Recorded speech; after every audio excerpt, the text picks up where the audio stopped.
we go live here on RE2 ahead of another exciting day of Sevens rugby, a diversification of the competitions this morning, as we will be bringing you some action from the under-14 boys and girls competitions. But we start with the Vase competitions, another round of groups for all of our eventual winners from the elimination games yesterday. They've already had to take 4 victories from day one into this leg of the competition, and starting off strong, it'll be St Paul's boys up against the Dollar Academy. Really looking forward to this game, and I've got a couple of St Paul's school. I'm Charlie. I'm vice captain of St Paul's, but I got injured yesterday. I'm Manny. I'm also injured, but for a bit longer, but it's nice to get a day off school anyway. Well, that's fine, gents. Nothing wrong with coming down and soaking up the atmosphere here at the HOWDEN ROSSLYN Park National School Sevens. I must ask, gents, how you found the competition so far. How did you fare on day one? And how are you feeling coming into this conclusive day two? Day one was good. Got some high scores in there. Finished off with a slightly closer elimination round game, but overall very positive going into today. And what do you make of Vase Group number A then? You're with St Peter's York and Bedford Modern School, as well as Dollar, of course. Some tough opposition in there. Yeah, absolutely. I think it should be a tough day for the boys, but I think we've worked hard. It's going to be nice to play some schools that we don't really know. I think Dollar are Scottish, St Peter's up north, so should be good to play some unknown schools today.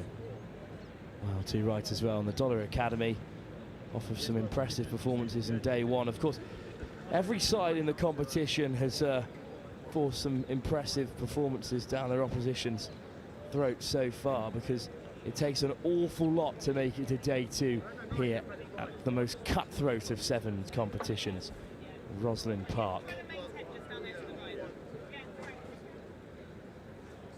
Well, we're just moments away from the actions, waiting for St Paul's to reveal themselves.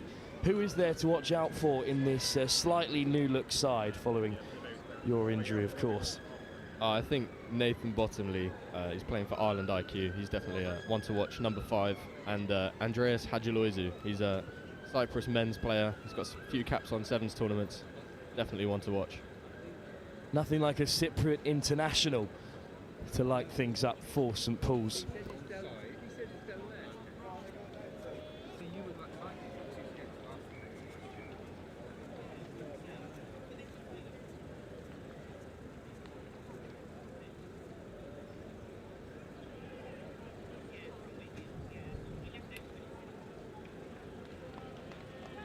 Well, as St Paul's tentatively take the field.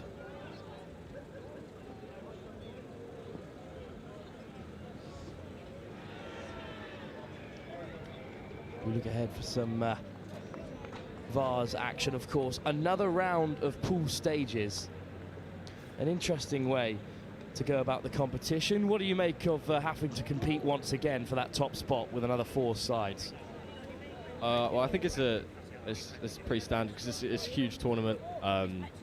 It's quite a good job that they managed to do this. I think if you come second, you go into the bowl as well. So it's tough, but I think that's game's the game. Well, just looking at your group from yesterday, gents. Kirkham Grammar School, of course, fresh off the back of that National Schools Cup final, managed to see them off, as well as Elizabeth College and Langley of Norfolk. But do you feel you've been really challenged ahead of a big game here against Dollar Academy? I think Kirkham were definitely a challenge, but definitely Campion in our eliminator were a tough game. We only saw that through by 2 points, so that was a very tough game before. And Dollar Academy, of course, of Scotland, competing in that Vase competition in Group E. They had a tough group alongside Iskol Diffin-Aman, Ashford and King Alfred's Academy, but it'll be Dollar Academy to get things underway here, playing from left to right in their white and blue strip. And right away, Ollie Felton assessing his options, hands it off instead to the wide man, Angus Crockett. Bit of a loose pass, but well gathered. And another lofted wide ball. Dollar Academy will draw first phase out of St Paul's. There's a bit of space on wide if they can find it.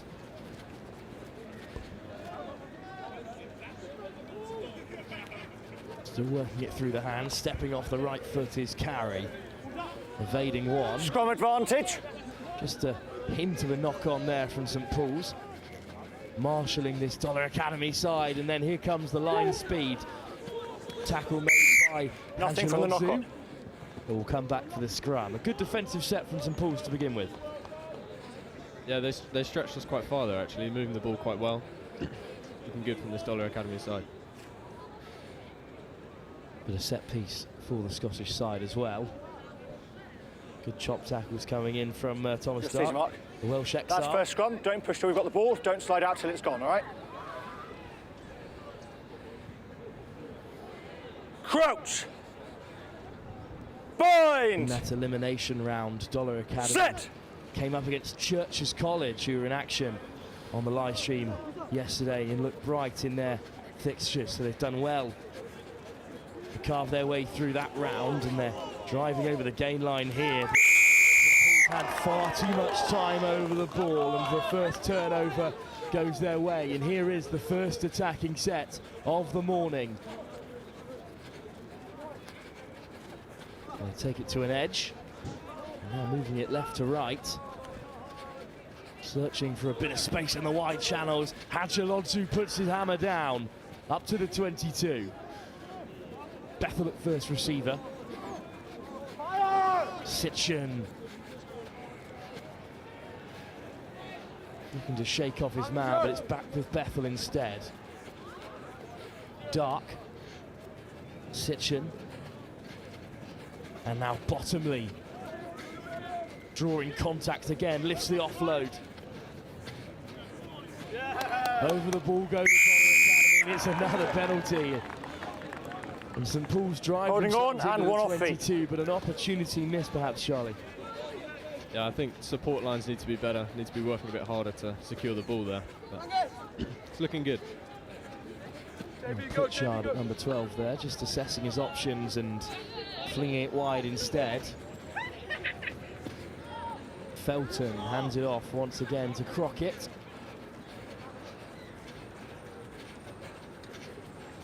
Looking to drive through the contact. Moore brought down on the 10.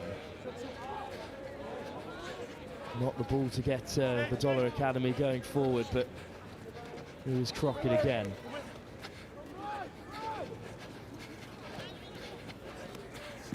Past the 10 metre now, steadily building their way up the field. Pritchard. Crashing into contact this time is Howard, and he lifts the offload, and suddenly they could be in behind. Moore up to St Paul's 10 metre line this time. Pritchard swings it on. Felton, wide it goes. Crockett just marshalled into that 15 channel, but nowhere for him to go. And so unfortunate, an unforced error hands possession back to St Paul's. A hint of a line break, but a nervous start from these two sides. Not a lot of go forward so far for Charlie. Yeah, I think it is always quite nerve-wracking the first few minutes of the first game, because both these sides know that all of these games are must-win. Nathan was saying in the St Paul's huddle before that all of these are pretty much knockout games if you want to go forward. Absolutely the case. Of course, there is the bowl competition on the horizon. Set. But this is the competition. The two sides wish to stay competitive. Always back from Black. Pressure on the breakdown applied by Felton, but it will come back St Paul's way. Sitchin at first receiver again hands it off. Strong leg drive. First man. By Treader, but Dollar turned it over. No advantage. Will win the penalty as well. And Moore taps quickly. Carey.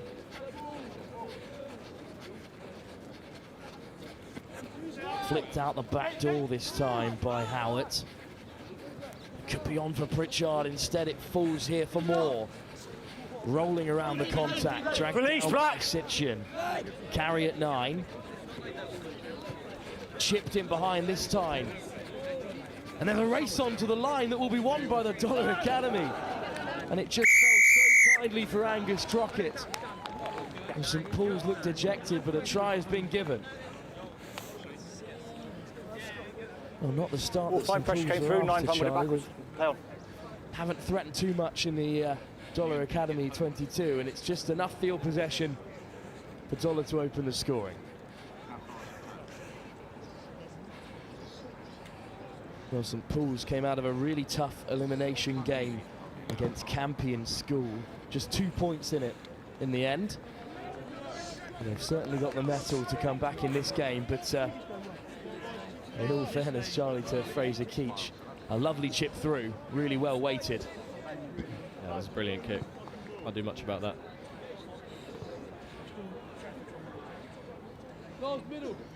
Touches down and tries given, and Dollar Academy take a 5-point lead into the closing stages of this first half. Already, almost at half time, it's flown by, Charlie. Yeah, it's a very close game, this. I think we could see a tight scoreline. Just 5 points in it as we approach the break. Contact there, taken No, dark.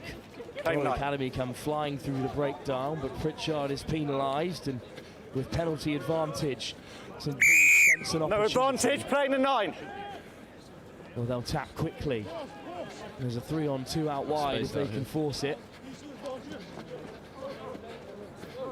Contact taken by Thomas Dark once again. Bottomley.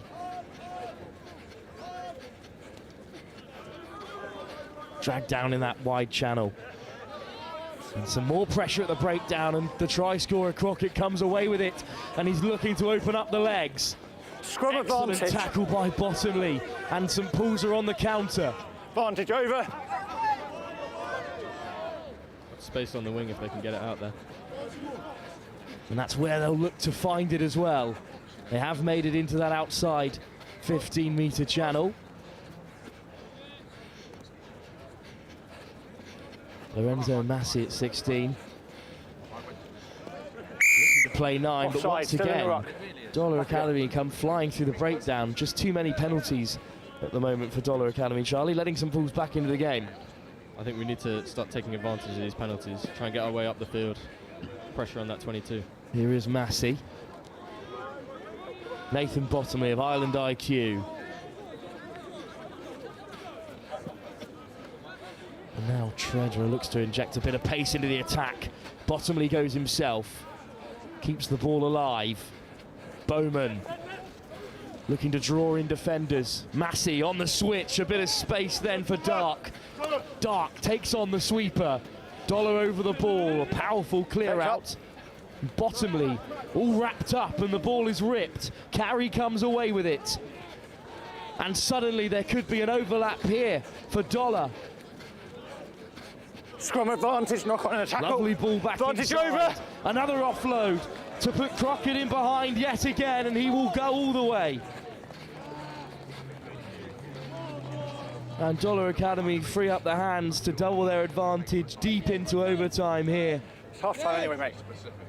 And that was a pretty breathless period of play, Charlie. It's a shame St Paul's came out the wrong side of it. So deadly on the counter-attack there. Not a lot St Paul's could do. Well, they battled hard, St Paul's, to force an opening, but it's the Dollar Academy that will take a 12-point advantage going into half-time. What does St Paul's need to do, Charlie, to get themselves back into this crucial game? I think there needs to be a bit more conviction in our attack. We're sort of a bit shipping it to the wide areas, but not putting enough pace on, not putting pressure on the seams. Well, we'll see who can inject the pace that is required to get St Paul's fighting again in this fixture. Great offload from Felton, and Crotchet saunters home to score on half-time. Well, we'll be back here live with Next Gen at the HOWDEN ROSSLYN Park National School Sevens for the second half of this second stage of the Vase competition here on RE2.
Back then for the second half, St Paul's have some work to do to cut this 12-point deficit that the Dollar Academy created on the counter. Manny, a long-time injury, but taking a bit of time off to come down to Rosslyn. What do you expect to see differently from St Paul's in this half? Well, hopefully they can mix it up a little bit. I've noticed they've just put in a sweeper now, Dollar Academy, but first half that wasn't there, so you've got to move them around a bit more. Hopefully find some gaps. Well, Bowman's drawn some contact and Massey slipped it on into that wide channel. Contact taken by Hadjilodzu. Bowman plays 9. Bottomley. They put it on the toe, as expected. It just dribbles into touch beyond Thomas Dark. Black, take the line for me. Yep. And your prediction, Manny's come true almost immediately, going to the toe. A tactic you expect to see more of in this half? I think so. I think we've taken into account the pitch isn't ideal for kicking, not much of a carpet. But with a 12-point game, you've got to get scoring early and bring it back. But it will be the Dollar Academy with the first set piece of this second half. They lead by 12. Everyone inside the 5, lads. That's 3 metres. They've taken a little bit of a liberty at the scrum line advantage, out, and it's been knocked on there by St Paul's, but good pressure applied. Not the most conventional line-outs from the Dollar Academy.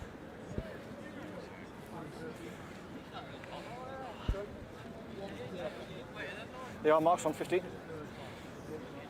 We'll talk more about that Campion game, Manny. A seriously impressive fixture.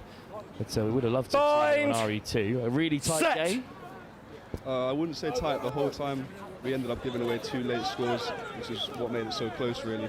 But by the end, with 17-15, there was a bit of nerves in the last kickoff, but definitely a good learning curve for this game here. Well, we'll see if the Dollar Academy will start feeling the nerves here as Hadjilodzu's in behind. Massey in support. And Bottomley at 9, and suddenly it's on this left-hand side. Bowman puts in the fend. Dollar Academy over the ball, and it's a gut-wrenching turnover just as St Paul's were looking to threaten, but, well, and a mistake there and a let-off for St Paul's, who are back in possession. Marks here, boys. But a good line picked up by Hadjilodzu there to get St Paul's going, Manny. Crouch! Yeah, very good. I think that might be some of those nerves. Bind! Or maybe just a bit of half-time set! But we'll expect to see some more subs coming up. Well, a lack of concentration perhaps has let St Paul's in here. Massey takes it on the bounce, looking for Hadjilodzu, who picked a different line to his teammate, but picked up well by Bottomley. No weight! Lorenzo Massey. Once again, through the hands into that 15 channel. Bowman takes it on. No 2! Billy Davis onto the field. Flings it back inside to Bethel. Massey. Little fake switch from Bottomley, and he's into the wide channel. Excellent tackle. On the collar. But, well, it's given us high in the end. But a good tackle from Tyler Hunter. Bottomley taps, and Massey gets St Paul's going again. Scrum advantage. Loose pass and an unforced error that leaves Dollar Academy unscathed. Well, much like for long periods of the first half, Dollar Academy now defending excellently well, really containing this St Paul side, Manny. Bind! Yeah, I'm impressed to see they've stopped that handoff on the wing very well there, but we'll have to see if they can continue that for the rest of the game. Well, it's a real mess at the scrum time, so we'll have a reset. Yeah, bit of confusion with the substitutions there as Oh, well. watch for it. Good job, this set play. Doesn't matter where they put it in. Well, it looked like Crouch! both sides restored to a full. Bind! Now the substitutes have been enacted, Set. and Felton brilliantly set up that second try. Will feed the scrum, but a Scrum! Scrum. excellent intervention from Lorenzo Multiple. Massi gets St Paul's back 2.5 in minutes. possession. 2.5 minutes to go here. Manny, you Crouch! must feel St Paul's are still in the game Bind! if they can create something from this set Set. piece. Yeah, I think scoring here has got to be a necessity. And, 9, slapping down, and that's 9. That's Cynical, right off you there. go. Well, it's a yellow card for Ollie Felton, who's been told to leave the field. His marching orders received after slapping it down and bottomly through the hole, and they'll make the advantage count straight away. St Paul's back on level terms, and bottomly wasting no time to convert. And suddenly, St Paul's have just lit up here. 90 A seconds. huge moment in this game with Dollar Academy, who will be down to 6 players for the remainder of this fixture, Manny. yeah, just the end we need right there. Nathan Bottomley's scored a few this tournament. Love to see that. Well, it's a great kick-off, but in the end, it's back in the hands of Pritchard, and what a moment it would be if Dollar can punish here. Instead, it's a forward pass. Despair on the face of Adam Howard, who thought he was in and away, but instead, what an opportunity this is for St Paul's to turn the game around. They trail by 5, but they have the one-man advantage, and they will for the remainder of Crouch! this fixture. Bind! Set! And what a big result this would be to take into their next game against St Peter's School in York. Right to the edge off first phase. Look at Hadjilodzu open up the legs, almost away from the try scorer for Dollar Academy, Crockett, but instead he's dragged down and forced to give up possession. And Crockett hacks it clear, but only as far as Nathan Bottomley. Over the top. Inside ball to the Welsh exile. Dark is well over the No game right. line here. What a moment this would be for St Paul's, who could look to turn the game around. Massey, wide to Bowman, on the turn. A White few roll. inches short. Through the breakdown comes Dollar Academy. Playing the They're 9. penalised for playing the 9. Stop. I've yellowed your 9. Someone needs to leave the field. Well, the Dollar Academy playing with an extra player as well, Manny. Yeah, I had noticed that at that scrum, but I was wondering maybe he'd already come back on the pitch, but good now to take that advantage. 3, 4, 5, 6. Yeah, but Heat 2 was on, look. They'll be down to 6 for the remainder of this game. Massey with the tap. Playing the 9. Options left and right. Hoffman hands it off to Bottomley, back against the grain, and he will score. St Paul's That are is level, right under the posts. Can Nathan Bottomley, who scored his second, can he convert his second? St Paul's are through at the death with the Good line, one-man deliberate one down. advantage. Scrum. Nathan Bottomley has led his side into their first victory of the day here, into their next game, a huge game against St Peter's York. What a win for St Paul's School. Lads, you must be delighted with that turnaround. Oh yeah, ecstatic. Will. What an end there. Nathan Bottomley, our captain, coming in clutch again with a brace. Something we've seen time and time again, but what a finish. Well, after they lost their vice-captain, Charlie, they needed a bit of leadership in this side, and hasn't Nathan Bottomley provided it? Absolutely. I mean, throughout the 15 season, throughout the 7 season, Nate's been a bit of a one-man army, I think. He's just pretty much taken the team on his back and gone through and scored 2 tries, 2 conversions right at the end, right when we needed him most.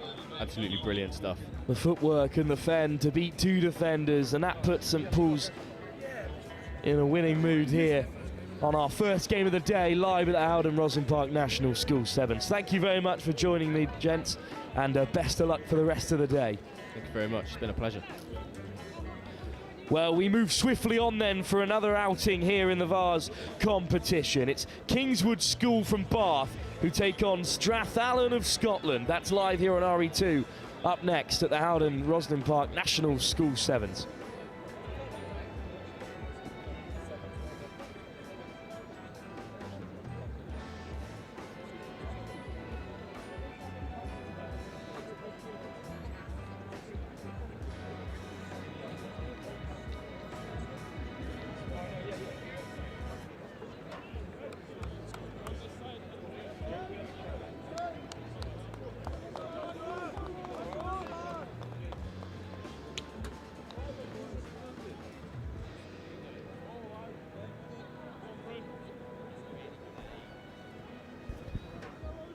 it will be Strathallan who kick us off here against Kingswood Schools, champions of the Collegiate Sevens earlier on in the season.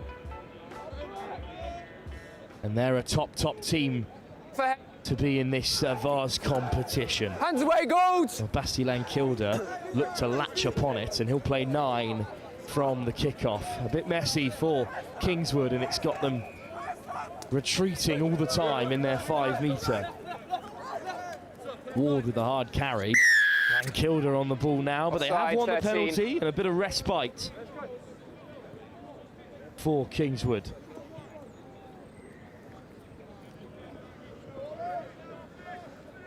Taking their time here in Group E of the Vase competition, along with Merchiston Castle and Magdalen College live at the moment on RE1. But here on RE2, it's Kingswood, perhaps the pick of the sides in this group. 2 Scottish teams for them to contest with. Down the short side now, they'll look to break. Up comes the sweeper to make the tackle. Hands away, goals! Fraser Stewart puts his man down, but it's still Kingswood in possession. And Lancaster to the edge. Skipping through the contact goes Ollie Day. Ollie Day inside to Bassi Lancaster. He's got Townstead for company, but he's still going, Lancaster. Frees up the ball. Shardlow. Dragged down this time by Thompson.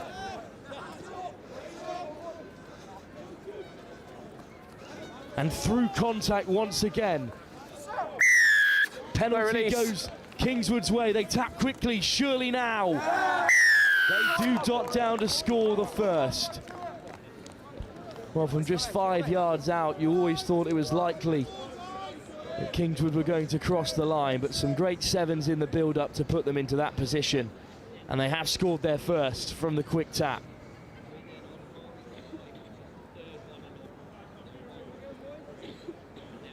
Well, the perfect start then for Kingswood.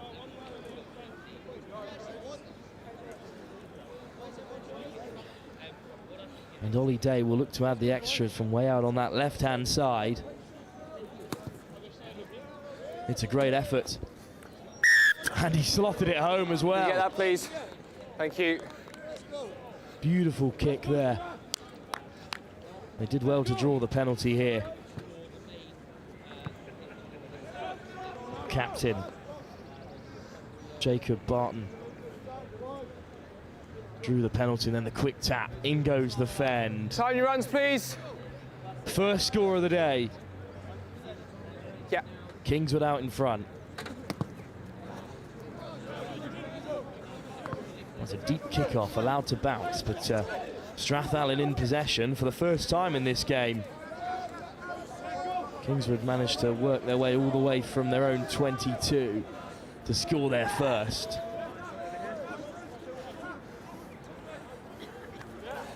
Scrum advantage. Well, it's a knock-on, but it's been latched upon quickly by Scrum Kingswood. advantage over. And all of a sudden, Shardlow in possession. He's got a man outside him. Belmont goes over. Well, it's a try for Oscar Belmont, a second in the blink of an eye for Kingswood. Got Strathallan reeling in these early stages. Well, Cooper's Company, Mount Kelly and St Ambrose College out of the way, the conversion, please, guys. by Kingswood on day one. And they could look to add Strathallan to that ever-growing list of sides they've put to bed.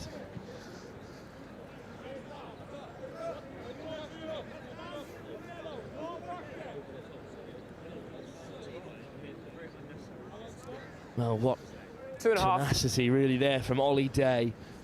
Teed up as their most important player, really. And then a simple 2-on-1. Executed well.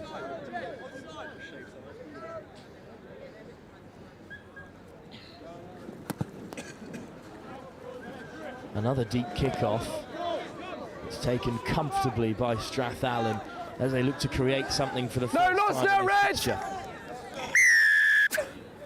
Penalty goes against them this time. Too eager in the breakdown. You pushed him over. Strathallan look to put it in behind, and there's a race on here that will be won by the touchline. Looking to create, but unable to convert. Well, Cardinal Newman from Sussex, another Gold. victim of Kingswood Gold. in that elimination That's your round. mark. Step off then, please. Strathallan took down Colin Gwent in that elimination game themselves by 28-12. But Kingswood once again being asked to create from deep inside their own half. The shot comes in on Basti Lankilder, just huge from Ellis Anderson. And another physical intervention from Strathallan. But Kingswood back to their feet and still looking to create. Charlie Ward, who's broken through. He's got players in support. In goes the tap tackle, but Belmont will ride it well. And Kingswood will have another.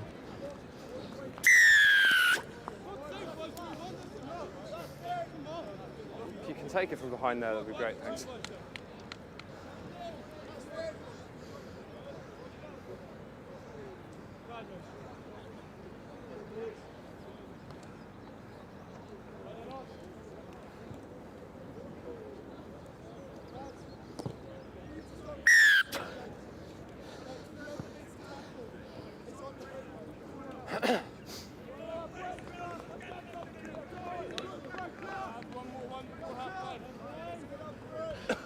Well, once the breakaway was on, it was good technical sevens, really, with that lofted wide pass, well weighted. Allowed Belmont to take it on the run and get away.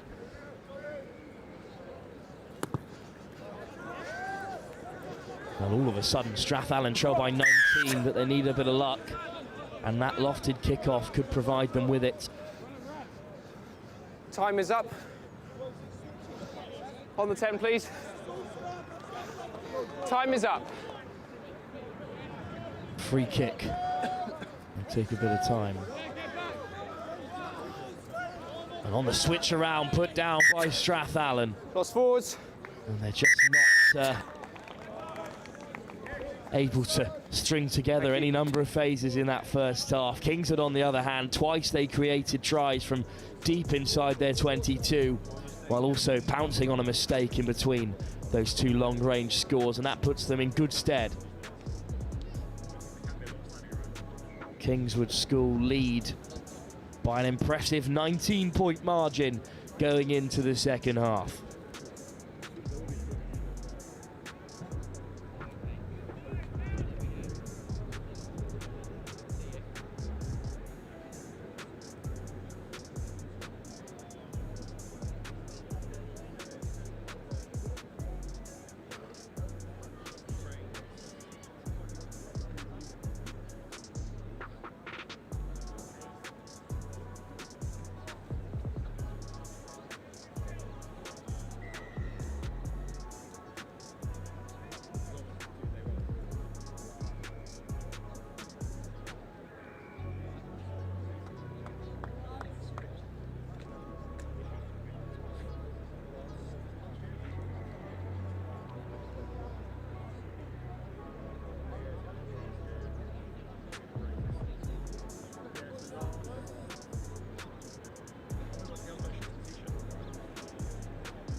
Kick-off then for Kingswood, who once again put it deep, trusting their defence to marshal Strathallan, and well, they certainly have been contained so far, but that can all change in the blink of an eye here as they're offloading on the wraparound, but moving from left to right this time.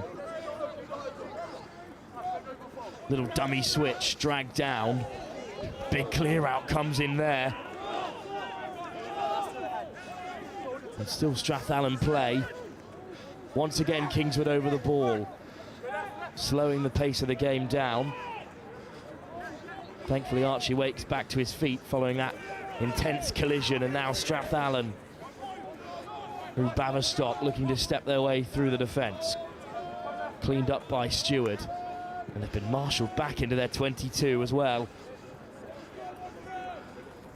On the switch, it's a good read and a great tackle as well from Barton, and the penalty too.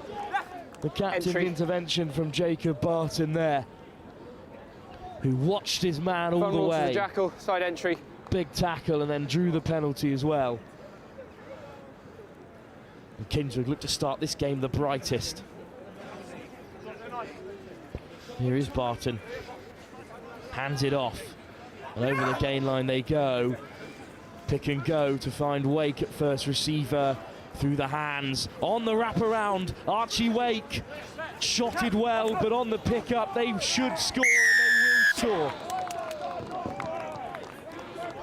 Kingswood have another. Hey, relax, please. Clinical no, staff. Relax. Taff Johnson this time, the scorer.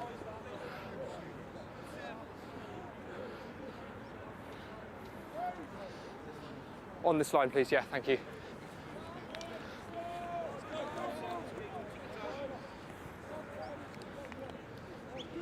Guys, out of the way, the conversion, please. Kingswood school once again out with their star.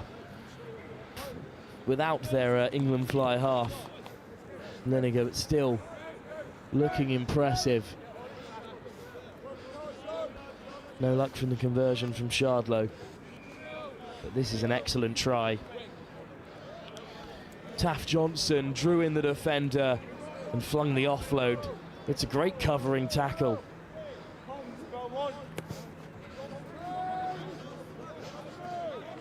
But Johnson back to his feet to score.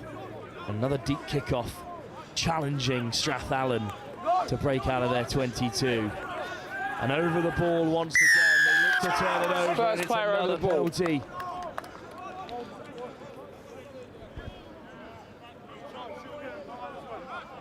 And Kingswood look to kill this game with a fifth. There's a loose pass and an unforced error. Pass forwards. Gives Strathallan, with 4 minutes to go, perhaps a window of opportunity. There's Mark.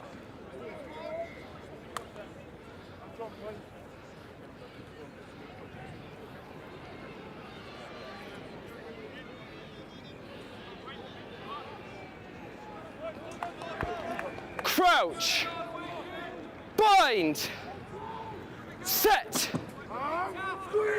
Well, powerful drive from Kingswood, but it's just allowed Strathallan to dart around the blind side instead. Stewart looking to take on his opposite number, affects the offload well. Williamson once again brought down, back to his You're feet. held, can't keep crawling. Well held, and Strathallan denied.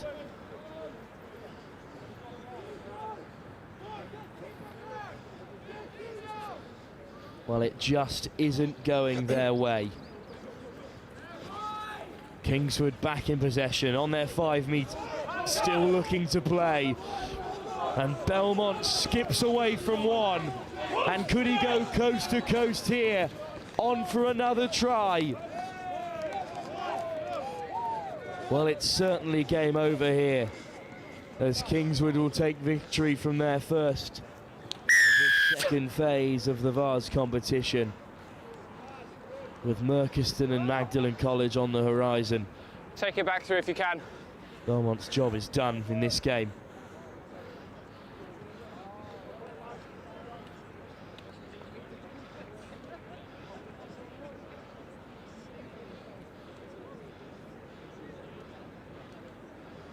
Well, we look ahead to our next round of fixtures here.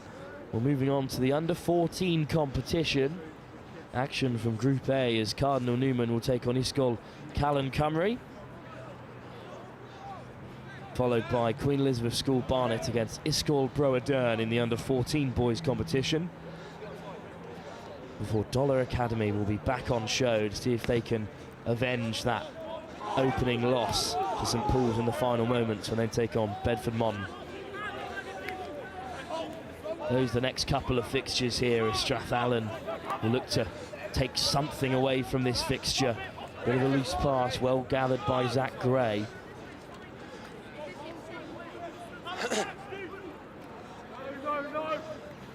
Once again, marshaled by Kingswood. There's a high tackle from Chad. Let him run, let him run! And Strathallan with a penalty to play with.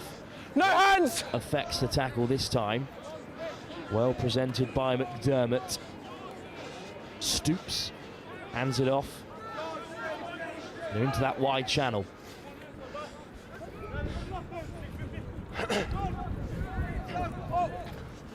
Strong carry up through the centre, this time by Goodman.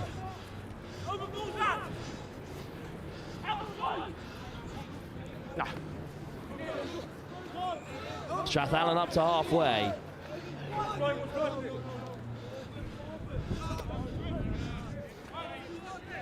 Stoops dummies the switch.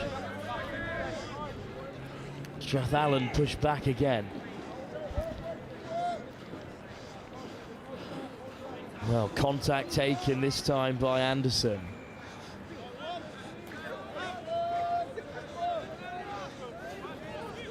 Stoops assesses his options, looks left and right, a good offload, and the kick in behind. Kingswood comfortable on the cover and back to their feet too. Excellent work. But a turnover allows Stoops to go away. Pouncing on the error. And Ollie Stoops Time is up, lads. has worked hard and been creative throughout this game for Strathallan. Has a deserved try for the Scottish side. Just out of the way of the kick, please.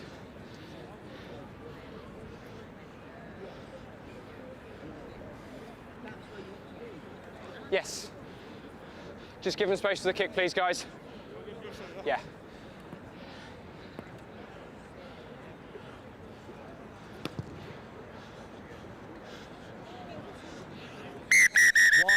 Conversion, so the score will remain 31 points to 5 in Kingswood favour.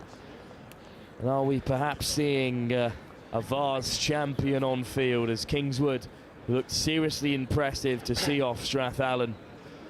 This the try in the end for the Scottish side. Thanks, lads. Thank you, lads. Thanks, lads. Well read Thanks, lads. by Cheers, Ollie lads. Stoops, Thanks, lads. pouncing on the error. But we move on from the under-18 Vase competition as Cardinal Newman School will take on Iscool Callan Cymru live here on RE2 at the HOWDEN ROSSLYN Park National School Sevens in the under-14 Girls' Cup.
Well, we're live then for our first edition of the Under-14 Girls Cup competition.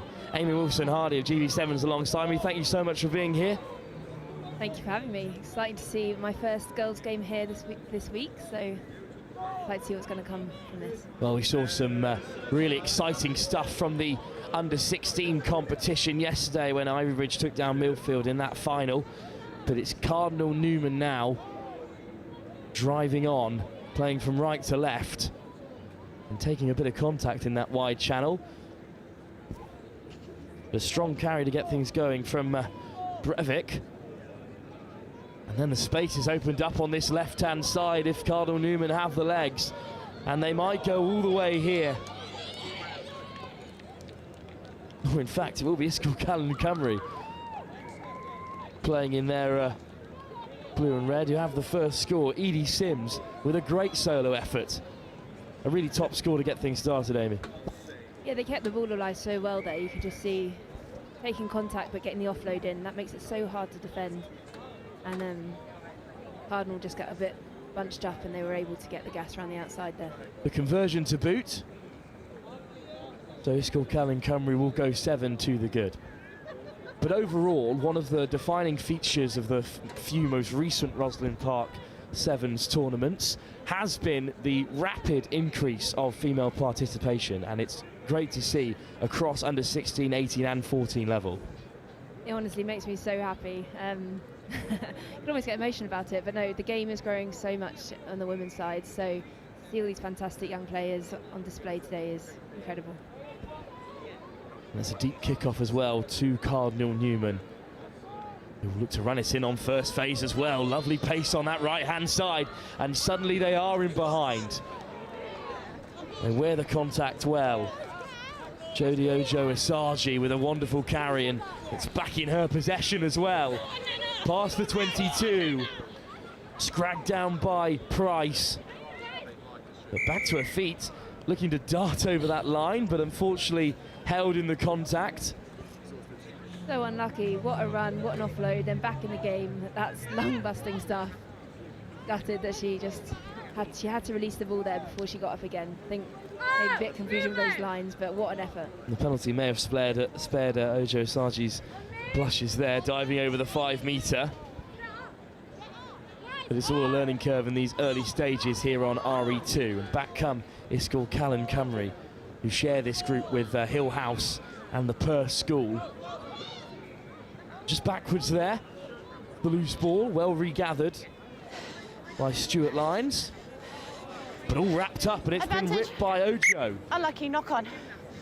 But just knocked on there. And some serious physicality in these early stages, Amy. Yeah, really good, forcing those errors. Everyone getting stuck in, which is what we love to see.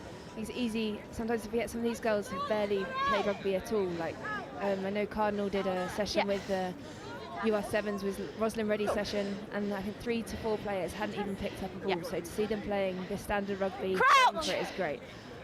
Bind. Well, here at the HOWDEN Rosslyne Park National School Sevens, Good work. the development of the game is certainly at the forefront of everyone's minds in these competitions. Although, as we've seen already, some serious athletic ability on show. And the loose ball has been pounced upon by Cardinal Newman, but just spilt. So Cheltenham Cymru will have some work to do to break out of their 5 metre. Love it, you can see the hands on head, getting that oxygen in. It's tough out there. It's a big pitch to cover. These girls are really doing well just to keep in the game. I certainly wouldn't have the legs at this stage either. Set. Hold. A lovely little dummy from the scrum as well. Sims, the try scorer of 1, round the outside. What pace from Edie Sims. She will be caught. Good covering tackle, but still in possession. And the captain, James, bursting through the contact and enacting the offload as well. And Cheltenham Cymru could be in behind. Beautiful covering tackle this time. And back to the feet to make another.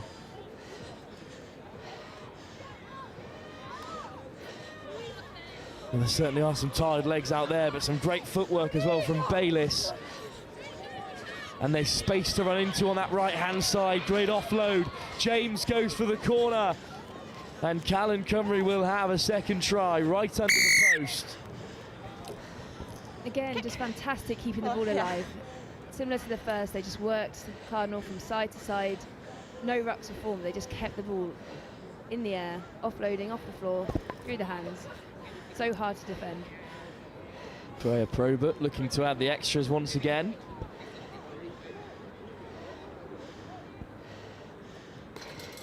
Just clatters off the underside of the bar, only inches off. Another conversion there. Moving it from right to left, left to right, and back again, all in the build-up for that try, Amy. Yeah, you can see there a strong carry, and it means 3 defenders are sucked in. If you get the ball away there, then you're definitely going to have space somewhere else. So it's just keeping working that space and then scanning. Really mature play, actually, from the Welsh team. And the likes of Louise Jojo on the wing had already made 2 covering tackles in the build-up. And Probert to get us back underway as we approach the end of the first half. It's just chipped in behind the 2 lines of Cardinal Newman. Strong carry at the first time of asking, and they're over the gain line.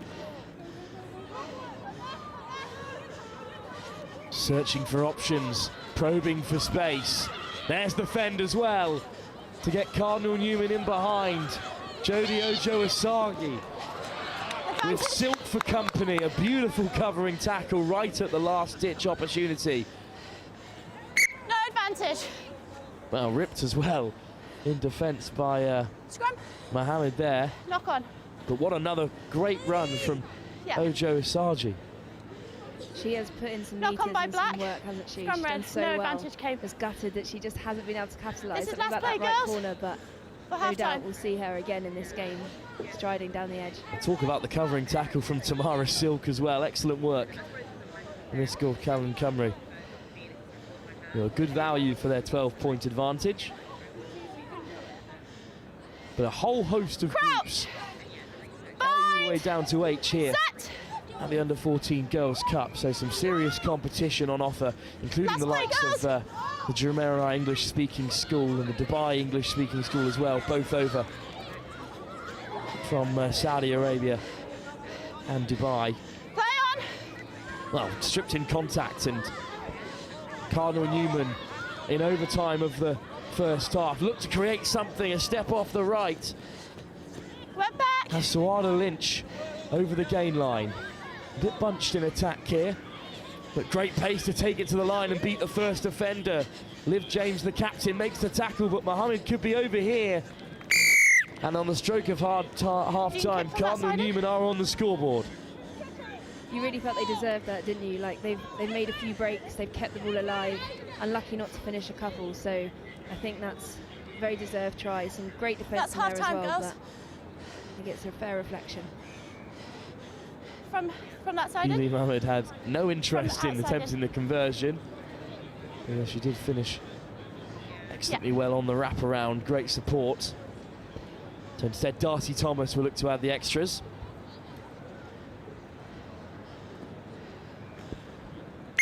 Well, we'll go into half-time with Iscal Callan Cymru 12-5 in front. Pegged back right at the end of that first half. But there's been some real athleticism on show, but also some great technicals as well, especially the tackling from Iscal Callan Cymru, who have stopped a couple of certain tries in that first half, Amy. Yeah, defence so much is about that work rate to just keep fighting, keep working back. We call them 7s and 5s as well, in terms of not letting people score under the post, but they've done so well to stop 2 pretty much certain tries with try-saving tackles, so just shows that, and they're rewarded for that by being in the lead at the start of this second half.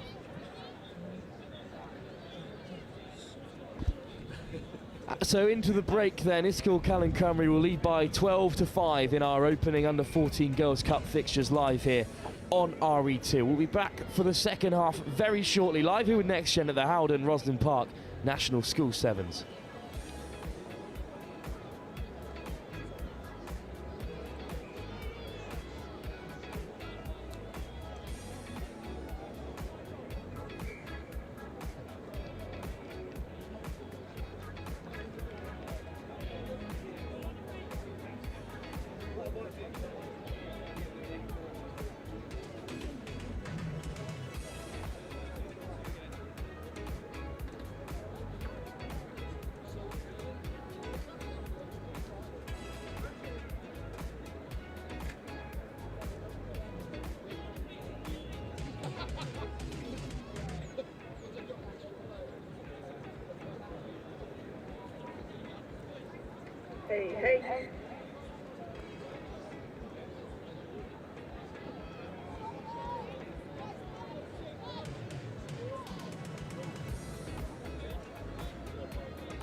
Back for the second half then here at our opening fixture of the Under-14 Girls' Cup competition.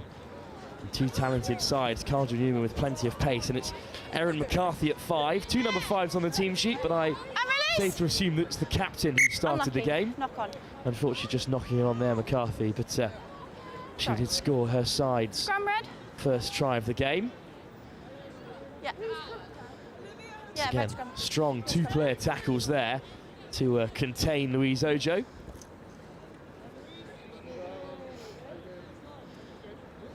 Crouch. Bind. Set. Hold. Well, good counter scrum there from Cardinal Newman, but it does come the Welsh side's way, who look to find that wide channel.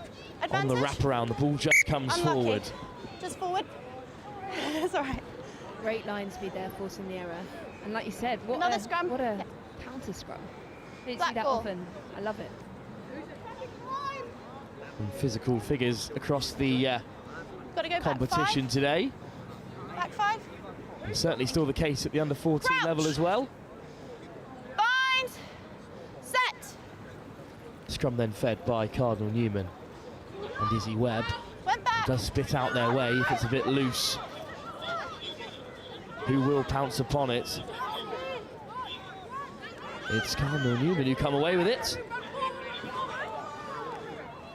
The captain, James, of this school, Callan Cymru, makes the tackle, but here's the other captain, McCarthy, coming forward. And round the corner they go, opening up the legs. A great run by Louise Ojo. Well, she had Nichols for company, but just about had the energy, and after all that running in the first half, Ojo still had enough to get on the outside of Callan Cymru and score. It was a great finish, wasn't it? But you just mentioned Nichols there. What an effort to just try and give it everything she could to make that tap tackle. Didn't pay off this time, but I know having that work rate moving forward is going to stand her in great stead. But we've got a game on our hands. This is fantastic. So good to watch. Well, on the wraparound, great support play, using all the width on offer here on RE2.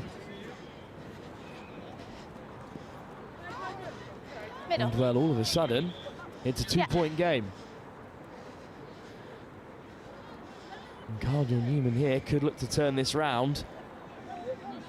Yeah. Kick-off to come. Erin Sawanda Lynch. Or Nancy Budd, a couple of shirts amongst this Cardinal Newman side. But it's kick-off claimed by score Callan Cymru. Well, the ball goes loose. Knock on by Black. First knock on by Cardinal Newman.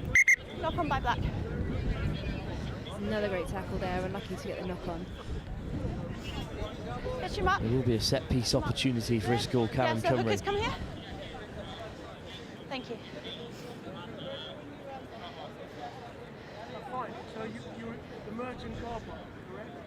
Crouch. Well, it will certainly be the largest Bind. involvement Set. of female teams, especially at the under-18 level, where the group's constantly expanding. Even here in this competition, there were 8 teams listed as group reserves, still wanting to play at this under-14 level.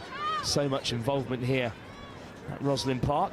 And this goal, Callan Cymru have retained possession well, and Stuart Lyons into contact. That's Over fine, the ball play on. go Cardinal Newman, stripped by the try scorer Ojo. And suddenly they could break away here. What a covering tackle that is from Probert. But the captain, McCarthy, still coming. Lateral running this time and some great defence. Bayliss goes in. Over the ball go Iskall, Callum Cymru, and they do Holding win the on. penalty. You got to release the ball But when you're on that the covering ground. tackle by Probert, so back 10. crucial. Such a good tackle and great to pounce on the ball there. That's Just a one of tap. the only problems when you're Make two sure you release teams the looking ball. to keep the ball alive. You do get stuck in that position, you just need to get someone over to support a bit Good there. quicker and see that what they wanted to offload, they wanted to play. Went back. Well, backwards from the penalty, so suddenly the captain, James, injects a bit of pace into the attack, and Bayliss skips away from one. Still in possession, Iskall, Callum Cymru. A wide pass, but they'll be in a bit of green space if they can use it. Strong covering tackle, this time from Toure. Still in possession. James hands it off. Stuart Lyons, or Silk this time even. Flung wide by Nichols. And Bayliss skips away from one. Has Ojo for company, hint of a high Just a little tackle bit there. high. A little bit high one. Just get a bit lower for me. Well, the No, penalty. temperature certainly picking up here. Some great support from Let's the go. sidelines. There's real desire in this competition, Amy. Definitely, I mean, it's neck and neck, I love it. You can see the determination in the athletes' faces. James made great yardage there and effected the offload. Silk skips away once again. Advantage. Flying through was Probert. Picked a great line, but just Advantage knocked over. on. And now the captain of Cardinal, Newman, McCarthy, Advantage. looks to break. Another physical tackle, forces another turnover. Advantage over. Stuart Lyons with the step. Stuart Lyons in behind. So many Cardinal Newman players for company. But it's lifted to Jones. And suddenly the space opens up for Nichols. McCarthy's there, but Nichols will touch down right at the end of this game. Have Iskall, Callum Cymru sealed it. Oh my gosh, my lungs hurt, my legs hurt just watching it. The effort from these girls are phenomenal. So good, the support play is excellent. The determination from the defence to have three around that break to get the tackle. Unlucky, someone's got a break eventually, but so good to watch. Oh, Tamara Silk, in what feels like an age ago, made a fantastic covering tackle in the first half, and then another line break here. And the conversion slotted comfortably by Freya Probert. This will be last play. But what a line break as well from Stuart Lyons in support. Getting that final kick as well, crucial. It means that Cardinal are just out of reach, but with the last play coming up. Well, the game might be beyond Cardinal Newman, but there'll be one more kickoff yet to come. Yeah.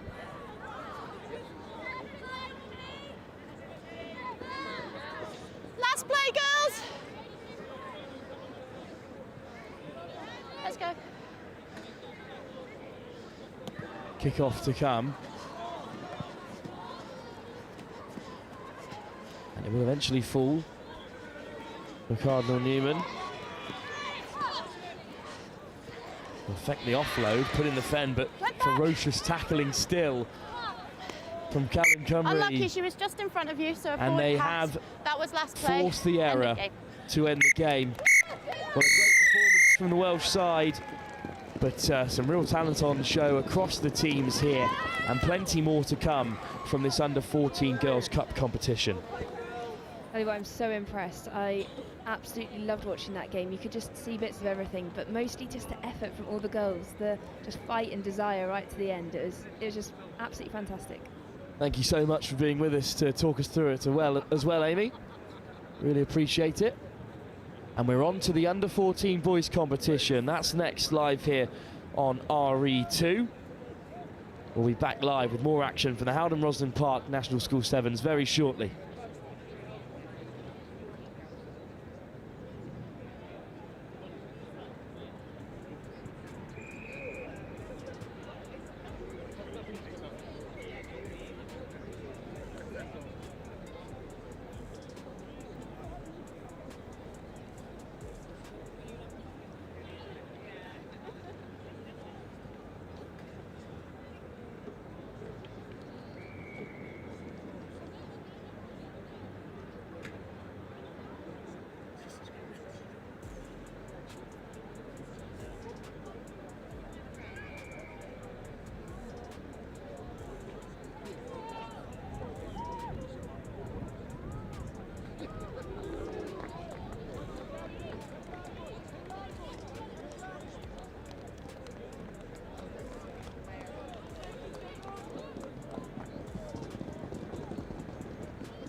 On to the under-14 boys competition then. Broadoak take on Queen Elizabeth School Barnet. Thrilled to have Amy Wilson-Harris alongside for another one.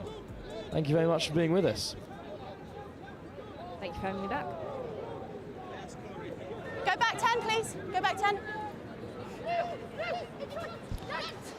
And it's a top start as well for Broadoak, playing in the Backwards.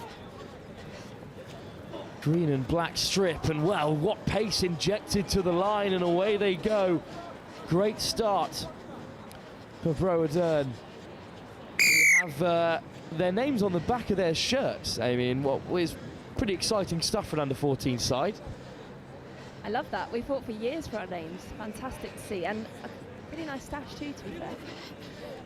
It's a shame that they're quite difficult to spot from way out here in commentary, but excellent pace injected into the line by Morris. But Queen Elizabeth School from Barnet back in possession. Release, Green! Great run from Manuka Kapajagama to get us started. And now into the wide channels they go. And look at the pace. Well, there's some serious speed on both sides. It's a shake this time of Saracens DPP. Charging away to score another, and we've got a serious game in our hands, Amy. That was so lovely. You just saw the work from number 20 there. He's their captain. Just taking on the outside defender, made that a really hard decision, the edge defender, and then having the selflessness to just put away the winger. Absolutely fly down the edge. And the conversion to boot as well from Arsh Sharma. That's a great pickup and some serious pace. Speed really kills at the game of sevens, especially at the under 14 level.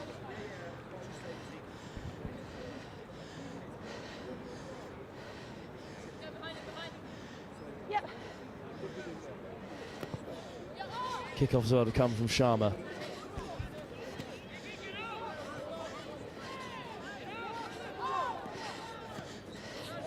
Breaking away right away. What a game on our hands. There's another line break and it will be another score in the blink of an eye. They'll take their time with this one.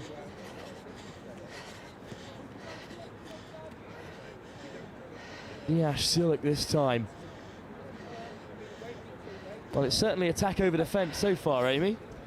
Just shows how unforgiving the game of sevens is. One missed tackle, there's no hiding, and that's a line break and potentially a score. So good though for the development of players, because you can't, your skill set is so exposed, both handling, tackling, everything. It's really good for the development of the game. And what they've certainly It's not gone got, 10. both these sides, is an awful lot of pace, but another kick not going 10. A good opportunity Back for 10. Barnet. Yeah. Kickoff's such a crucial part of the game. You've seen a couple go the opposite way. Just another opportunity for the other team to get possession. Well, a big shot coming in there on the edge on the try scorer. Not rolling, Green. Shake, Go back but 10. not rolling away. And Broadoak penalised here. There's another late hit there on Just the watch that captain, tackle, please. Nishi Chirumamia. So straight away, Barnet will find an edge, cutting back against the grain. Manathukaran. And a great offload as well. Advantage. And Queen Elizabeth School Barnet really rolling here, but Advantage just lost over. in attack. So now Broadoak round the corner, affecting the offload. In comes the fend. Advantage. Some great tackles coming in from Forward across that Barnet back line. In the end, Kapugama makes the last shot, but a forward pass and a turnover, and all of a sudden the two defences have come alive, Amy. Definitely great scramble defence there from Barnet. It's just to see on transition, it's so hard. You just got to try and get teams to the edge. You've got to try and get organised again. Crouch. You've been in an attack position to then switch the green. So really good stuff there. Set. That's out. The ball spits out the way of Barnet. Unlucky. Just put down at first receiver, so Broadoak Green will scrum. have a chance to attack.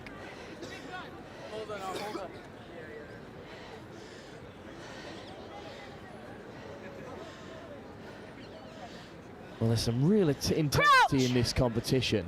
We've seen it across the under-18s Vase, of course, but here at under-14 level, there's a lot of passion on show for all the sides we've seen so far. And this time it's kicked through, and it's Regan on the chase. Hacked through once again by Regan. And what a score that is, what a pickup. Harris Regan went all the way on his own. Something out of nothing, and Green. Barnet have another score. Come this way. That's absolutely fabulous try, starting from that scrum. 15 scrum within the 15-metre line just gives you that two sides of attack. You see really clever blindside play. Queen Elizabeth School left it open, he took it, and then that nous to have realised there was 7 up in defence, no sweeper to cover that kick, and the work rate to chase and finish. Unlucky. Broadoak, of course, with the score.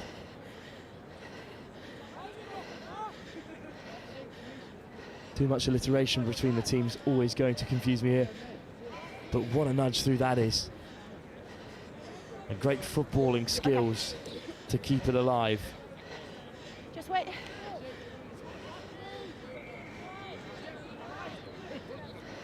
Well, Barnet certainly will have something else to offer towards the end of this first half.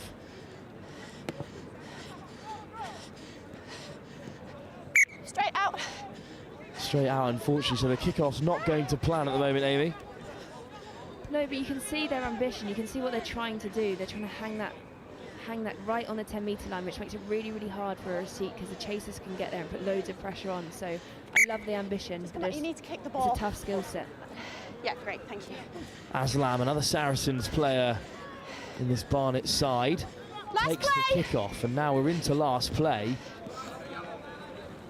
But Barnet keeping the ball alive. Oh, just showing the ball there. Advantage. Kapagama, and unfortunately just spilled. No advantage. No advantage coming, so that'll bring an end to the first half, and a frantic first half as well. 4 tries in it between Broadoak and Queen Elizabeth School Barnet, but Broadoak will take a 15-7 lead into the break. But an impressive start from both sides, Amy. Definitely, you can see Queen Elizabeth's ambition to play. They just had a couple of unlucky knock-ons. If they can just keep the ball for a couple of extra phases, they're really on their way to scoring here. I think another tight game though, and excited to see the second half. We'll be live with the second half here from the Under-14s Cup competition at the HOWDEN ROSSLYN Park National School Sevens very shortly here on RE2.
Second half to come then. Amy Wilson-Hardy of GB7s alongside me. Queen Elizabeth School Barnet with a bit of work to do. Get back into this game. They trail by 2 tries, but just the 8 points. And what an offload that is to get things moving. Sharma flicks it on once more. Some great footwork on show from the captain as well, Chiramamia. Pass is good. And they found a wide channel. It's the try scorer off again. Issa Sheikh, but marshalled into touch this time. Guys, it hasn't gone 5. We'll do it again. A fast start to this second half, Amy. I love how Queen Elizabeth are trying to play here. They're looking to keep the ball alive, having that support player on their shoulder. Lots of footwork, trying to get the defence off balance, And just to create those little seams. It's so good to see. No left, and no it is going to compete. pay off, I know, if they just have the patience to keep going with it. Uncontested. Well, uncontested lineouts at the under-14 level. So it will be clean ball for Broadoak. And they do come away with it too, and they spot a bit of space in the defensive line. Just a high tackle. Well, the penalty given for the high tackle. Rowan back for the penalty.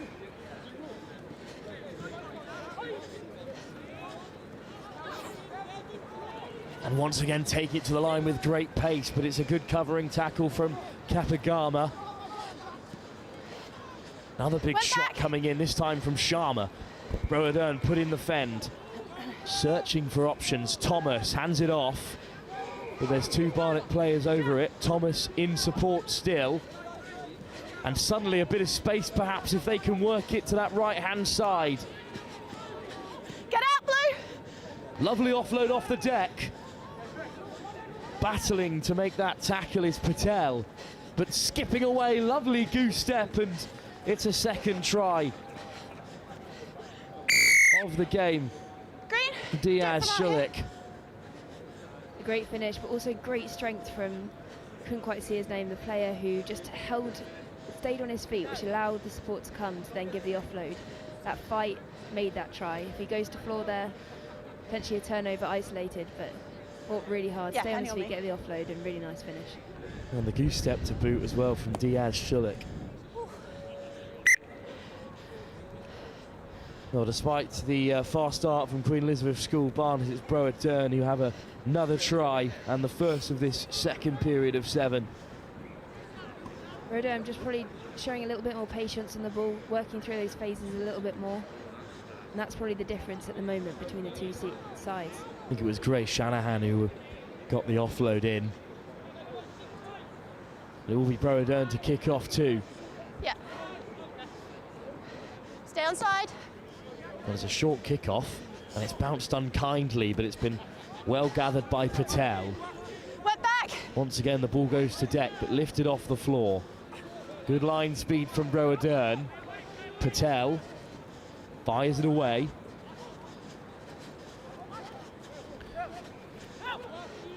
Searching for options. Mohammed this time. Great turn, but a lovely covering tackle as well. Good offload off the deck. Barnet keep it flowing. Pass just behind Gavadi. Advantage.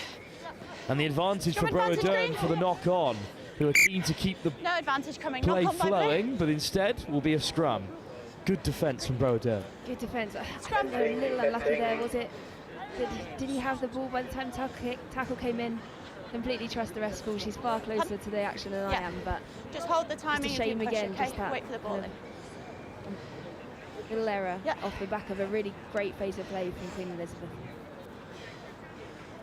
Well, after this game, of course, we move back on to the under-18 Vase, the Dollar Academy, needing a win up against Bedford Modern School, who were tipped to be a really strong competitor in this Vase competition. But now it's Morgan who's driving through the first contact, wrapped up by Patel. Great leg drive as well. Regan over in support. Morris, lovely footwork, breaking away. Morris will score. And the scorer of Broadoak's first has scored their 5th as well. What a lovely finish from close range. I mean, it was fantastic feet. Thought he was he playing where the space was? I'm not sure, but he backed himself, and that was the most important thing. And absolutely fantastic footwork. Left the defenders for dead. First Morgan with this great leg drive. Finds the offload to Talbot. And then look at this step, left to right. And then brushing off, doing it again. He had no right to score that. Such a good finish. Stay on side for me. 4 defenders, and Broadoak have taken this game beyond Barnet, who are in a seriously tough group alongside Marlborough and Eton. The quality of this under-14s competition is seemingly very high. Or is it just the group of death as Thomas looks to disrupt for Broadoak? Lashed upon by Sharma. Go back 10. The penalty goes against Thomas as well.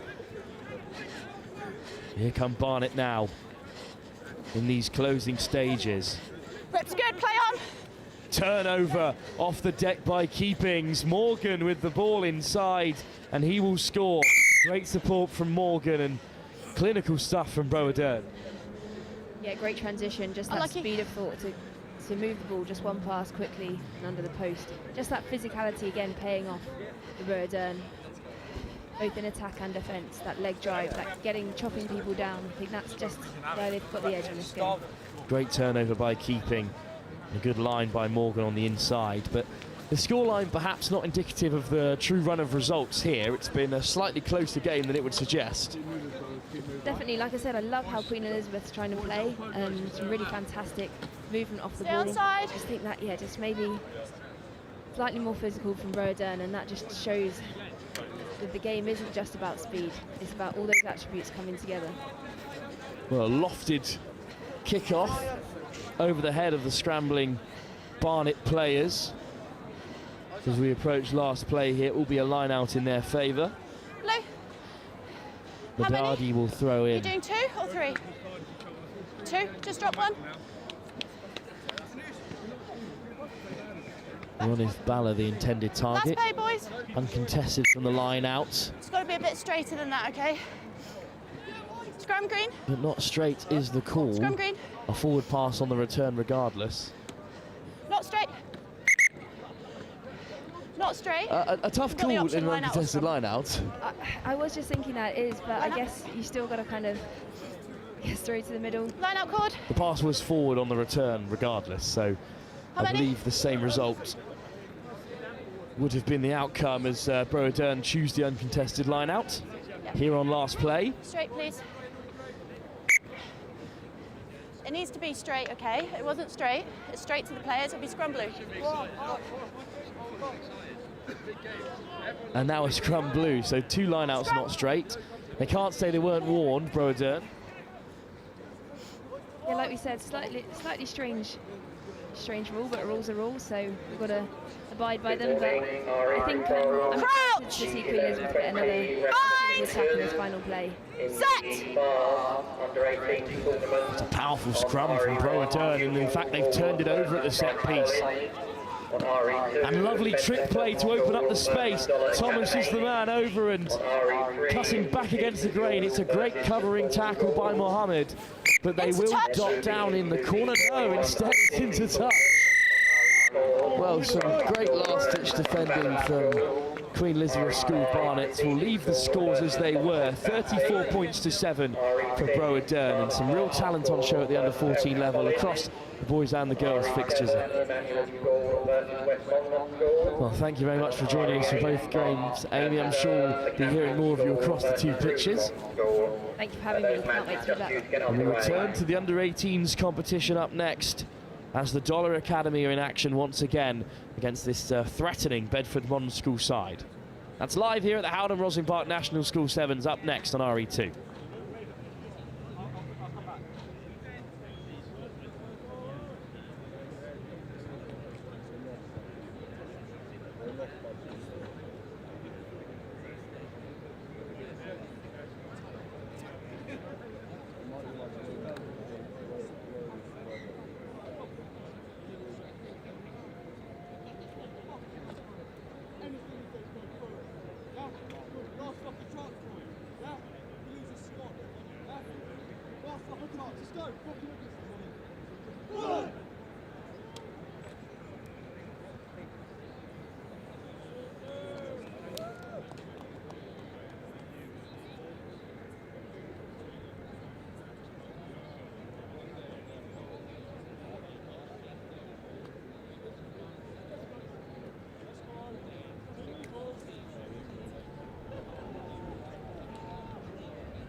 We go back to the under-18 boys Vase competition now, and it is Bedford Modern School against Dollar Academy. Both teams lost their first match in this Day 2 group stage battle, which means to continue any hopes of qualifying for the knockout stages later today, they have to win this one. Both teams in the same situation, and we're underway. Bedford playing in the black and red, Dollar in the white, and Dollar right from the restart, off and running and entering Bedford territory. Big pass off the hands of Angus Crockett. Now we're onto the left flank with Howard, and Howard gets it back. Aidan Howard fights on. Bedford's defence being tested early on and surviving. Leave the ball, leave the Rocky ball, Clark, leave the England ball. World Cup winner, is with us here, and Rocky, you're also coaching Bedford here this week, so Yeah, leave the ball you next time, couldn't be better quicker. placed to assess that opening first few seconds. Yeah, got a pretty good view from here, to be fair. That's all right, all yeah, good. They did catch Bedford off Here you on go, the hot White. then, and they were able to That's you. make a White, 40-metre White. break, but There. the defence was Thank you. tested but Black, got them out. just there. Behind him. In the No, 22. hold. No, hold. I need you there. Thank you. Okay, let's go. Just looking at their walking in line out. Overthrow, could be costly. Dollar profiting again from early Bedford mistakes on the right Backwards! wing. It's again lovely show from Angus Crockett. Deception involved there from the man in the scrum hat. Max Gary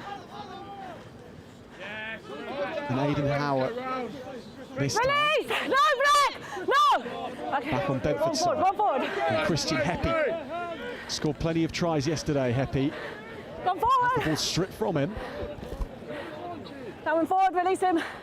Fine. It's a Good. physical beginning from both teams, Advantage running over. into each other. And Bedford's defence looking to press and press well. Even. That's good. Really shuts down the thinking time that Dollar Academy have. And this day two is characterised by that. All the space they found yesterday significantly reduced as the teams are whittled Not done. down into these second day groups where the Guys, competition is guys. that level higher. It's a real contrast Just to a knock on. yesterday, Rocky, when we saw Yeah? the likes of Bedford able to rack up high scores and take on teams almost at will. Yet today, 2 points the difference Over in here, the guys. first match, and it's a tight one again so far. Scrum. Yeah, Bedford haven't touched There's the your ball mark. yet, but there's been a good defensive effort already from Make your Perkins, bound to the Garcher, hooker. Stainbridge. Fine to Just him. working Both hard, sides. just waiting for their Thank you. opportunity. They've now Crouch. got the knock-ons, Fine. they get the chance Set. from the scrum. You'll be expecting Okay, Will well done. Tinley to do something here. Howes gets it away.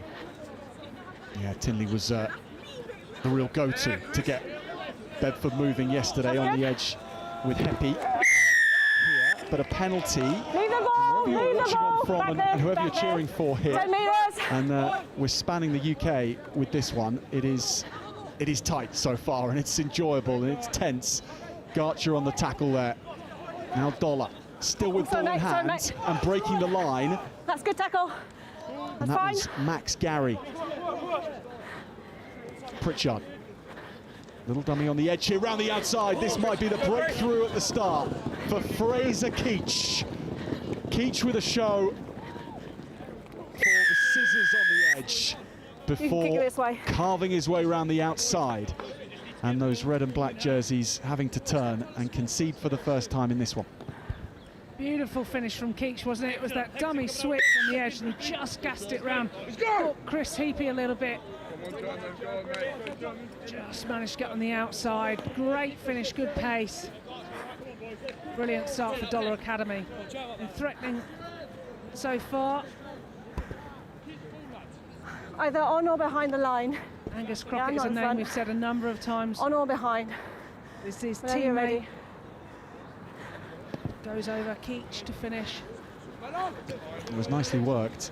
That patience, all important. There was the man they'll want to keep quiet, Will Tinley. He's got Bedford moving. Here's Garcher, real power runner.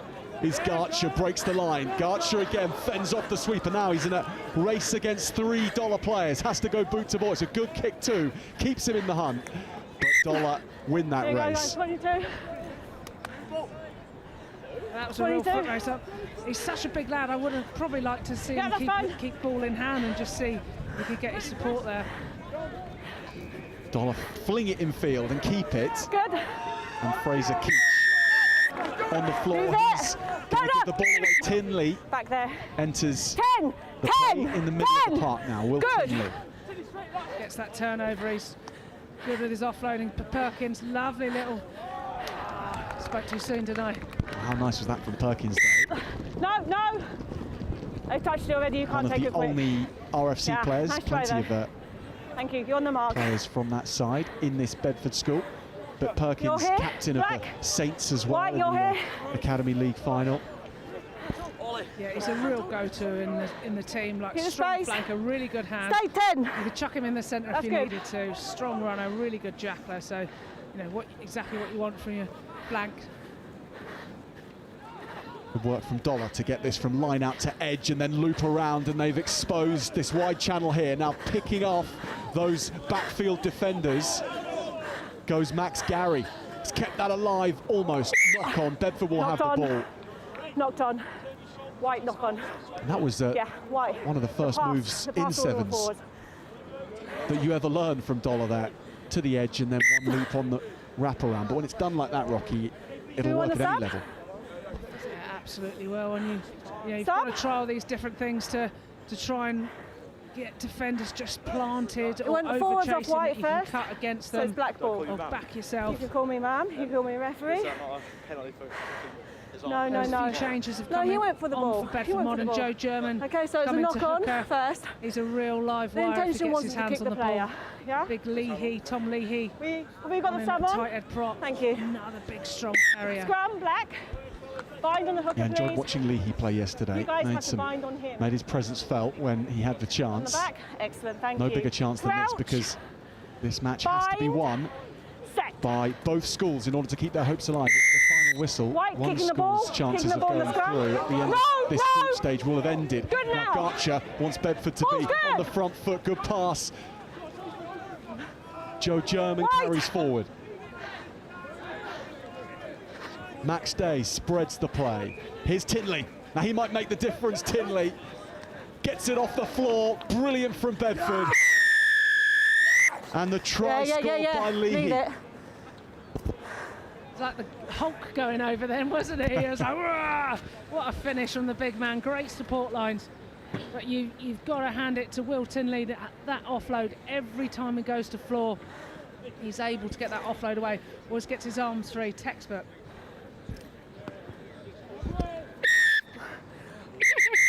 First half. That's first half. So half-time between Bedford and Dollar, and it is 7 points apiece. Thank you. Apologies, we haven't got our graphics up and running on this one, but 7 you very each much. at half-time. Both teams needing to win this one to keep their hopes alive. Second half coming up, and Rocky Clark, whilst you're here, and you've got a connection inside the Bedford camp, how long have you been working with them, and what kind of things are you working on with under-18 boys? Yeah, so we had the 15 season from September, and now we've hit sevens, and it's been mainly working on like handling as well as our defensive shape, and working up, getting up high on the edges, and then our support runners as well, and backing yourselves, having a go. They haven't really had too much ball at the moment, but what they have had, they've been destructive with. So, you know, they've just been looking to try and keep ball, I'd say. Versus Lancaster or Grammar.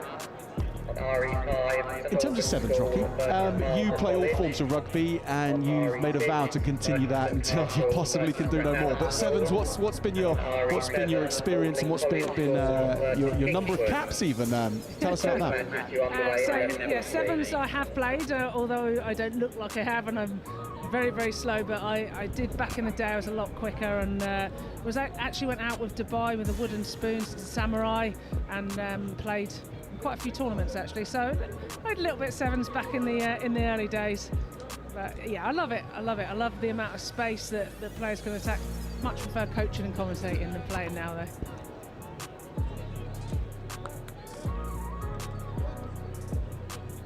So Rocky Clark, England World Cup winner, is the voice up here with us in the commentary booth for this one, working with Bedford as a coach in 15s and 7s, and giving her thoughts here as well as Bedford try and break this deadlock, having got back on level terms with Dollar Academy at the end of that first half. Penalty to Bedford. Will Howe's excellent distributor. Please, White.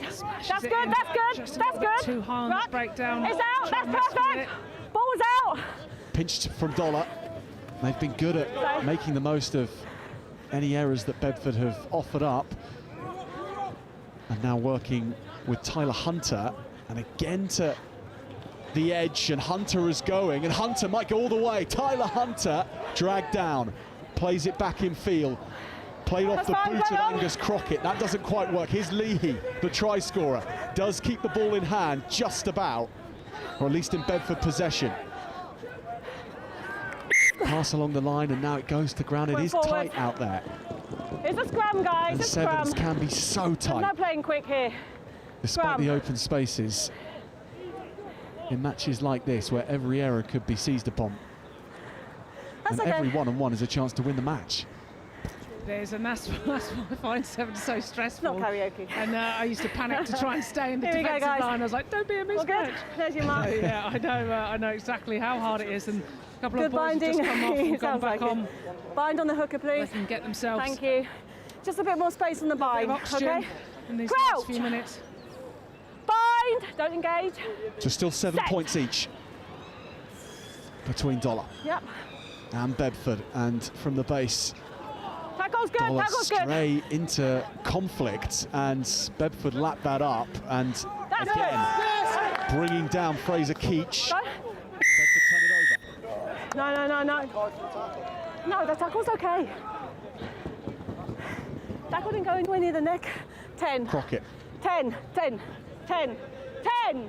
in Back. the scrum Thank hat here, you. makes sure Bedford a 10, delays the pass, spins it along, working to try and force an opening, but well read from Bedford. Huge hit from Matt Day there. Yeah, you're fly off your feet. Off your feet. Adam Howard Not 10, not 10, not 10, not 10. back, so they're going to be able to Advantage. profit here. Howard Not has 10. gone past the first man, slips the pass on. Brilliant from Howard and from Dollar. Try scored by Ross Powell, and they 10 expose metres. Bedford. Not 10 and the lack metres. of discipline. Not 10 metres, yep. Yellow card to come with it Yeah. Hands on the ground, So hands on the 12-7 ground, hands on the ground. to Dollar Academy. You're going to be. No. That is You can't have your hands on the ground. really hard for Bedford Can they now. bring the ball back, please? Playing with 6 men, 7 points down. Just got to keep their discipline. Thank you. Whenever you're ready. Get the chance for the kick-off. Oh, it's great. Let's go a bit little quicker now. offload. Behind the kicker, behind, make it Dollar clear. Academy, great Thank you. support line. Go through and get that try. Good. So Crockett kicks off, and Dollar with that lead. Now Bedford really have to provide some answers here. Tinley is the man they go to, and he powers over halfway. Good run from Tinley. Release him now. Tom Yeah, Ragg, no hands on the ball. No hands on the following ball. man. That's fine. He came in right through the gate. That's perfect. Here's Tinley again. Stanbridge plays the link. Ragg involved again. Here's the captain Perkins. PP, big clear out here from Perkins, but Dollar racing upfield, and here again is Angus Crockett, who's popping up everywhere in this match. Crockett with the fend, and Dollar Academy go in for number 3. Bedford down to 6, and they just can't cover all the spaces. And Dollar have struck in the time frame they Quite a bit. needed 2 to. minutes. Yeah, we knew it was going to be costly with a yellow card. You can kick it from there. This way. Crockett has been a live wire all day. He goes through, gets the handoff, and then taunts the opposite man as he's about to score.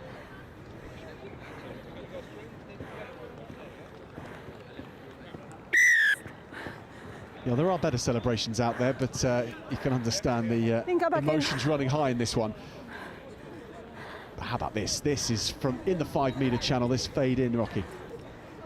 Yeah, fade in, the handoff to the face. That is Let's go. not Let's nice go on now. the receiving end of it. You can see Bedford's heads have dropped. They need something 30 now, a seconds. catalyst to just No, try no, and get them you're back really in on the, your bit. the fight. And Crockett kicks Stay off. on. And that one drifts out. There's 2 minutes remaining, 14 points the difference. It's not impossible for Black. Bedford, it's just extremely hard. Stay here. Hold there. Thank you. Black. Stay. Thank you. I mean, this group is so One step difficult. back, St one Paul's step back. School, also in it, St Peter's School, good. York. One of the toughest pools on day 2, without a doubt. Whoever goes through from this will have really earned it.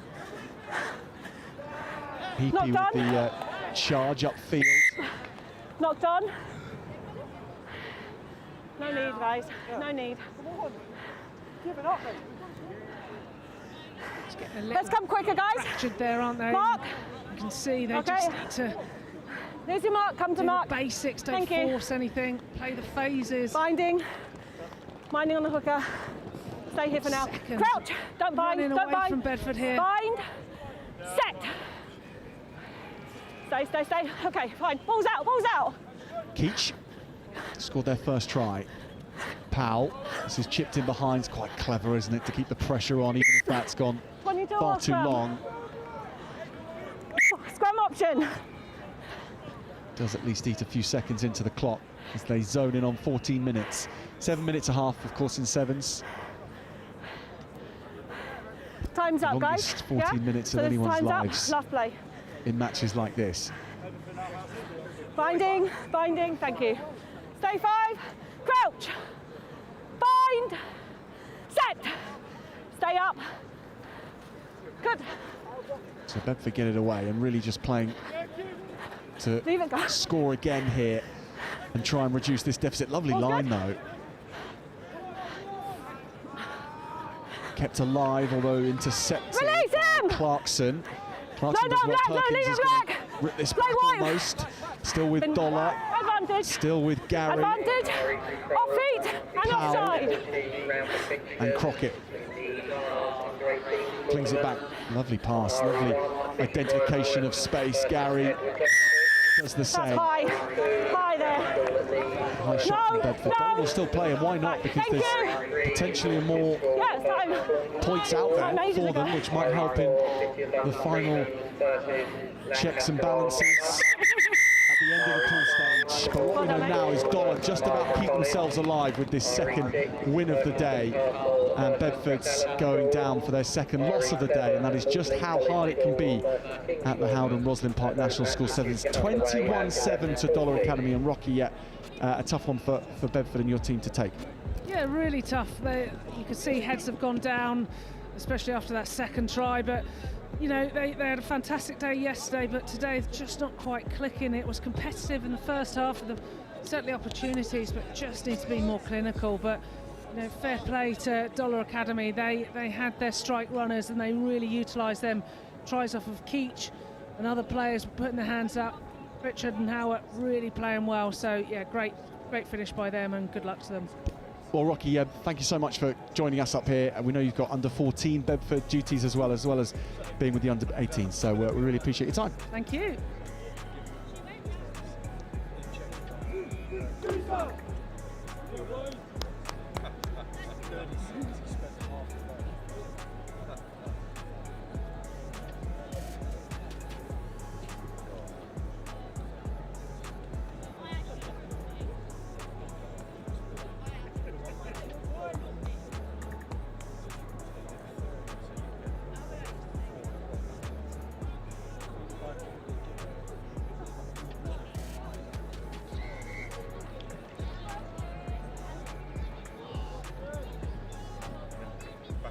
Back to the charity.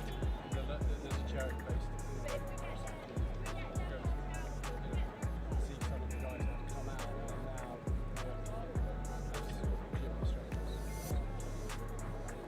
So it's all about giving them income, getting them earning. 50%. They don't earn in the first year.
And away.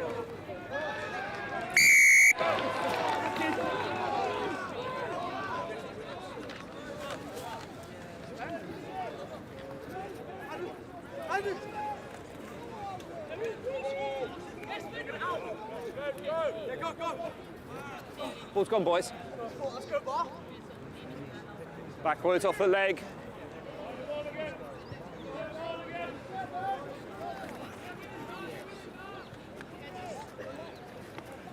And away. Good. Arrive up next time.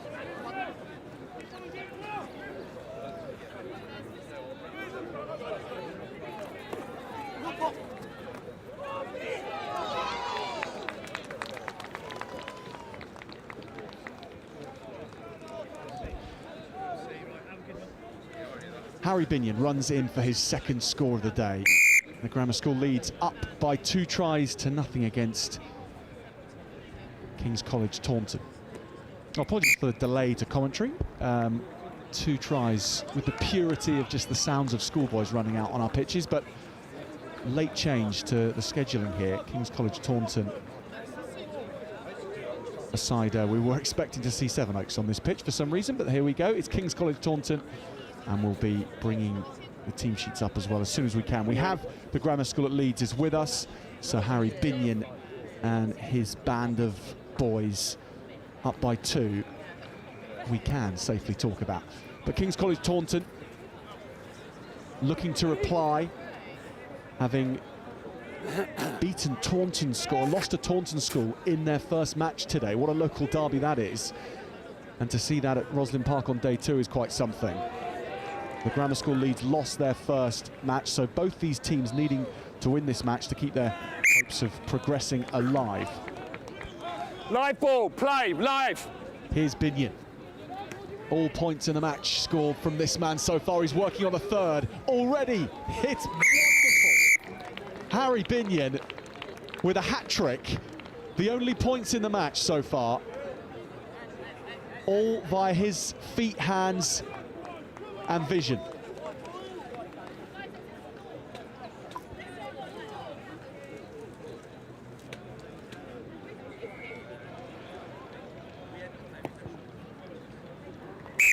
Lifts back the boot to add points to that.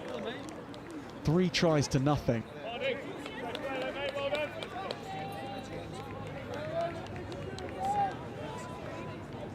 What lovely break in behind, the speed as well to dart between 2 Taunton boys and touch it down for all 21 points in the match.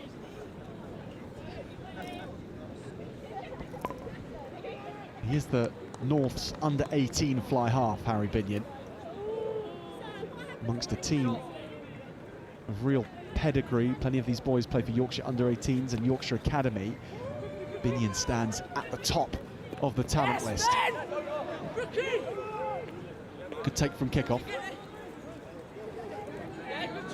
King's College Taunton look to play their way out of trouble. Lovely offload this. Tackling back from... Lazy entry. Lazy entry, tackle. That Leeds is good. Not 10, playing advantage.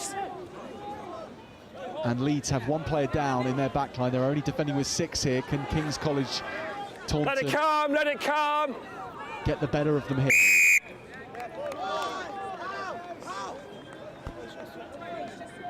Not 10, 7.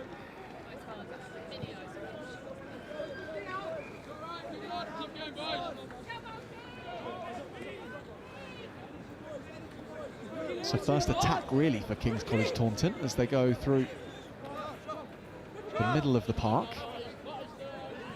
Ignoring that left edge to come back this way and look to just batter their way through. Tackling is good though. Now through the middle. So much attention paid to the ball on the floor and trying to slow things down, but rather than slow it down, they steal it outright. Don't touch me again. Barney Raphael. Oh, lovely break through the midfield again. This time though from number 13, Will Hyde. King's College Taunton take it back. flung over to the left. And stepping through the tackles, King's College Taunton on the board. Come this side.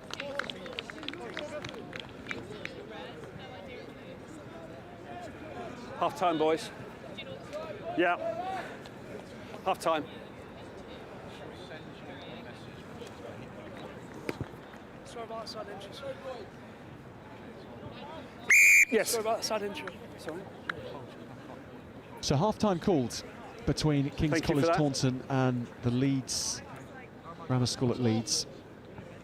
Leeds leading the way by some distance, but this has got back King's College Taunton into the match. Lovely step out of those tackles to give themselves a foothold in the match as the second half is soon to be upon us.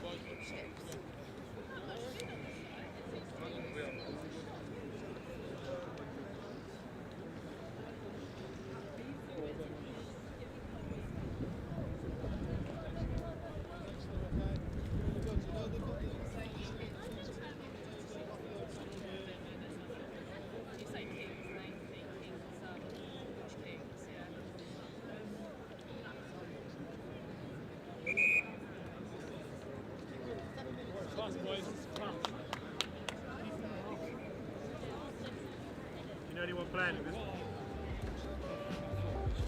Yeah, by name. Yeah, I know Rudy.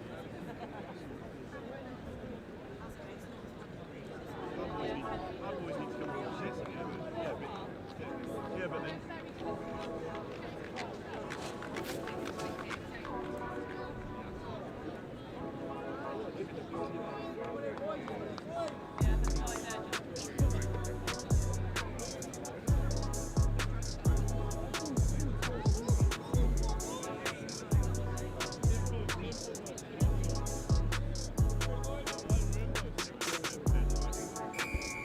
So back we go to it. Harry Binion gets Leeds back underway. King's College Taunton with the ball. Good playing of it from the kick-off, but then they concede. Matty Sugars. Now Duncan. Lovely pass from Sugars. It's just about taken. Unfortunately, Knock on, no advantage. that wasn't quite held. Nearly did brilliantly.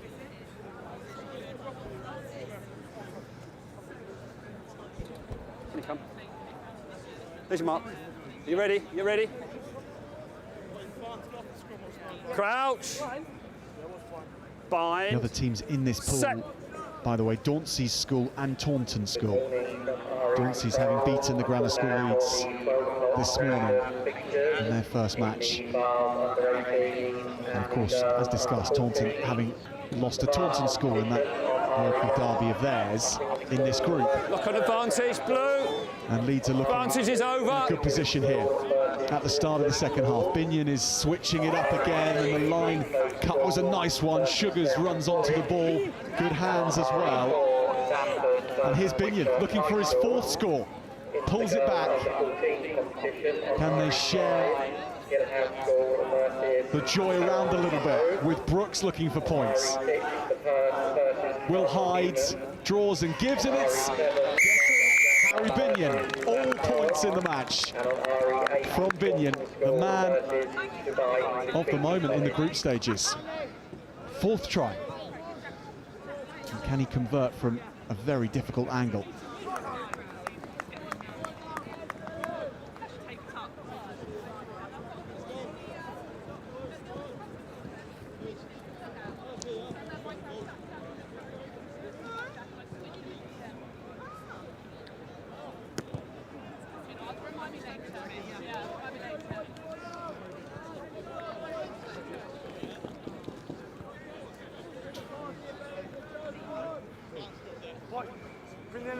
Here we go.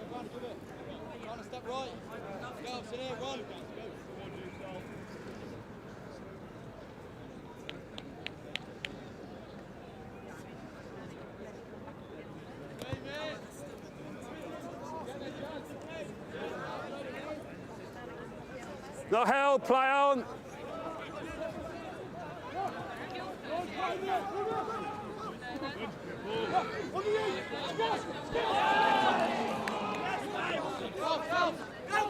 So Charlie Galpin goes over halfway. We have team sheets now for Taunton College. Apologies for the confusion, also from the school as well. They did everything within their power to get these two with us, but just a late change to the scheduling wasn't updated. Anyway, look on that advantage. Nothing to do with Taunton School's coaches and their administrative staff in getting us the team sheets. That was all done, but somewhere along the line, the message was missed about Sevenoaks being replaced by Taunton.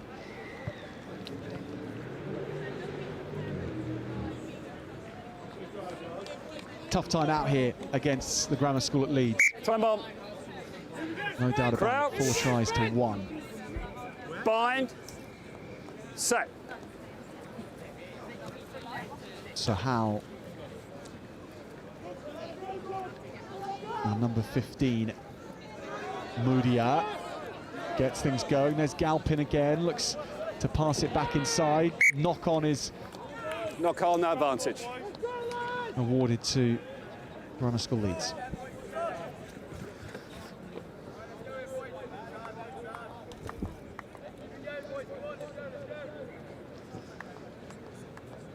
Crouch, bind, set. Solid scrum. Backwards. The Grammar School, although that pass left a little to be desired. Good hands out of contact. Galpin again keeps it alive. Into the hands of Brown. And there is Moodia onto the edge with James Matravers. No hands blues. Back feet here, boys. Well done. Backwards. Go for the ball. Got it.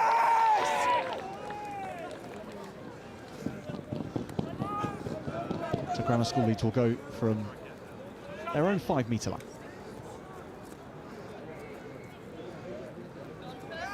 Union.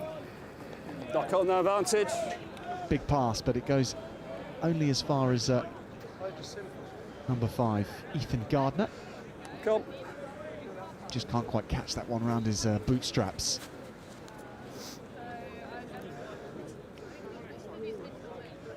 Crouch, bind, set.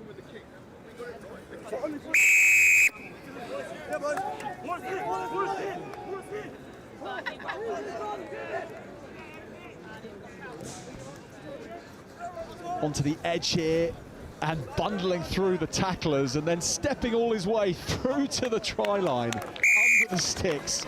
That is quite some score from Matt Cyril Code. Hang on, didn't mean to write the score down. 1. Well, this is wonderful from Cyril Code. Draw and give was nice as well, and then Cyril Code thunders through one tackle, says I'll do another one, and whilst I'm at it, exactly the same move. And even knock on by Red. Bring him down. Great score. No advantage, scrum. Blue ball.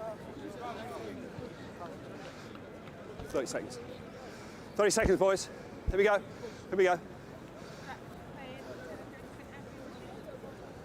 Crouch. Bind. Set.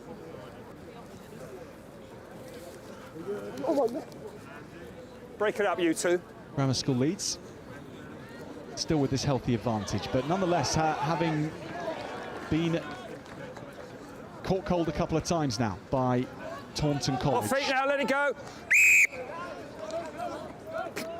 Let him go! Peyton. Duncan. Yes! Yes! Play on! Ruck return from Taunton. Harry Binion has to get out the way as they look to land marks and big shots on Forward pass under there. Grammar That's School time. lads, and it's working, this physical approach from Taunton. They've managed to show what their game is all about. Brought some real physicality to King's College Taunton. And the Grammar School Leeds run out 26-14 winners, but they know they've been in a real contest here. And once again, apologies to those watching on from King's College Taunton about the confusion in this one. The late scheduling wasn't updated, and they caught us all a little bit unawares as to their presence here. But great to have them, and best of luck to them in their third group stage match later today. But it is, the hope's still very much alive for the Grammar School Leeds in this group VC. So Grammar School Leeds now face Taunton School at 1 o'clock, whilst King's College Taunton will face Dauncey School at 1 o'clock as well. Next match on is Milfield School against Waterloo.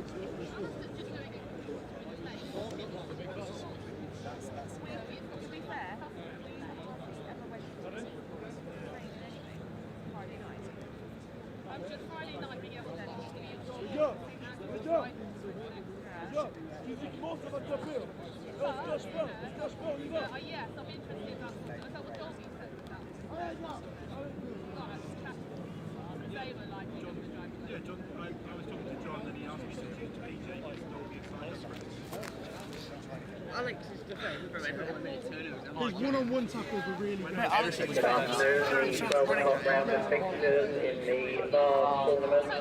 On RE1, Uppingham School versus Harrogate Grammar School. On RE2, Milfield School versus Waterloo School. On RE3, Kingswood School versus Cheltenham College. On RE4, Stamford versus Whitchurch High School. And in the under-14 girls tournament, RE5, Hillhouse School versus Cheltenham. On RE6, So Milfield School on the left-hand side of our screen get ready for their match against Waterloo Schools. And on RE8, Taunton versus Shiplake College.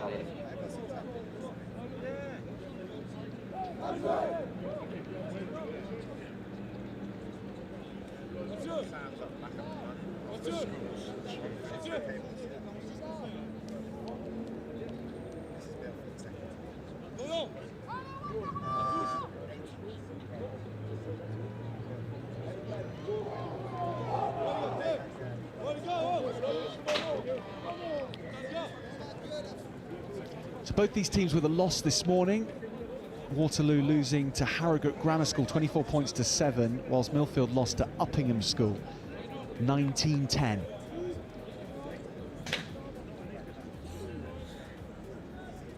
So Milfield kick-off. Dinked long by Donahue.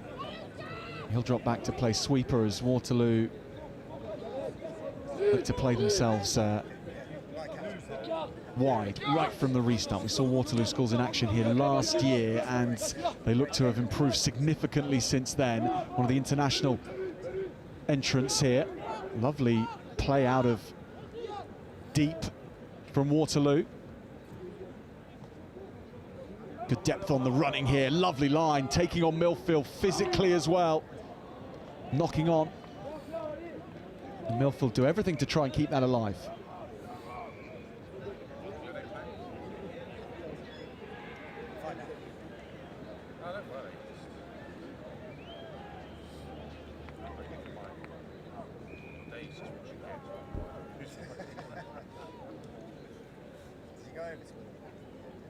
Yesterday, yeah, I went to meet my school. We'd just been knocked out by the time I got there. Under pressure here, Milfield. Waterloo have spun this through the 90, have they? Not enough. We'll have the reset here. So I got them over to get a photograph of Jason Robinson.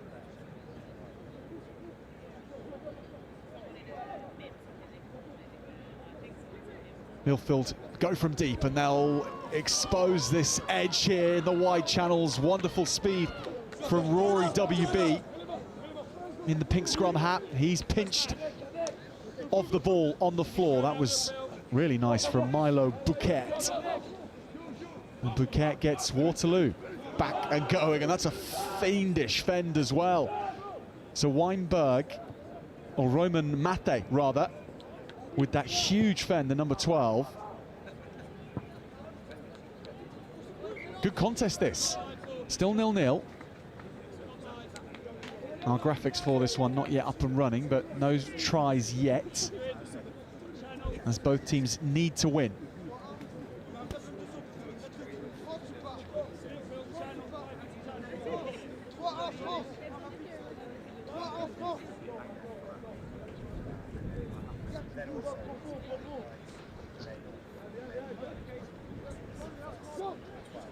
Good take from Waterloo.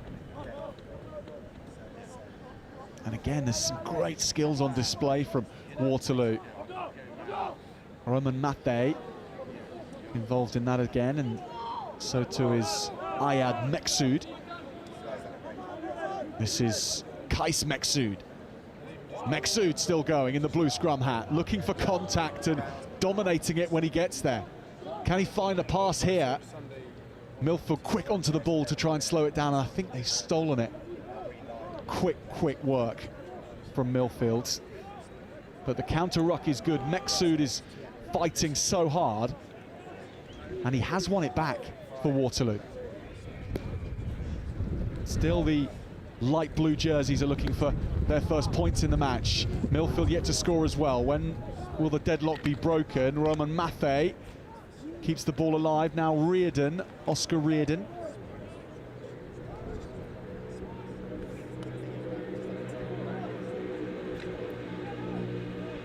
Milo Bukat.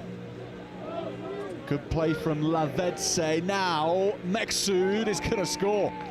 You don't stop this man from that distance with that look in his eye. Kais Meksood, an impossible force from 5 meters.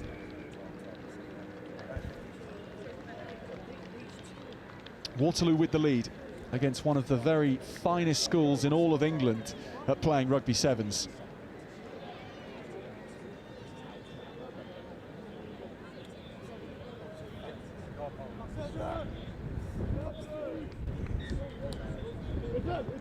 Whilst neither of these schools got off to a winning start, if they can finish in second or even first in this group, then they will still have matches to play here.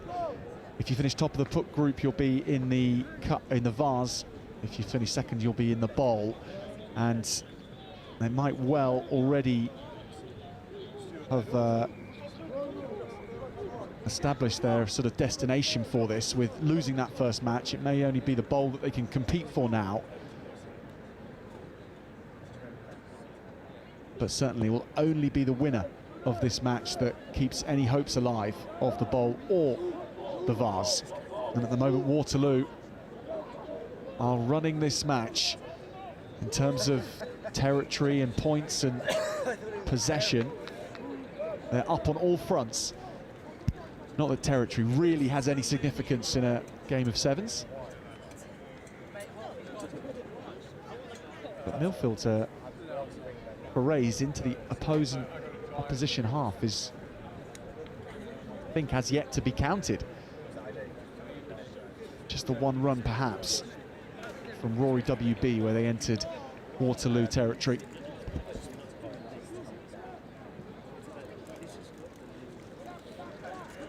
Ladevze. Nicely handled again onto Oscar Reardon's wing. It's kicked back inside, taken by Milfield from their own line. Little jink and go. Counter is good from Waterloo. Milfield having to play very risky rugby to keep this alive, and they're hauled over their own try line. Defence is exceptional from Waterloo.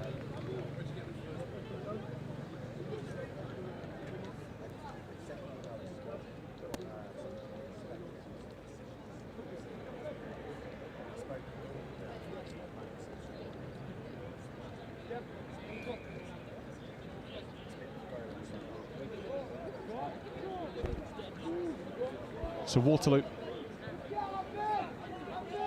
tap and go, looking for their second score here.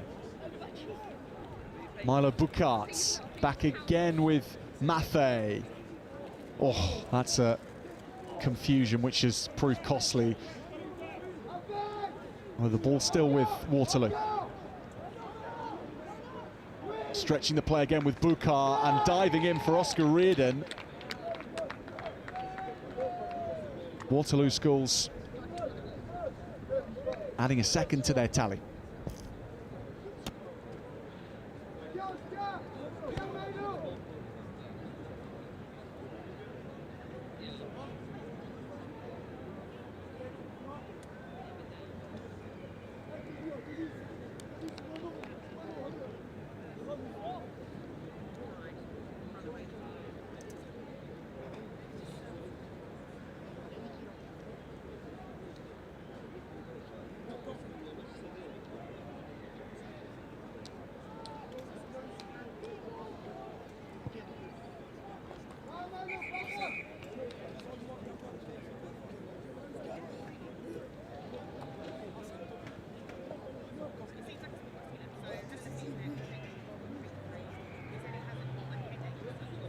So half-time between Waterloo Schools and Milfield, and this is how the second try was scored. It is 2 tries to nothing to Waterloo Schools here, and they're playing some lovely rugby. Milfield really yet to fire a shot, and I don't think I've ever said that when commentating on a Milfield school team before. 10 points to 0 at half-time.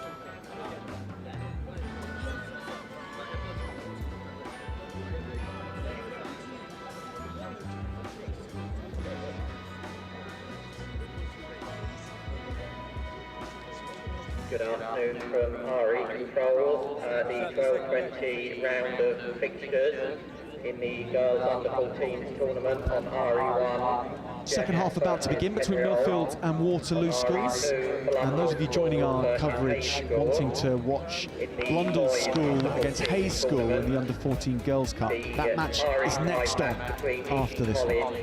The Milfield School with a turnaround job to do.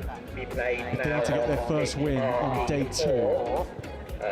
Waterloo Schools from Belgium, one of the international sides playing in the Vase this year. Bit early. By 2 scores, no conversions though, so it's still very much there for Milfield, and you'd never count out a Milfield side from pulling matches back from these types of positions, despite the fact we haven't seen all that much from them yet. The quality's always there. And that's a big carry through the middle from Milfield's number 7, Beasley, to the edge with Fitton White. Harry Bunting. Here's Harry Beasley. He's been brought on to bring go forward, and he's done that twice already. Eddie Lloyd, likewise, looks for a good offload and finds it. Finds the wheels of Jonah Miller. So Harry Bunting goes down the left-hand side. Cutting back against the grain is Fitton White, and he'll go over. Milfield strike in the early stages of the second half. And that is so much more like Milfield School. Patience. And you can only have patience in sevens when you've got the skill level to back it up. It's an oppressive style of rugby sevens that they play, rarely taking even a half chance, only engaging in contact when they're sure they're going to come out on top, and they did in that set of play. Yeah. We should also say an apologies to Jonah Miller as well. We had him down as Rory WB in the first half. There's 2 number 11s on the field, but the one wearing the pink scrum hat, that is Jonah Miller, and he was involved in that try Lovely cutback from Joel Fitton-White.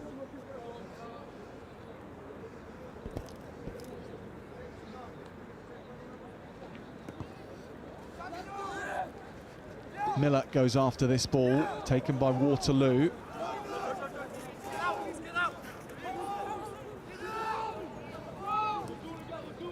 Elliot's Mapotis is on. Here's their first try scorer, Kais Meksood. And racing down the gunnels of the pitch is Bosmans. Doesn't get the ball back though, Bosmans, and that might leave his team a little bit exposed because Milfield have got back in numbers and they are exposing the Waterloo defence. Lovely tackle from the sweeper. Not he held. gets Joel Fitton-White down, but the offload is good as well. Donahue plays the link. Naylor on the charge. It's Roman Naylor carrying the ball like it's a marble in his right hand and scoring Milfield's second. This will be from under the sticks to take the lead. And Waterloo now feeling the pressure.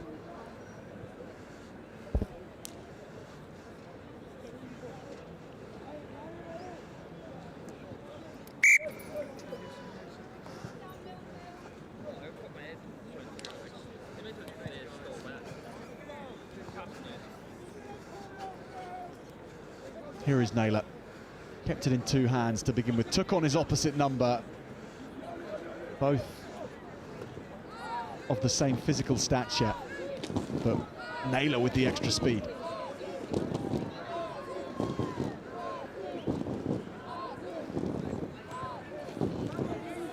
Kick off by Milfield. They lead 14-10. Those two conversions, the difference between the schools at this stage. Waterloo schools have lost the ball here, and Milfield have picked it up. Knocking on though, that was a great chance for Milfield to go a score clear.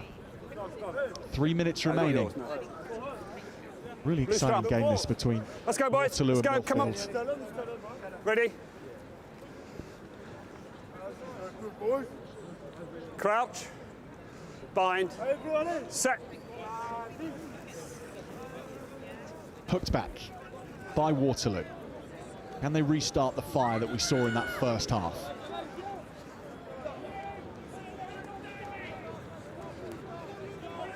Meksood is on the wing here. Not used. Lovely stepping instead from Mapotis. Mapotis again now finds Meksood, who'll look to engage in contact. Stop appealing. Tackle was good though Don't start from Milfield. Still the pace is high and they've worked this nicely from east to west. Coming back for Mapotis. Meksood is looking for his second involvement. High initial contact, high contact. Tackler. Meksood. Love the way this number 8 plays. Real stylish big man for a sevens team. That's lovely, and that's into the channels for Ethan Hooper to retake the lead for Waterloo. And he's done himself a nuisance in scoring that. But Waterloo schools are ahead by a point. 12 plays 15. You've got 14. They've got 15. You need to kick. I'll tell you after. So Waterloo's try scorer, Hello, Ethan Roger. Hubrecht, is right? down Give me still. back-to-backs.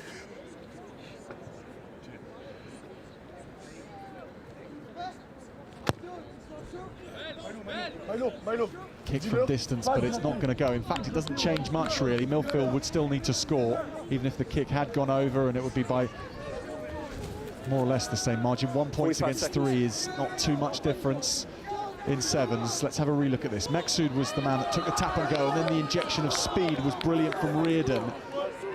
And that offload is something special. Reardon to Hubrecht, and as he dived in, seemed to hurt his shoulder.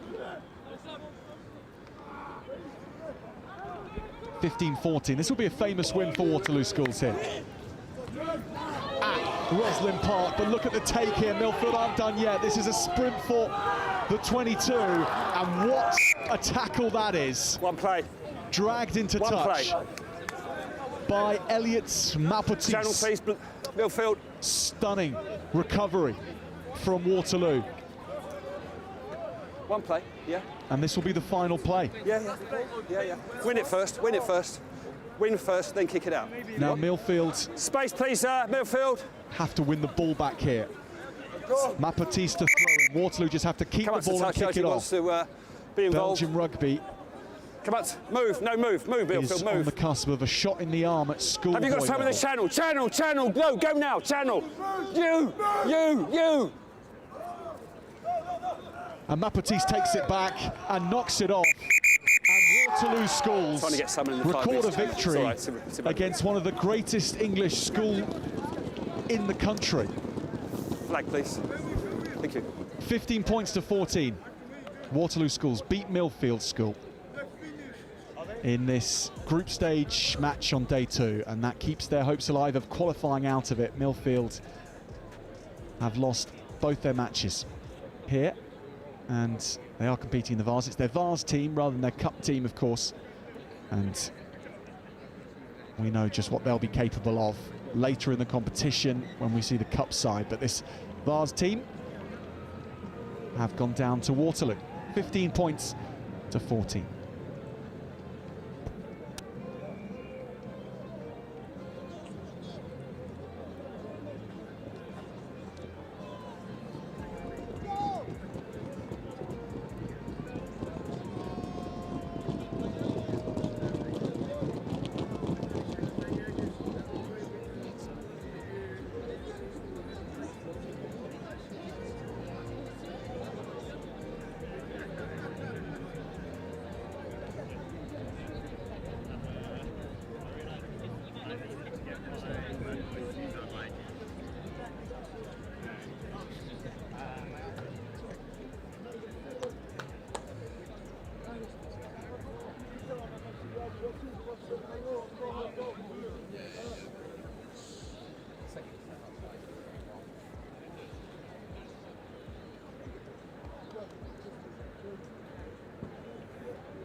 It's under 14 Girls Cup action now.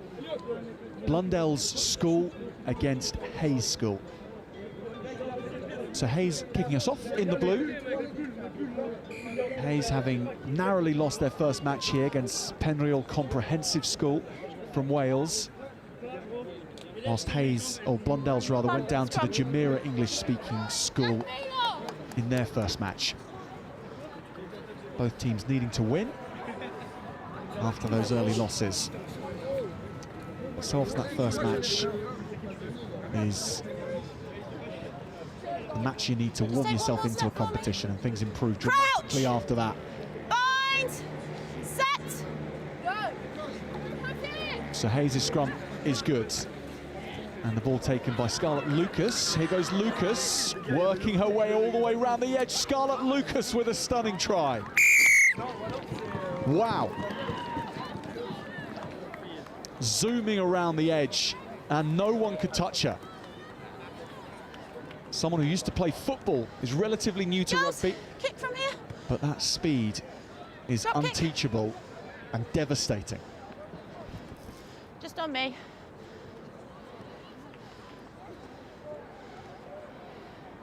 Yeah, that's fine. Yeah, you're good. Whenever you want. Unlucky. You will need to get the ball. It's your kick-off. If you can go and get the ball. I think that's the cruelest lesson you can ever learn in rugby sevens. Taking the kick and then being told by the referee that you will need to get the ball. That's your responsibility. And then having to charge down the field, bring it back to kick off again. Yeah, same again.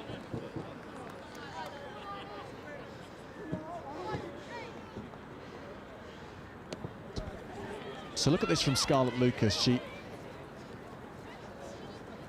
gets an easy ball back from the hooker in the scrum, well played to the front three, and then uses those wheels.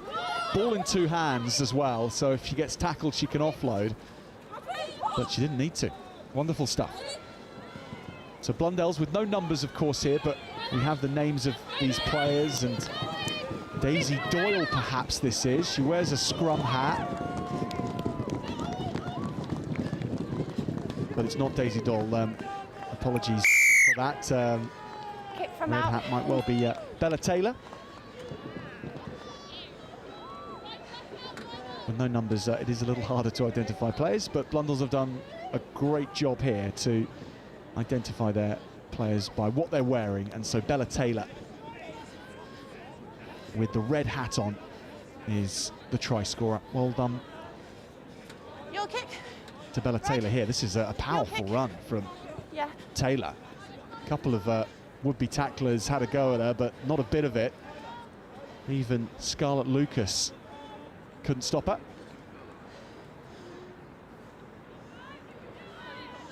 Behind the kicker, Red. Behind the kicker. Good work. Yeah.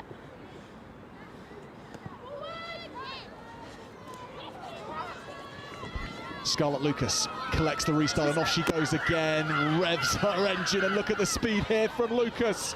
She's off and taking flight.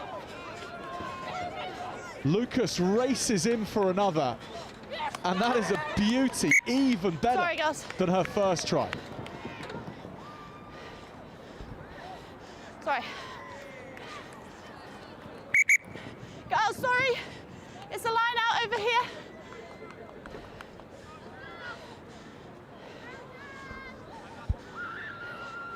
Thank you. Oh, no, no, no, no, no. We're having to come all the way back for a line out. That's what's been called here. Let's have a look here. Can we see the foot just going out of play? Must have been there on the line. That is so close.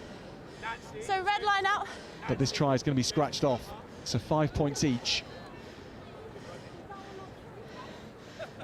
Well, Blundells have to take the credit for the defence there to force Scarlett Lucas close enough to the touchline.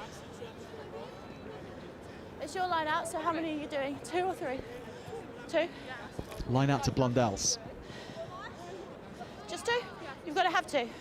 Right Bring now, 2 in. Jumeirah English Speaking School are facing Penreal Comprehensive. That's on pitch RE1. That's on the showpiece pitch here, the biggest stage of all. Thank you. Fine moment for those girls playing in that match, as it is for those playing in this one. And Blundells replying here off the line-out. This is a wonderful run, and still going, and maybe looking to the try line all by herself. The support is good. Unlucky. The other players by red. starting the match for Blundells include Hattie Sampson, Jemima Stewart, Ellie Raymond, Purdy Knight, Daisy Doyle and Sophie Francis, as well as Bella Taylor, who we've seen score their first try. So there is Daisy Doyle in that scrum hat with the ponytail. She's next to Bella Taylor in the scrum. Come in. Ready? Crouch. Bind. Set. And back to the fly half, who'll set off and running with Jemima Stewart That could well be. To the edge here, though. Blundells are going to have their second good finish. Yeah. Real focus on the try line.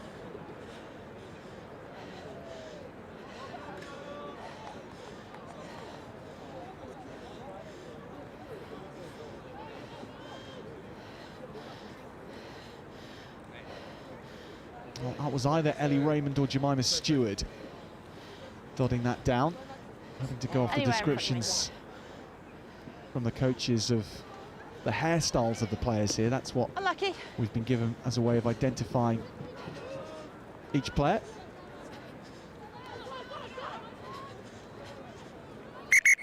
It's a kick-off, girls. It's red kick-off. Don't worry.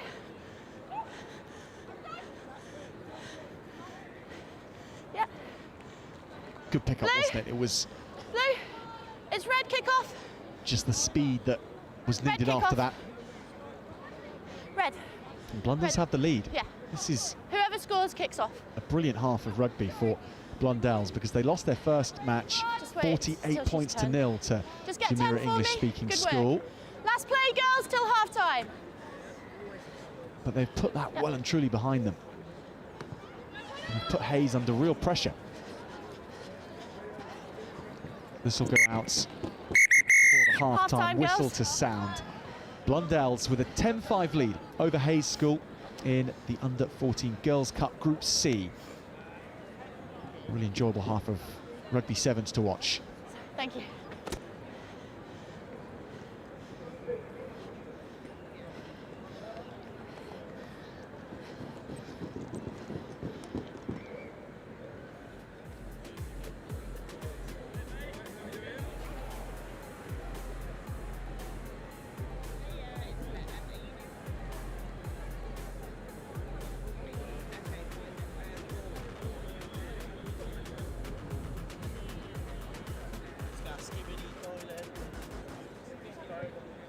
Yep.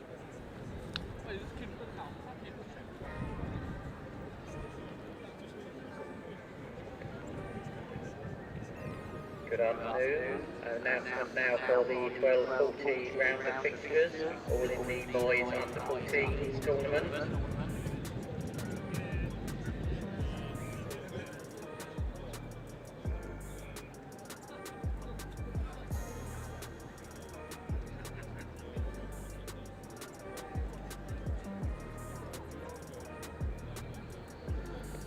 On RE1, King Alfred's Academy versus Duke of York Royal Military School. On RE2, Ipswich School versus Clifton College. On RE3, Tiffin versus the Campion School. On RE4, University College School versus Rougemont School. On RE5, Rugby School versus the CD School. On RE6, Strathallan School versus Thomas's Battersea. On RE7, Barnet Castle School versus Emmanuel School, and on RE8, St Paul's School versus Orleans Park School. Those fixtures due off at 12:40, all in the boys under 14s tournament.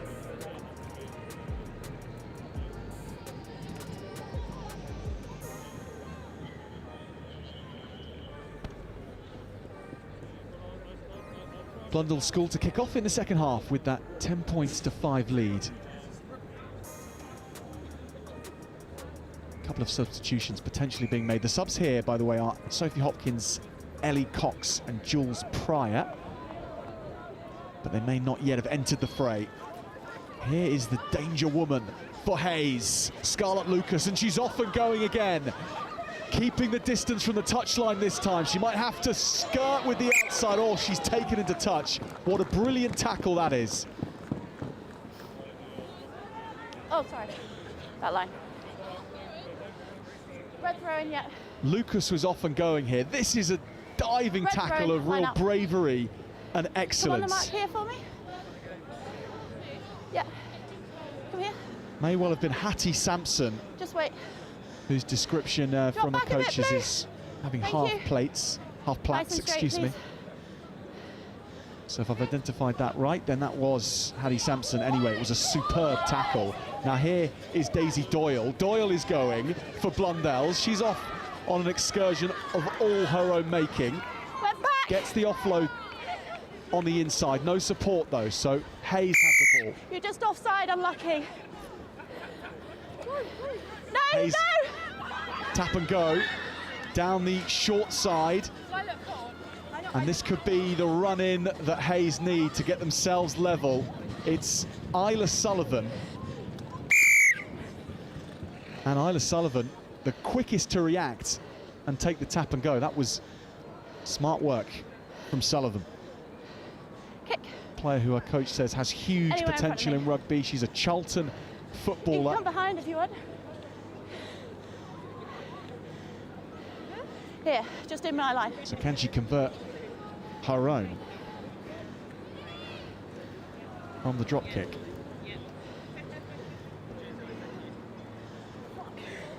Try again. Try again. Well, not a Good bad ball. effort at all. The drop kick just not successful, but this was what really mattered, and Sullivan escaped everybody by shooting down the short side.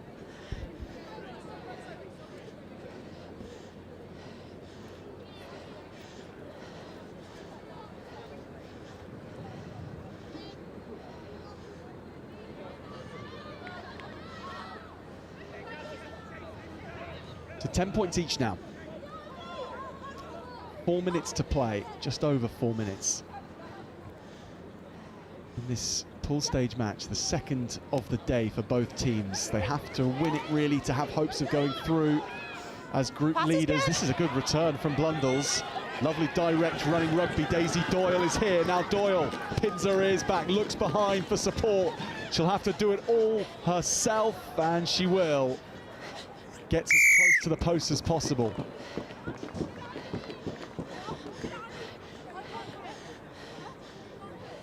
Oh, excuse me, it's not Daisy Doyle at all, it's Sophie Francis who runs that in. Scrum half. Just ask your teammate to drop back to collect the ball once you've kicked.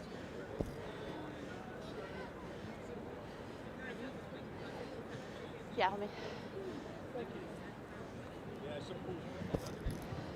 Conversion to be taken by Bella Taylor.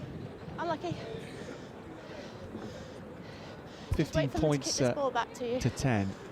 Blundells with an excellent reply. So let's try that again. Sophie Francis running down the sidelines. And too much speed for Hayes to stop her before the try line came. Well played indeed. Good speed from Francis.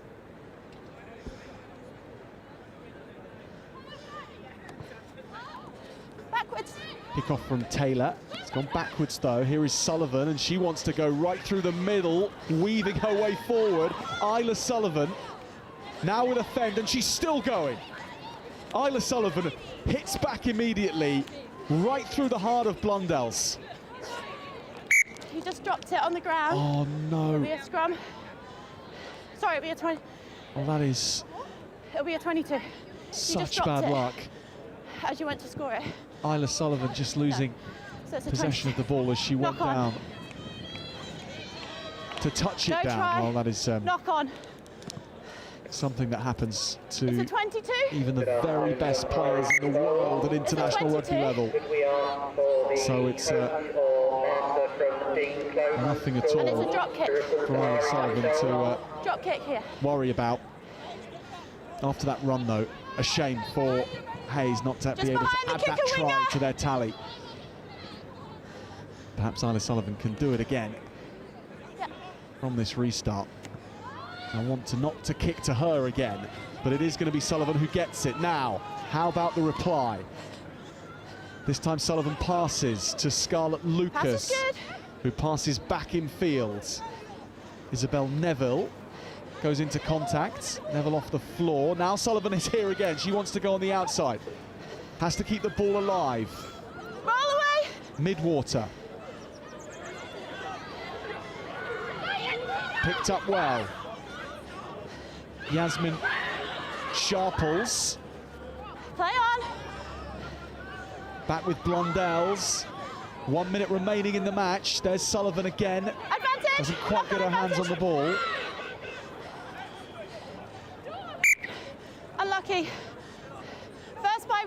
by blue.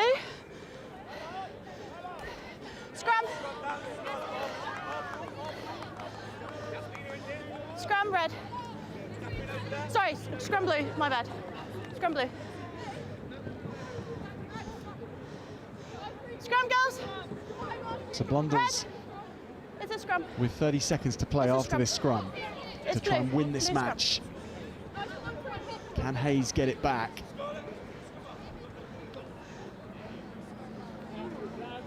This way. Are you 9? Pryor is on You scrum half. for Blundells. You might want to go on the other side because it's easier for the hook. Yeah. Scarlett Lucas. Crouch! Can she provide the spark? She scored from the scrum in the first half for Hayes. Got the very first try of the match in what try Hayes, which have been run in but then ruled out. The first foot in touch and the second for the ball being dropped. You sense there is still an opportunity here for Hayes if they can get this back. There is Lucas, and she wants to go herself. Lucas with good speed. She might need to find support here. She does. Knock Then on. knock That on was comes. last play. Blundells have it back, and that is the victory for Blundells School. They have taken their first win here at Roslyn Park. A wonderful moment for them. Hayes School can be so proud of that performance and yes, that's what I've got. just how well they played as well. And a wonderful moment for both teams, and they should be both very, very proud of how they played out here. Some real talent on display from Hayes School and from Blundells School, but it is Blundells who take the victory, 15 points to 10. And that is a fine, fine match and a real privilege to watch.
Well, we return to the Under-14 Cup competition. Thanks, Jack. I'm Wilfred Kemsley, back here at the HOWDEN ROSSLYN Park National School Sevens. In the Under-14 boys tournament. It's Clifton College who take on Ipswich School, a famous old name at schoolboy level, with some certain rising stars in Ipswich who have, in the last couple of seasons, just begun to dominate. They will be odds on, perhaps, in the Under-18 competition. But it's Clifton playing in left to right who will get us underway, and the kickoff finds touch. And Ipswich look to take it quickly. It needs to go 5, okay? Let's try that again. But prove back instead. Hold it now. You've got a match. Just matching the numbers. Cool, thanks. In goes Tad Hunter. Make sure it goes straight, please. Noah Rylett joins the line as well. But simple enough round the corner from Max Isles, and Ipswich now look to progress up the field. A little bit lateral. Into the wide channels they go, on the turn, taking contact. Release now! And now from left to right, they look to work it through the phases. Back across the crane comes Appy Delai, and now breaking through the line, Underhill gets in the offload, and away go Ipswich. Isles down the right-hand side, finds a teammate in Bats who will score. And Ipswich start the brightest here in this crucial under-14 Cup group game.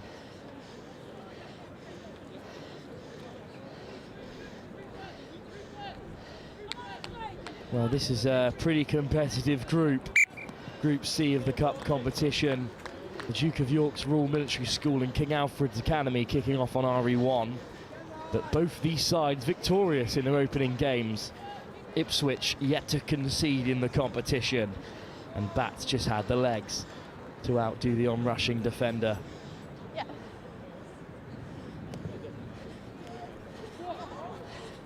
Well, kickoff is short. And lovely footwork from Rylett, one to watch in this game. And they spread it to that left-hand side. Patient stuff, and here is Rylett. What can he conjure up? He demands a little bit more from his teammates. But still moving the ball really nicely here. The try scorer Bats wraps up his man. Lovely little offload to free the ball and take a player out of the game, and suddenly a bit of space might open up for Limbu, who's around 2. Smith goes himself, skipping through the tackles. Smith breaks one, just the sweeper to beat. Lovely footwork, Limbu in support. Over the ball go Ipswich, and they do turn it over. No clear release. But there was no clear release from the tackle, so instead it's a penalty Clifton. On the line. George Smith taps himself. Knock on. And knocked on just short. Smith went for glory, denied by Underhill. Your mark's going to be and here it will on the be far. a scrum for the side currently leading this fixture. Well, this is certainly the strongest of the two teams in this group. Just take Who a step will for me. progress to the you. next stage of the competition? Crouch. We'll surely find out. Bind. Set. It's just come straight out the tunnel. One more Not time. clean enough for the referee, so we'll have another stab at things here. Don't hook before the ball's in. Crouch. Some great rugby though on offer. Bind. Waterloo Schools with that one-point victory over Milfield. Last game between Blundells, which saw them win at the very last. On for another close one here, but it was hacked clear by Ipswich. But who will win the race? Hacked on once again. And then collected. And Gould might go all the way here.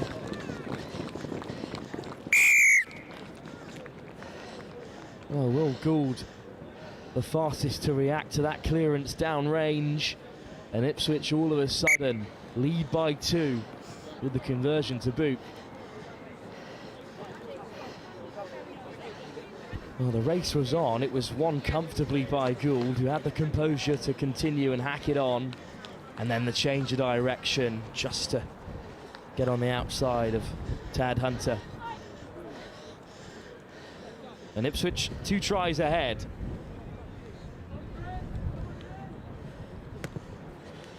Long and deep this time. Might trickle all the way out of play. Instead just bounces unkindly on the touchline. So Clifton College with a lot of work to do. Lovely ball out the back.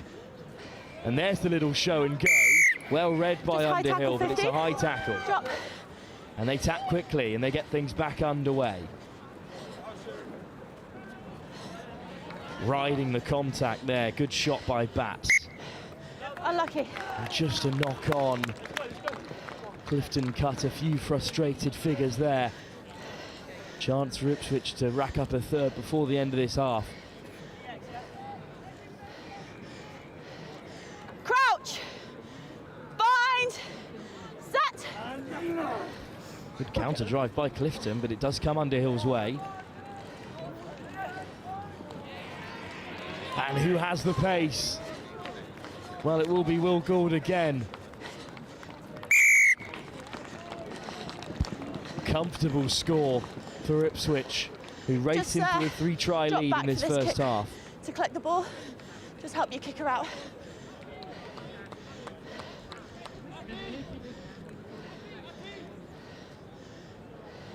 Henry Bailey from a long way out. It's a good effort. Lucky. Just wide of that left-hand upright. So Ipswich lead by 19. Asking the try scorer Gould to go and collect as well. It's a simple play really drew in the defenders. Gould had pace to burn in that wide channel.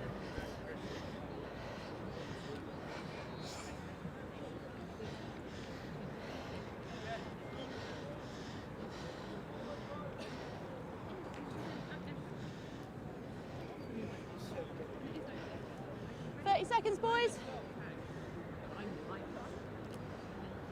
Half a minute left in this first half, and this time the kick hung high but well taken. And Clifton look to assess their options in attack, taking it to the line, freeing up the hands. Good offloads. And Ipswich meet the challenge up front to begin with, and they have stolen the ball. Release! Release the call, and there was none coming, so a penalty. Go back 10, in front of me. Ipswich on the front through. It's their ball, back 10. Bailey Just come and do it in taps. front of me for me. On RE4, St. Peter's York versus Dollar Academy. Shaping up for the corner RE5 with uncontested lineouts at this level. Not a bad option, but the ball will not find touch. Instead, it will roll into dead ball. Oh, play on instead. Ethan Earp keen to just keep the game flowing. And Earp has held his width and puts in the fend. Earp is away. Underhill looks to chase. Earp just ducks under the challenge, but a big shot comes in there. Play on. And Underhill stolen it at the breakdown as well. So Bailey now plays it away for Ipswich. Underhill goes himself and evades the last defender. And Ipswich go 4 in front. 15. That's half time, boys. And on the stroke of half time, Ipswich could make it a 26-point advantage.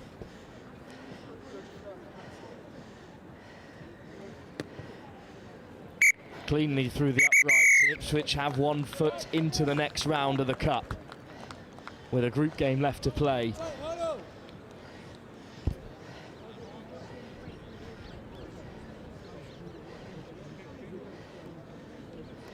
Thank you. Just didn't get the spacing right there, Clifton, and punished by Henry Underhill. Pretty comprehensive stuff from Ipswich. What you've come to expect at every level. And they lead by 26 unanswered points at the break here in the Under-14s Cup at the HOWDEN ROSSLYN Park National School Sevens, with the second half yet to come, live here on RE2.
Getting things back underway here. Ipswich from the kickoff. Pretty frightening one as well. Well taken. Excellently well taken by Noah Rylett on the turn.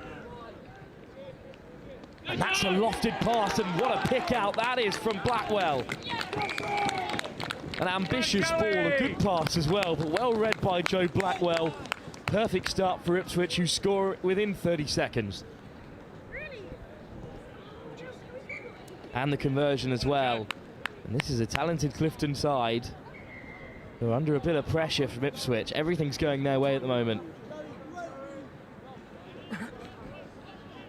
It's just a good read, and they were being punished outside them. It's not a bad pass at all. well, reaches out, scores. Ipswich 31 in front.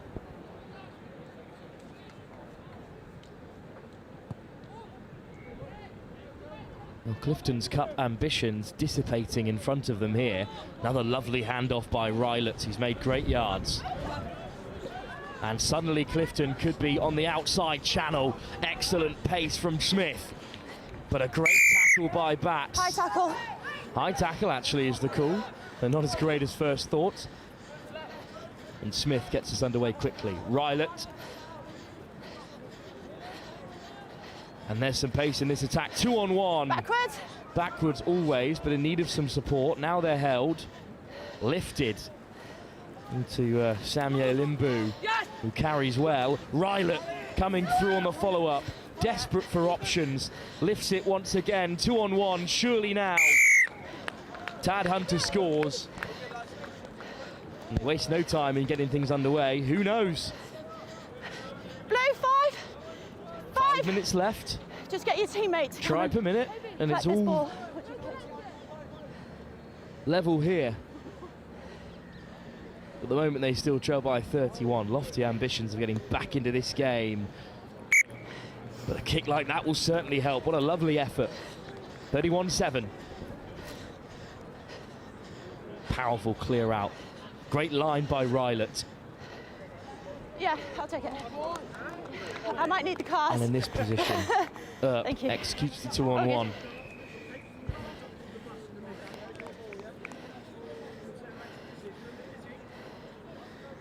Just wait 1 second. Henry Grucock to get us underway. Ready, boys? Over 4 minutes to go, and they need a try per minute to get into this game. It's a great take by Bats, driving down that 5-metre channel. Taking on 2 defenders. Ipswich could have created an overlap on the far side, but instead it's gone down. Scrum. And Clifton need to get a hurry on here.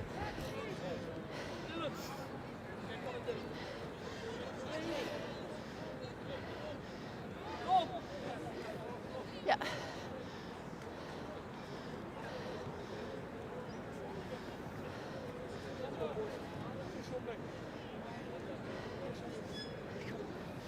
Crouch. Bind. Scrum that Clifton College will feed. And they are in possession. And on the switch play, Earp taken down. Smith, patient sevens. Earp looks to go himself. Lovely step off the left. Up over the gain line. Over go Ipswich. But it's still Clifton in possessions. And the ball is just beyond Limbu. As well to keep it in play and take on Gould. Big tackle comes in on him. Physical collision from Faulkner. But still Clifton in possession. Driven back to the 10. Reigate shrugs off one. Smith in the outside channel breaks away and evades the last defender. And that's the deficit cut in half if Clifton can convert. 8. 8. 8. If you're going off, just wait for the ball, please. Grucock converts. 31-14.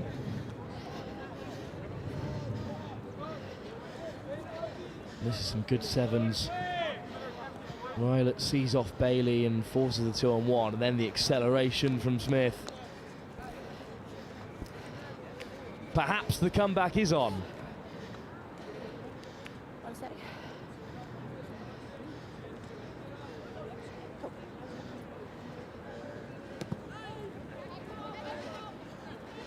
Picked out of the sky by Ipswich.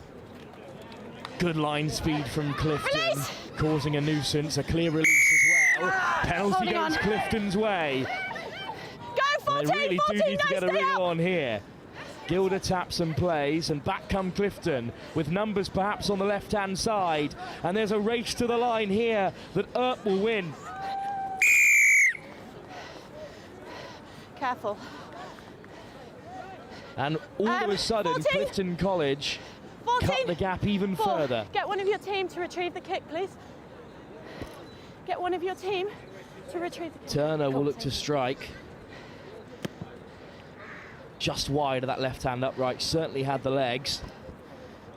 2 more and we could all be square here in just 2 minutes' time. They really have turned this around, Clifton.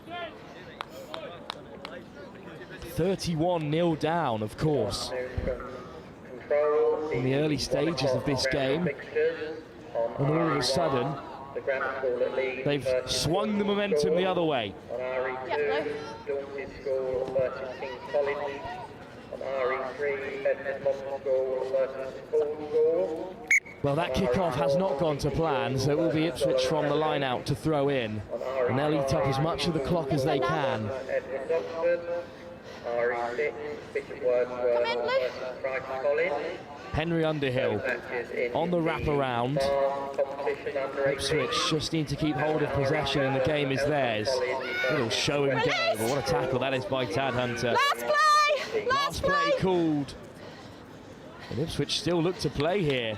They have won this game. Little stutter step from Underhill of aids one. Puts in the don't argue, lovely line. Great sevens, beautiful lines of running here, and surely Alex Dowding-Young will go all the way. He's got Turner for company, who puts in the tackle. Underhill can't control it. Well, it might be game over here, but Clifton in the second half have dragged themselves back to a respectable score of 31-19. But is that the group decider? Well, we'll wait and see the results elsewhere. But the next game on RE2, we return to the under-18 boys Vase competition as King's College Taunton will be in action against pick of yesterday's teams, perhaps on RE2, Dorset School. That's live next on RE2 at the HOWDEN ROSSLYN Park National School Sevens.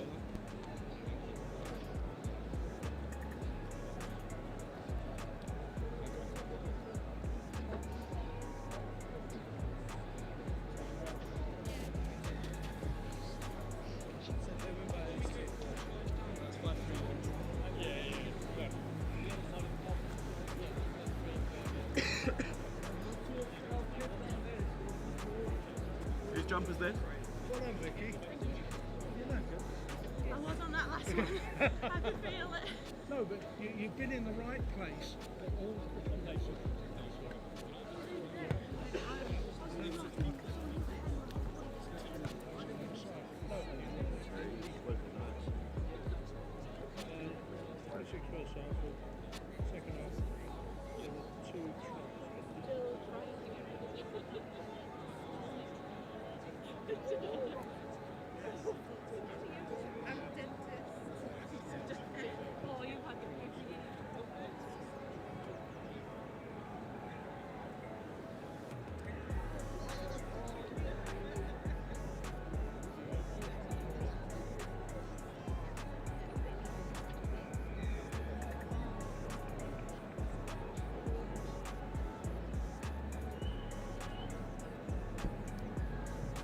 Well, we just await the arrival of our referees, being fitted with his ref mic. A new feature here at the ROSSLYN Park Sevens. Of course, very beneficial to you all at home.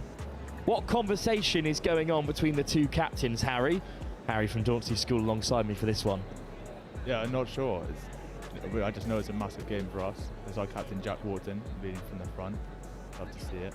In conversation with Matt Serrell-Cook of King's College Taunton. I know Jack Zorab's already apologised for the confusion earlier, but all is resolved now. And here's how things stand in this final game of Group C. Taunton School, not to be confused with King's College, are top as they take on Leeds Grammar School, who sit in second. But a win here for Dauncey, who saw off the Grammar School at 10 o'clock this morning, would see them qualify for the bowl competition or the Vase, if they can get a big enough win here. King's College sit rock bottom at the moment, but a big win for them and a win for Taunton School against Leeds could see them through to the bowl. All to play for here then, Harry. Yeah, all to play for, definitely. Boys are definitely up for this one. I'm definitely glad to have the ball for this kickoff because we know Alfie Shears, our number 8, is going to put a lot of pressure on this. And up go Cyril Cook instead, who wins it for King's College Taunton, who on their first attack of the game. It's Gulpin driving down the left-hand side, but the tackle comes in by Jamie Arch there. and therefore it's turnover possession for Dauncey. A really good day on day one of the Rugby 7 for Dauncey School. Did you expect to have so much success? Well, we knew we were coming in as underdogs. We backed our skills and like our talent. We knew we had what it takes. Especially stuff like this. The line out was definitely one of our strengths. Up goes 100%. Arch to win possession, and now Dauncey on the wraparound. Aribo hassling, but they have made it into the outside channel. Away goes Haywood. Haywood shepherded towards touch, but he frees up the offload, and suddenly Dauncey on the attack. Cyril Cook rips in possession. A wonderful tackle by the captain of King's College. And suddenly, transitioning from attack to defence, Aribo taking on all comers and around the outside. Aribo almost in touch, but he'll skip away. A great finish by Mudia Aribo. And look at that to boot as well, putting young Matthew Nocton on the deck. What a solo try, you've got to say, fair enough, Harry. You've got to back that. Some brilliant finish there from him. Boys have got to stay in it though, can't let the heads drop. A seriously impressive score from Mudia Aribo. Have we seen some kind of nomination for try of the Vase? Took on one with the step. Pace to beat another. And then, well, talk about a bit of showboating as well. After seeing off 3 defenders, fancied it right under the sticks and put in another step off the right foot. Keep him behind the ball for me.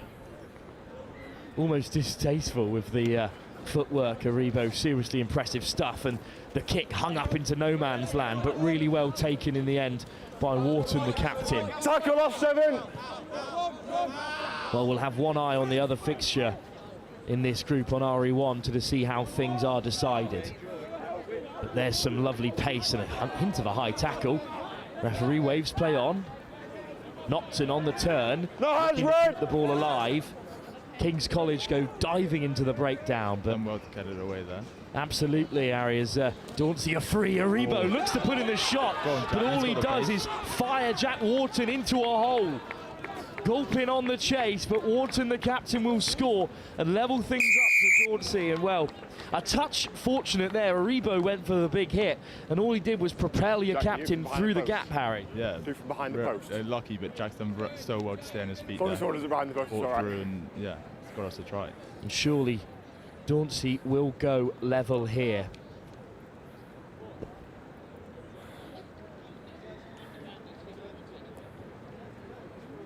Reliable kicker, Tom Campbell. Well, some big news for you here. The Grammar School at Leeds currently 14 points up, but Taunton about to score and make it 14-7. As things stand, the Grammar School at Leeds go on to 6 points, but they haven't turned it around on points difference just yet in order to propel them forward. But a big enough win for Dauncey School here could see them through to the Vase. Claimed off the kickoff. No messing around this time for James Matravers, who is driving along into his captain, Cyril Cook, who burst through the tackle. The big don't argue. And Taunton King's College variety are back in front.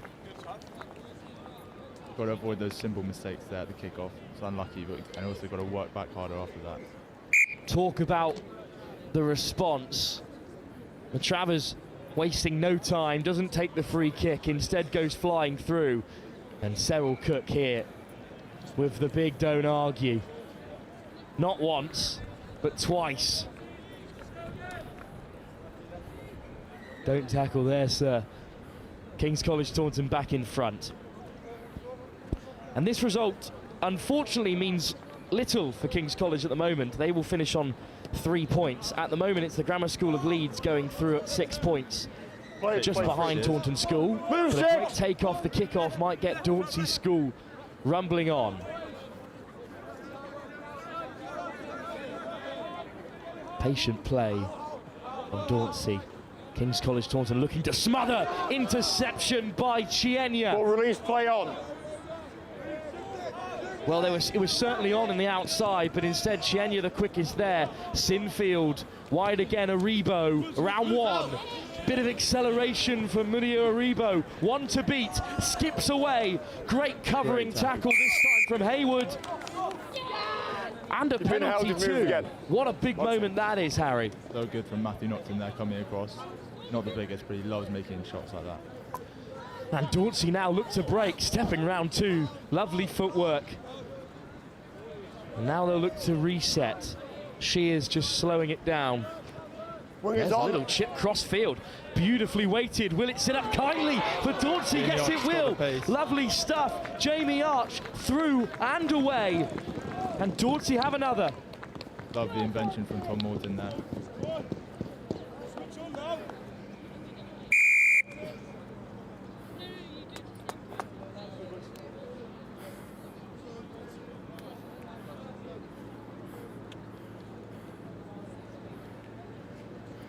Well, what a beautiful score.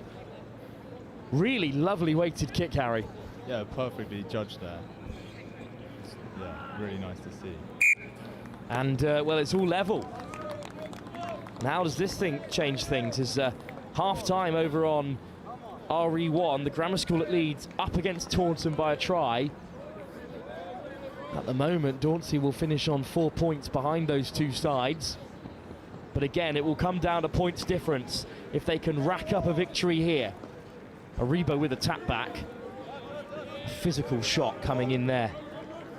Off the knee play on. Shears, but still King's College Taunton will play around the corner. Tommy Foa. Back in field this time. Just really patient sevens. Yeah, patient from both teams here on attack and defence. But this time they'll take it to the line. Chienya on the outside, breaks away from one. Great tackle from Morton. Brilliant tackle from Morton. But King's College Taunton are free. Here's Reisner. Hands it off, what lovely offload to free Aribo. Chopped again at the ankles by Shears. But still, King's College Taunton keep coming. There's a bit of space on the left. Chienya. Great desperate defending there from the boys. Wrapped up by Campbell, and they force the lock on. A huge defensive set on the stroke of half-time, Harry. Yeah. He must be pleased with that. Yeah, that could be really important in the context of the game, going in equal half-time. Well, in this important encounter to decide the fate of this group, Dauncey School and King's College Taunton locked at 2 tries apiece. We'll see if either of these can knock off the Grammar School at Leeds or Taunton School over on RE1 as the action continues shortly here, live at the Roslyn Park National School Sevens with Howden on RE2.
The action continues then from the under-18 Vase. Dauncey and King's College Taunton locked up at 14 apiece, but a good start for Dauncey.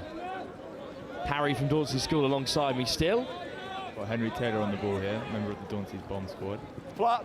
And the Vase Academy, actually. Good substitutions have been made. But a knock-on, unfortunately, not the perfect start to this second half for either teams, Harry. No, it's not ideal there, but got to clean it up and move on. Well, at the moment, of course, on RE1, the grammar school at Leeds look to be racing away for another try to go 4-2 up against King's College Taunton. But, well, they've just stolen it, in fact. The fact of the matter is, the best result for Dauncey really is a Taunton victory, because that will see them progress through to the bowl, Harry. Crouch! It's a confusing one, but they just know that we've got to win our game and see what happens. Set! Nothing we can really do about that one. Absolutely. Well, it's a scrum that in the possession of King's College Taunton, and Aribo scored that beautiful try in the first half. Still in possession, hands it off to Gulpin. Oh, some lovely footwork in there from Rudy Reisner.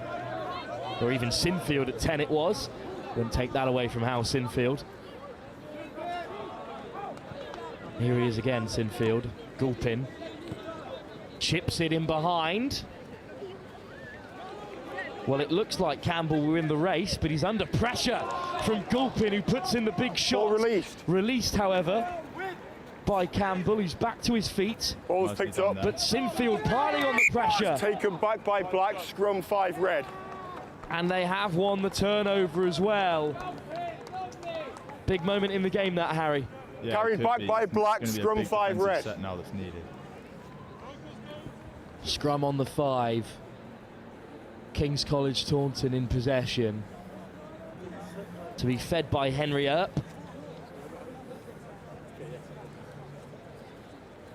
Crouch!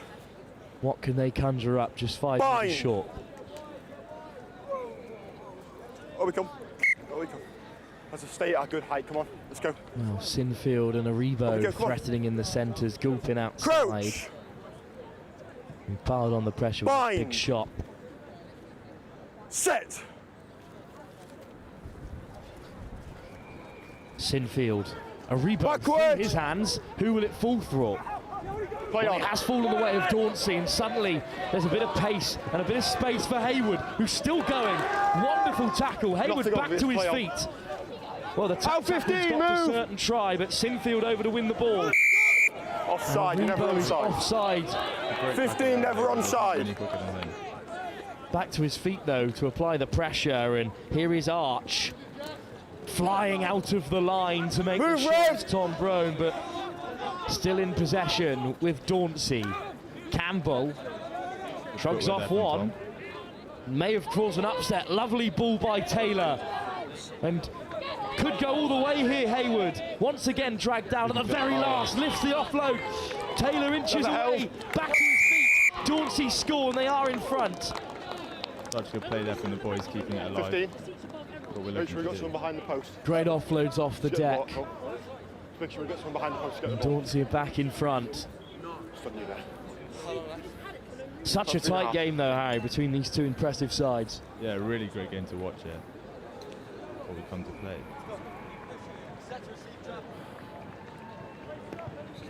Well, Ollie Haywood denied again and again there. And it's not the news that you might want to hear, I'm afraid, Harry, because Leeds, the grammar school at Leeds, have beaten Taunton. And we await the results of points difference to see who goes through. But a couple more tries might see you through to the Vase competition itself. Yeah, it'd be really exciting. We've got to make that happen now. An excellent kick-off, just spilt, unfortunately, by Shears, who was so close to claiming it.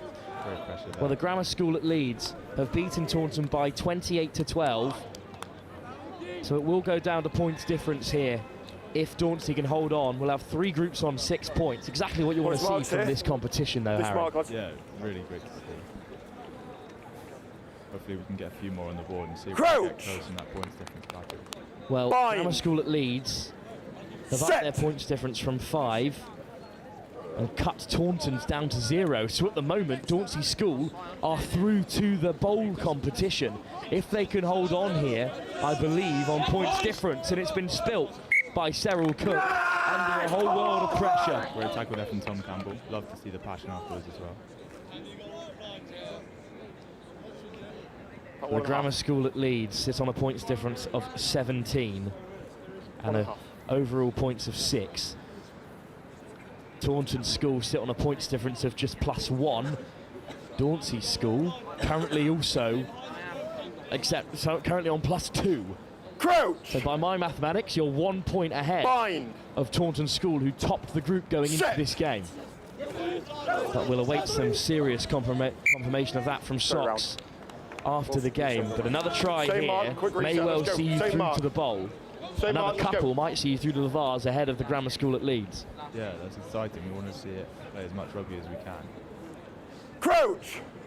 More rugby than on the line for Dauncey.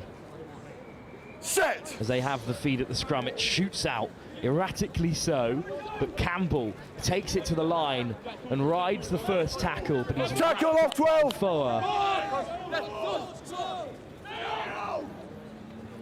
Taylor assesses his options. Wharton has to deal with it from the back. Lovely step off the right. One missed tackle and he's under the sticks. And surely Dauncey have sealed it and sealed their place in the bowl.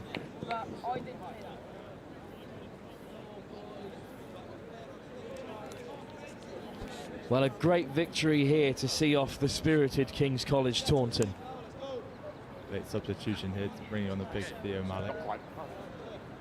We'll see if it will matter with just 20 seconds left to play, but a real captain's intervention there, Harry. Yeah, it really is.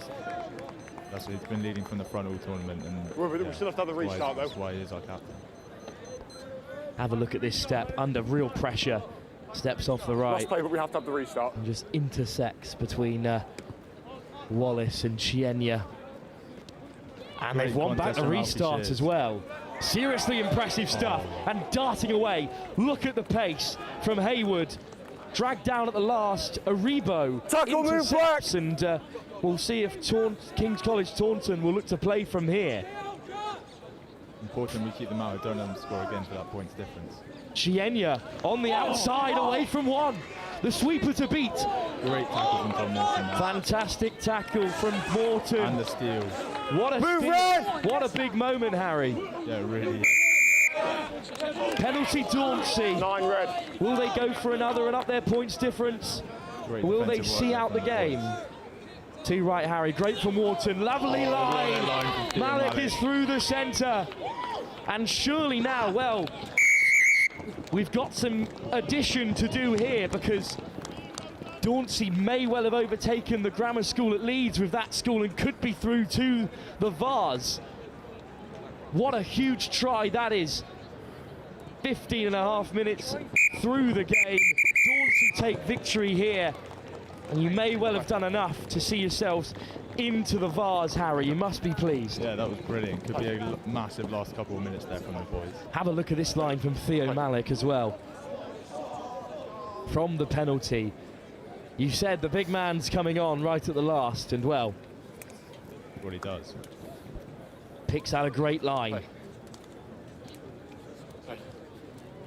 Final score then, 33 points to Dauncey School to Taunton's 14. A brilliant second half performance that may, on points difference alone, have seen them through to the Vase competition. We'll await the additions being made on Sox. Thank you for being with us, Harry. Yeah, thank you for having me. And best of luck, whether or not you're in the bowl or the Vase up next. I'm sure we'll see you later here on either RE1 or 2. Well, the under-18 Vase action continues here. It's Whitchurch from Wales who take on Dean Close.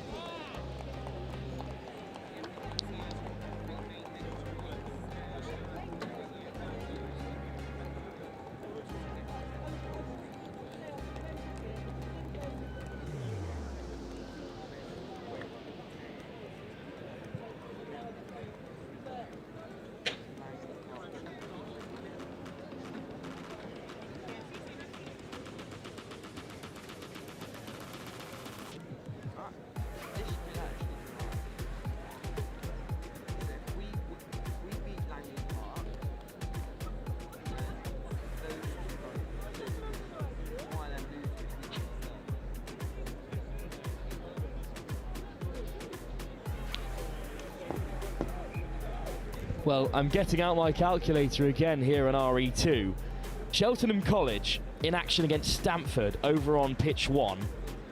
Cheltenham College 6 points to Stamford, and Dean Close's 3. A victory for Dean Close here and a loss to a loss by Stamford would see them through to the bowl competition. A victory for Stamford and a huge victory for Dean Close here could see them overtake Cheltenham College. For Whitchurch, who currently sit on 0 points following a tight 1-point defeat to Stamford in the last game, need a big victory here and Cheltenham College to win in order to see them play some more rugby this afternoon. All to play for then here. Knock on advantage over. And Whitchurch claimed the kickoff, and they will play through Owen Lockwood. Some good footwork there from tackle 15 Finn Paisley, but he's all wrapped up by Dean Close. Some great footwork to break through the line from Lockwood, and an offload to boot. Whitchurch are in behind. Open play. Open play, of course, though. So Dean Close through Hobson and playing possession back, but the penalty goes against them. Good shot out of the line to put an end to that first phase of the attack. Backwards. It's just over the head of Lockwood, but it will fall for Whitchurch still. Looking to take on Hobson. Puts in the out the back door to keep the attack flowing. Morris looks to lift another one to Lockwood, but that one is just beyond him. Dean Close solid enough in defence to force the error.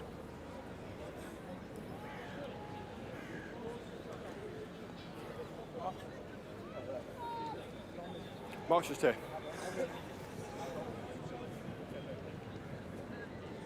Crouch. Bind. Set. Well, big news over on pitch 1. Stamford ahead. 2 knock-ons, first by red, then by black. Which isn't particularly the result that either of these sides want. Your boss. First one by red, then by black. Stamford are up by 2 tries. Well, a big victory here for Dean Close. Could see them overtake Cheltenham College, but it would be an awful lot of points. Crouch! If they wish to progress through to the next round of the competition. Set. A big win here could also see them overtake Stamford, despite their victory. But we'll wait and see, because it's Whitchurch who have turned over that scrum and are attacking themselves. Knock on, unfortunately, in the tackle, so Whitchurch will have another attacking set here.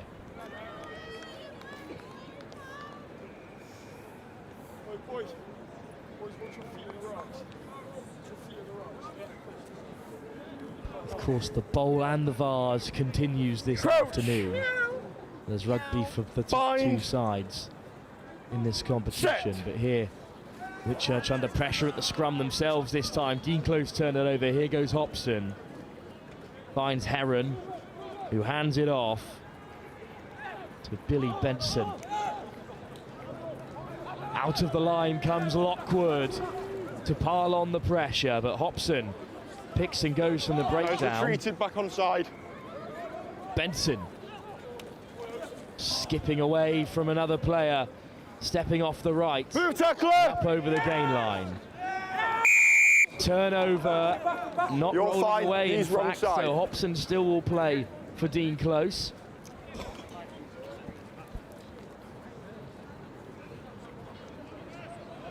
Heaven hands it off to Benson, who looks to chip it in behind.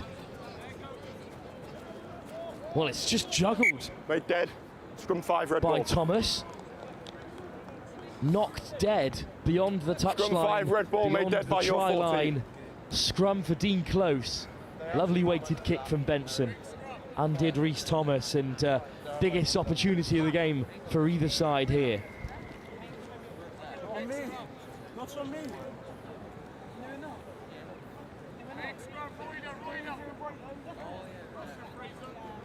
Crouch. Fine. Lead by 12 at half-time on RE1. Set. One of these sides needs to grab the Graham Brothers stuff from the neck. Free kick at scrum time. Benson tacks quickly. Hobson back against the grain. Chopped down, but it escapes the tackle and flees Hopson scores. Returning from behind the post. Hopson scores for Dean Close.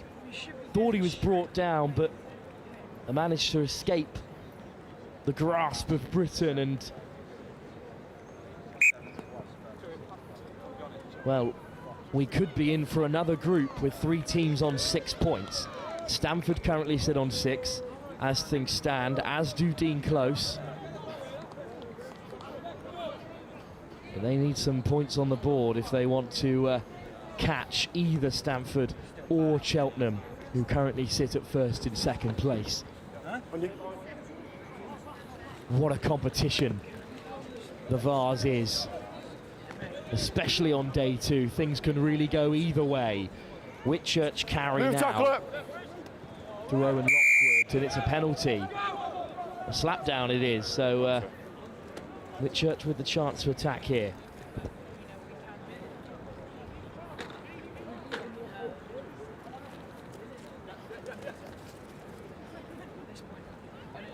Well, the ball's a bit loose, but it is regathered, and there's a lovely little turn from Williams. Lewis hands it, looks for an offload, but instead is just shepherded into touch. And Dean Close in possession again as we approach half-time. Numbers red. 3 man. Black jump.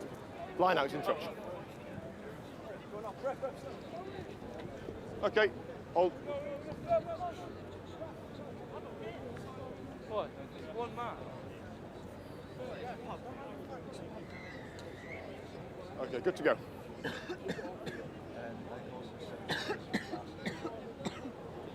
It's a pretty loose ball from the line out, and Whitchurch come away with it. Paisley, Lewis steps in and out and tracked down. Dean Close looked to be over the ball, but it's a good clear out. And Paisley breaking away. Finn Paisley on the turn, wrapped up by Hopson and intercepted in open play. Benson puts it to the boot once more. He has Lewis for company, but Benson will dribble it under the stick. What a try.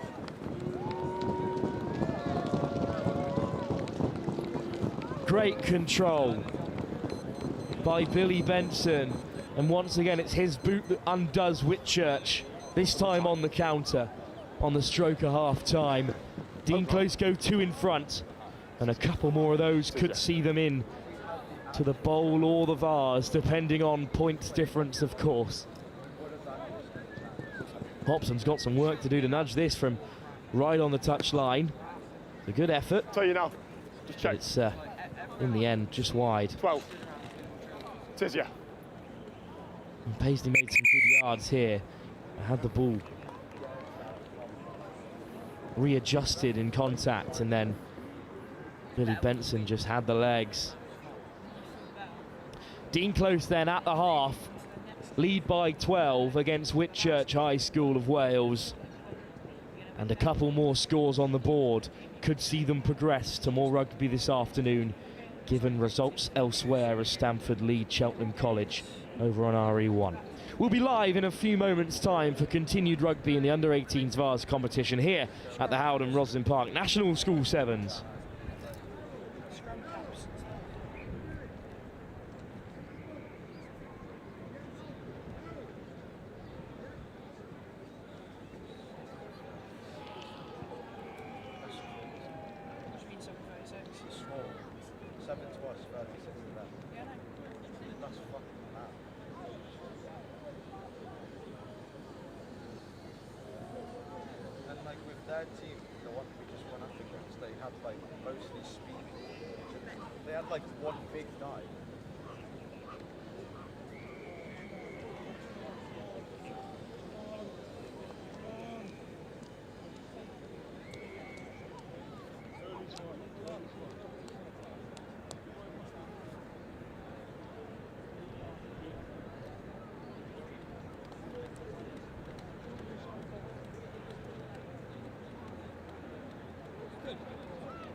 Well, the action continues here. as Whitchurch High School have a bit of work to do to try and cut the deficit forced upon them by Dean Close, who lead by 12 with qualification for the Vase All Bowl on the line, and it's Benson once again the driving force for Dean Close. Hobson, who's looked bright himself, taken down in the end, but still Dean Close in possession.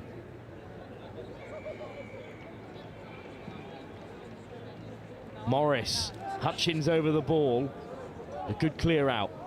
Dean Close still play. Hobson again injects a bit of pace into the attack, takes two to bring him down.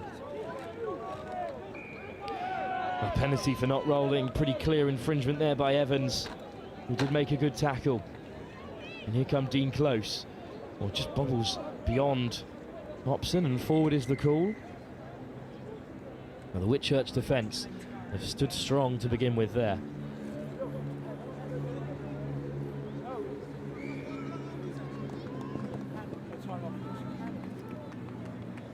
Time off.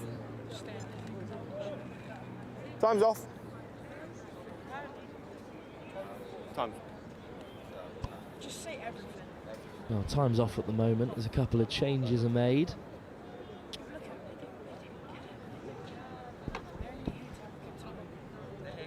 Black, if you're going to be rewarded with a jackal, make sure we're lifting the ball. Update for you if you're a positive action on it, Dean Close supporter. Stamford have extended their advantage over Cheltenham College to 19 points. So a couple more tries here will see them fall behind Dean Close, and that will qualify Dean Close for the bowl competition. Continue this afternoon. Calm down. We might need a few more tries on the board just to confirm that. Crouch. Bind. But a few more here will confirm their place in this afternoon's round of rugby, and a penalty at scrum time. Can you believe it? Dean Close power on. Hobson all the way into that 15 channel to find Benson, who's marshalled well by Hutchins. And here's a turnover surely for Whitchurch. And the penalty goes their way as well.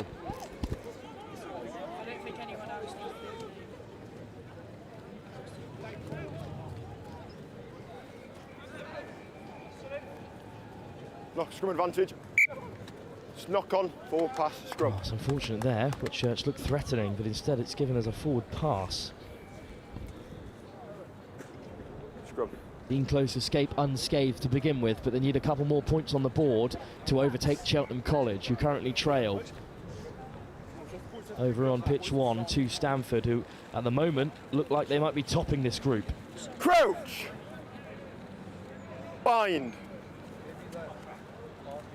Set. Nice to hear. Dean Close in control this time, although the pressure is applied by taken dead by red scrum, black ball. Jack Ellis, who's forced a turnover with 4 minutes to go here. Scrum, black ball. In the girls under 14 tournament on RE1, Reigate Grammar School versus Dubai Clifton College. Go just hold the weight. RE2, Clifton School versus Lancaster. RE3, Hill House School. Church certainly aren't out of this contest, and they could really spoil Dean Close's day here. If they could turn this game around. Paisley through himself. And Finn Paisley scores, and Whitchurch are on the board. Underway around 1:40 in the girls under 14 tournament. Black, can we get someone behind the post for me? Just get the ball. Just get someone And Finn Paisley will look to add his own extras.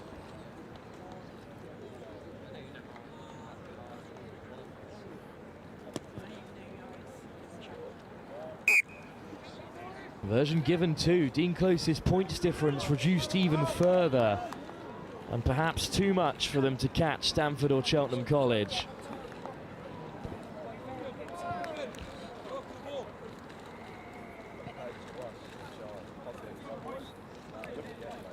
Had a few men outside in Paisley to draw away the other defenders. 12-7, I think.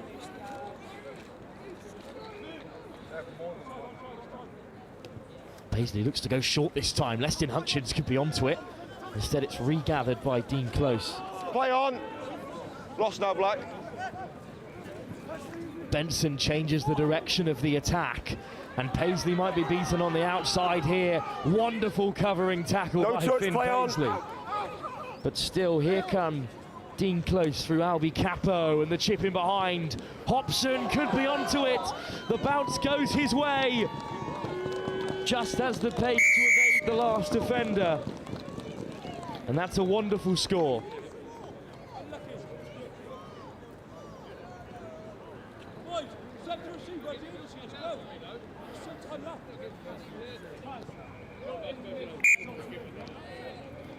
Hobson adds 2 more to Dean Close's tally. 1.5 to go. This is a creative kick here from who else but Benson. Beautifully weighted, and the bounce just doesn't go the way of Rhys Thomas. Hobson has another try to add to his tally today.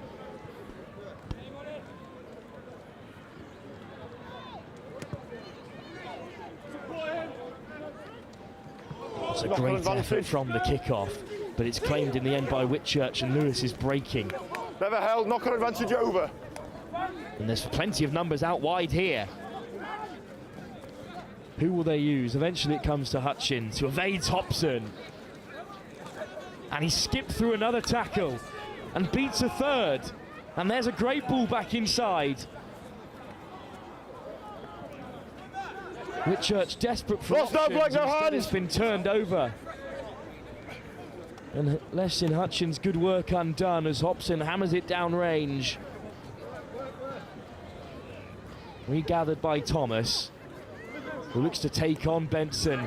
Tap tackle by Hobson, and over the ball they go. Hutchins at 9, Paisley, the try scorer. Ellis hands it off, and suddenly they could be in behind here. Lovely hands, great sevens, and Prangley will score.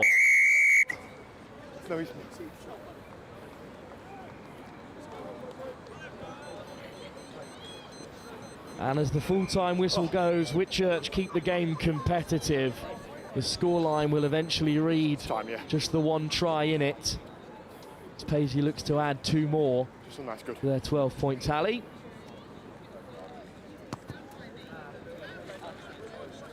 Shank to that left-hand side to the final score, 19-12.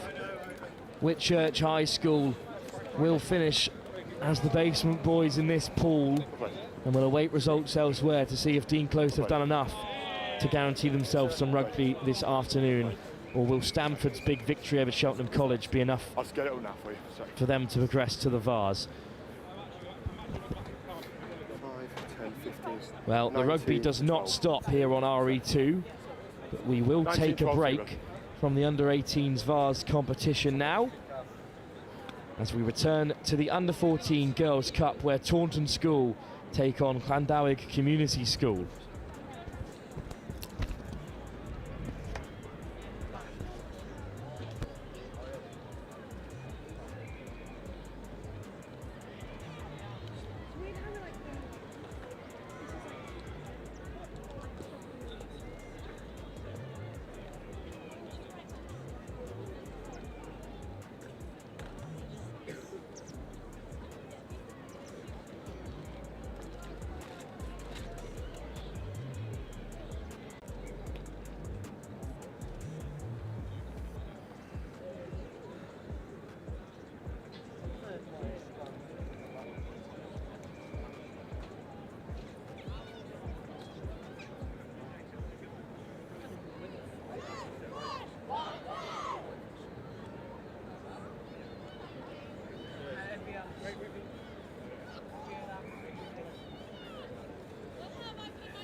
Hello everybody and welcome to RE1, RE2 even, RE2, we're definitely on RE2 for under 14 Girls Cup action between Llangowen Community School and Taunton School. Taunton in the blue, a side which only picked up the sport 6 weeks ago with Rosslyn Park in mind. And here they're going from kickoff all the way in. Fantastic beginning. Kick from behind. And the try will be scored by the captain, Esme Burge. Taunton making quick work. Went underneath. Of Llangowen from the very start. Neither side has won today, so this is the chance to go home from their first Howden Rosslyn Park National School Sevens event with a win. And what a beginning from Esme Burge, breaking free. Scoring team kick, yes. And then showing such a good set of wheels to put her away. That's 10 now. So Taunton School 5 points to the good up. And they were warming themselves up before this match, and here goes Day. Lovely spin from Olivia Day. Just gets tackled. And then they pick and go again, this time with Libby Jones. And Libby Jones has support, again in the form of Day. High. And now goes Jones once more. Down the touchline, just stepping out into touch. High tackle. Well, this school picked up the sport 6 weeks ago, and there's been a connection as well between one of their players, Olivia Day, whose mother here, Lucy, got in touch with Nolly Waterman to see if she could give them some inspiration today. Well, Nolly is on commentary with us here, and going through is Esme Burge again, the captain, scores her second, and Nolly, Taunton School, 2 to the good already, and looking for this first ever win at Rosslyn Park. Well, can I just say what a privilege it is to be back here, and unbelievable to see Taunton School scoring their first couple of tries, because, as you say, they've just picked up the ball. I'm a West Country girl, so Somerset, I actually was born in Taunton, so I have a big connection to them, and yeah, a lot of the girls involved actually, I don't know whether you've got it on your notes, swam the channel last week. It's been pointed out to me. Yes, so they are multi-sport. Take a step for me. Young Take a step ladies. Thank you. And clearly, I think they struggled in their first game, but they've clearly found their feet against a good Welsh side. Yeah, Llangowen in the green and gold, of course. They're looking for their first win as well, these girls, and it's their first chance with ball in hand here. Release now. To see what they can do, and that was in the hands of Kira Thomas. It's a school which has produced the likes of Kelsey Jones and Kerrin Lake, current Wales internationals. So they've got a real background in bringing young girls through and going all the way in the game. There's some good wheels here as Taunton have to defend. And again, Esme Burge is to the fore in that regard. Penalty to Taunton. Back 10. The pace is so advantage, not 10. Barely room to add anything extra to this match in terms of commentary. Knock on there, We'd love to ask you a advantage, few not questions 10. when we get a chance, but everyone's just going from your ball, their set ball, piece to set not piece 10. and keeping Get back everything 10. so high. And off they go again. They don't want to give you a break, Jack. Yeah, absolutely right. So Flo Legg in the 12 shirt there. And that move does break down. So it's great to have you here. Scrum down, Thank you for knock on. coming in. You're here with Howden. That's right, isn't it? The sponsors of the Rosslyn Park National School Sevens this year, Mark's and over. maybe for many years to come, we hope. Mark's here for hookers. Nice to have a different colour scheme as well down here. Indeed, it's not the red as it was, but Crouch. I think from Howden perspective, they're really excited to be on board. They're very passionate about developing the grassroots game, and in particular, you know, here at Rosslyn Park, it's one of the best in the world in its type. You know, I had the fortune of being here coaching Hartbury many years ago, and there was just an under-18 program for the girls, and now there's over 2,000 girls playing. Just came through the gate. That's fine. Some wonderful talent here in front of us, and I think what I love about Scrum down, in particular the girls tournament, this gives an opportunity. See that one there? She competition. came They through might the not gate. That's play fine. very Pick it often, up. Just very came much, from her onside position for but it's that just one. a chance to give it a go.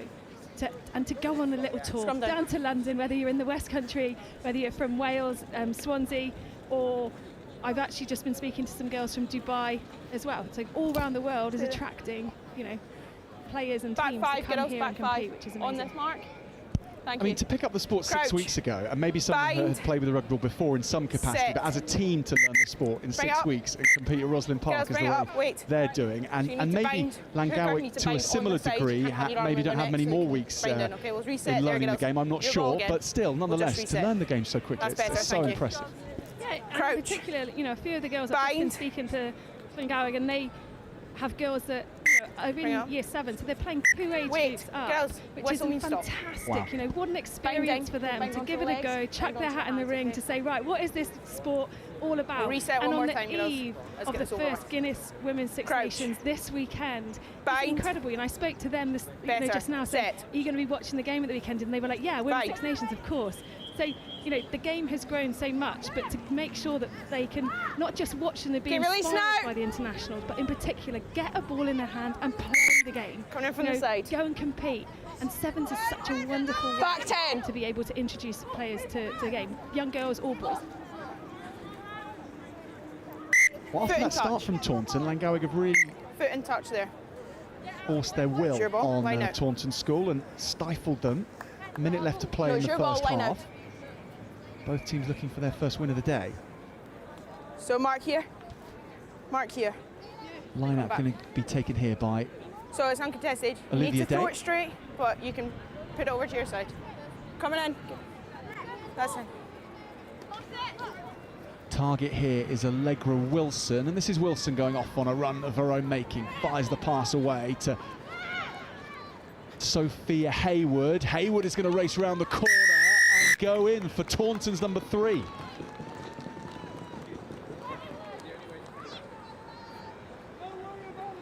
I think that was number 7. Got 2 number 7s, unfortunately. 2 number 7s, 2 number 3s, 2 number 1s. So it's the, I think it was Sophia. We could asterisk that. I think Olivia Day with the green patch on her leg takes the ball back there. Let's have a look here. Last play of this half, okay? So Last line play out of was this taken, half. yeah. This was then Take a step, girls. Allegra Wilson on the pass, and this is Sophia Hayward who Either runs it in. way, what unbelievable pace. And, you know, I love it when teams do set piece accurately, you know, pass the ball down the line and get the ball to space. And then if you've got pace, use it. Have the confidence to shift it to, and, you know, get yourself over the try line. And already, ball, please. Thank you. Building a nice score there by Taunton. So once we've got the half-time break, the only break we've really had with the pace of this one, Nolly, let's hear a story a little bit about the connection as well with this team, because Lucy Day, who I met earlier whilst the team were training, here we are in our commentary box up here. Hello, everyone.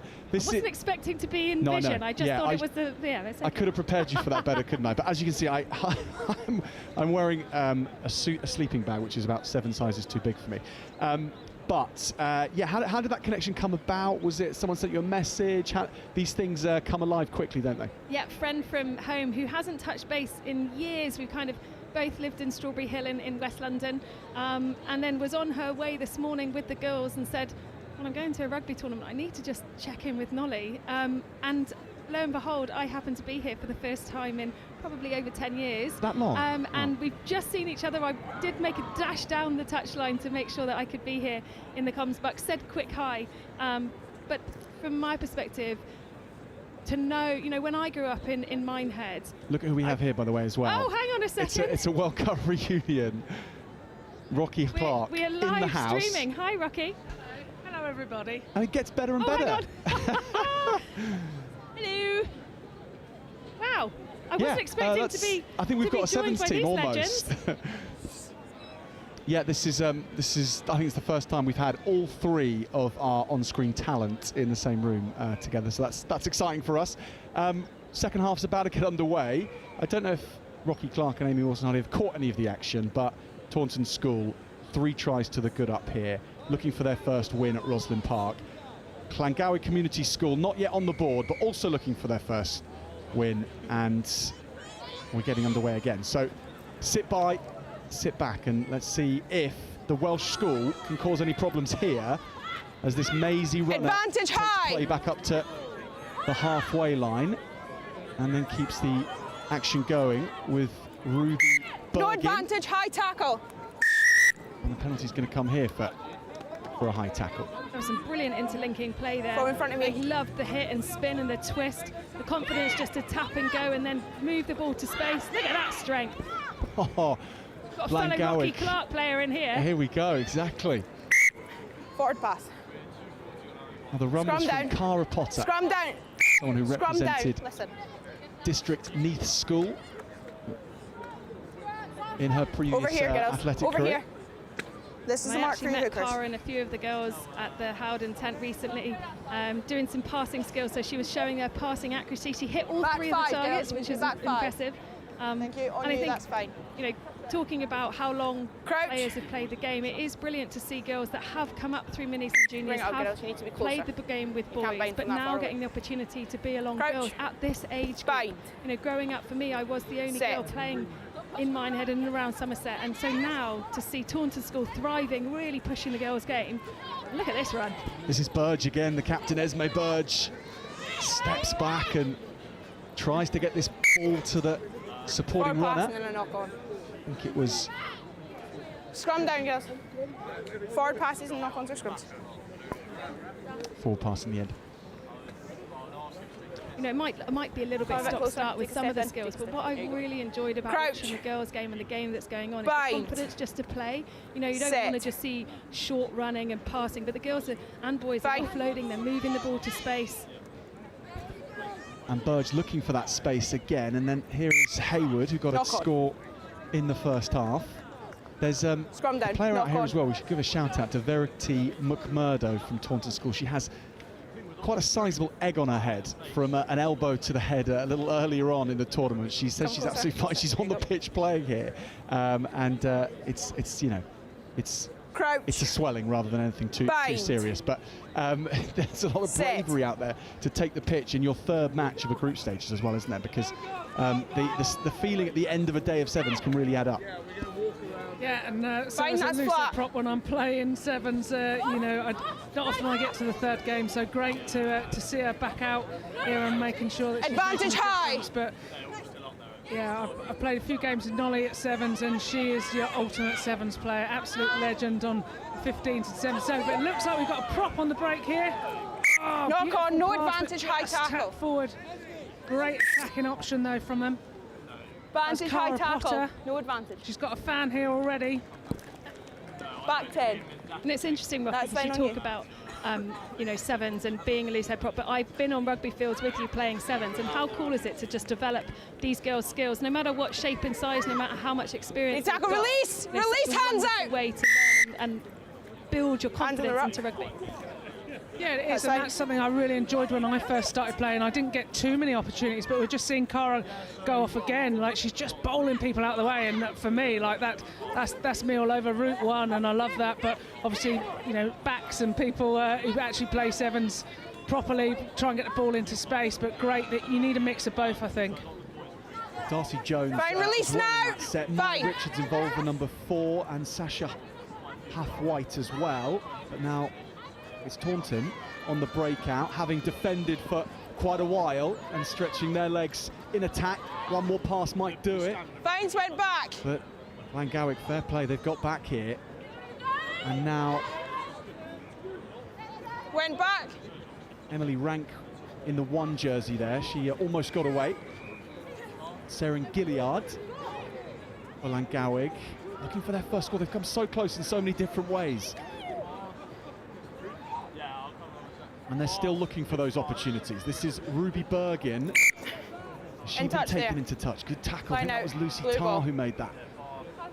I tell you what, the confidence to just get back and Line out, blue ball. give it a shot defensively. They're really working hard for each other. It's a line out. And you can see, you know, it's a big Mark's old here, pitch girls. with just Come 7 closer, yeah. players on the Come field. closer. I can say, and Push your everyone mark, thinks, oh, you know, catch it 14 behind the minutes line. isn't much. It is incredibly difficult You have fitness-wise. to be There's back no if you're chance outside I'd the be line running out. around that Just now. So stand back there. the fact that the girls are still working hard for each other is just brilliant. Talk about that lung burn when you play in the first few minutes, your first game, it is horrific. So to now get onto your third game, and look at this beautiful breakaway.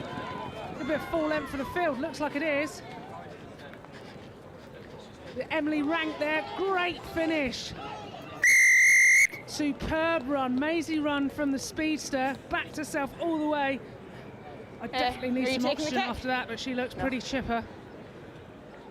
That's superb. We saw a similar try in the first half, straight from set piece, from line out, moving the ball into space. You talked about it, Roggy. You've got Route 1, and yes, you've got the collisions, and you want the players that can manage that. But if you have got pace, like Emily Rank, you want to just take the ball on and take people on the outside. Love to see ball into hands, confidence. You know, this is a player that's potentially only been playing rugby when you're ready for 6 weeks, and she's scoring Not tries 10, for leave fun. it. Look at that at Roslyn That Park. sign they've played. And what a response. Are we going to see the first try here from Ruby Bergen? She's had, unbelievable from Llangowen. That's brilliant. She's had a couple of opportunities down the wing. She's got hit into touch a couple of times. But the confidence is there, and I know this is her first time here at the tournament, and potentially her first ever try. Over here. Wow. The conversion. Absolute gassed, wasn't she? She just backed herself, and that's what we were talking In about, line where having you that are. pace. You can go as quick back as herself possible. along that touchline. Players coming, chasing That's after fine. her, but she went through, and great to see her get on the scoreboard. Yeah, listed as the team's speed machine, Lucy Bergen. She backs that up here, right from the kickoff. How good is this? Oh, it's brilliant.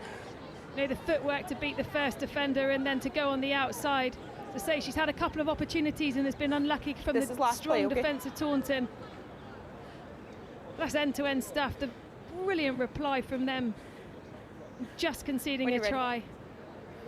So this is the last play of the game. Taunton are going to have that victory. What a take from Lucy Tarr, one of the multidisciplinary athletes in the team. She also is a horse rider.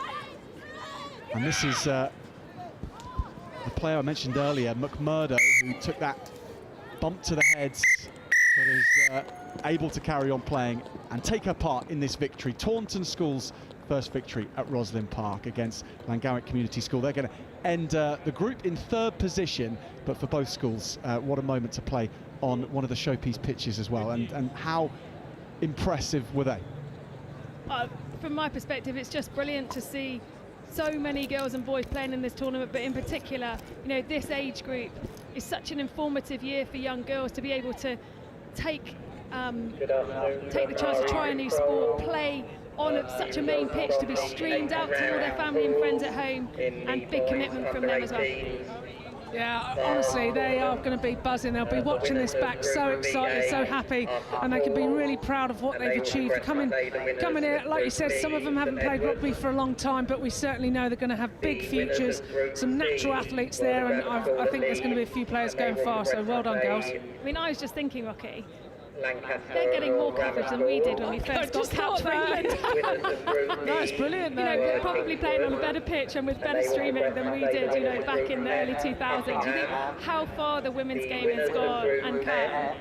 You know, there wasn't even under 14s girls when I came through. There was under 16s, under 18s, and there wasn't a team. Like, I had to go to Bristol to make a team in my name and then go there. And now this is school rugby. This isn't community clubs. Yes, they will be playing in community clubs. This is schools. Like, how cool is that? Oh, I'm buzzing. It's so cool. Like, I started off at under 16s, and then I went straight into adult rugby. Like, to actually play against people my size and age is, you know, would be amazing. So yeah, really glad to see the game prosper and grow so much.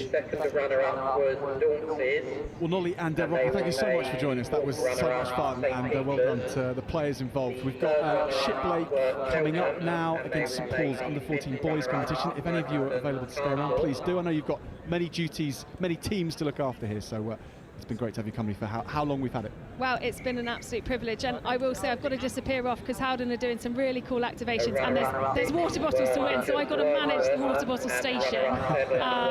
However, I will say it's been a privilege, and I know how hard these commentaries are, and you are doing back to back, so well done, Jack, and nice to be back in the comms box with you. Thanks very much. A pleasure for me, Nolly. And Rocky as well. Are you able to stay with us? You're off coaching now again with Bedford. Okay, good luck to you. How are Bedford doing? Boys, under 18s, yeah, they had a tough couple of matches. Under 14s? Okay, 1 win, 1 loss. Okay, still out there for Bedford. Good luck to you as well.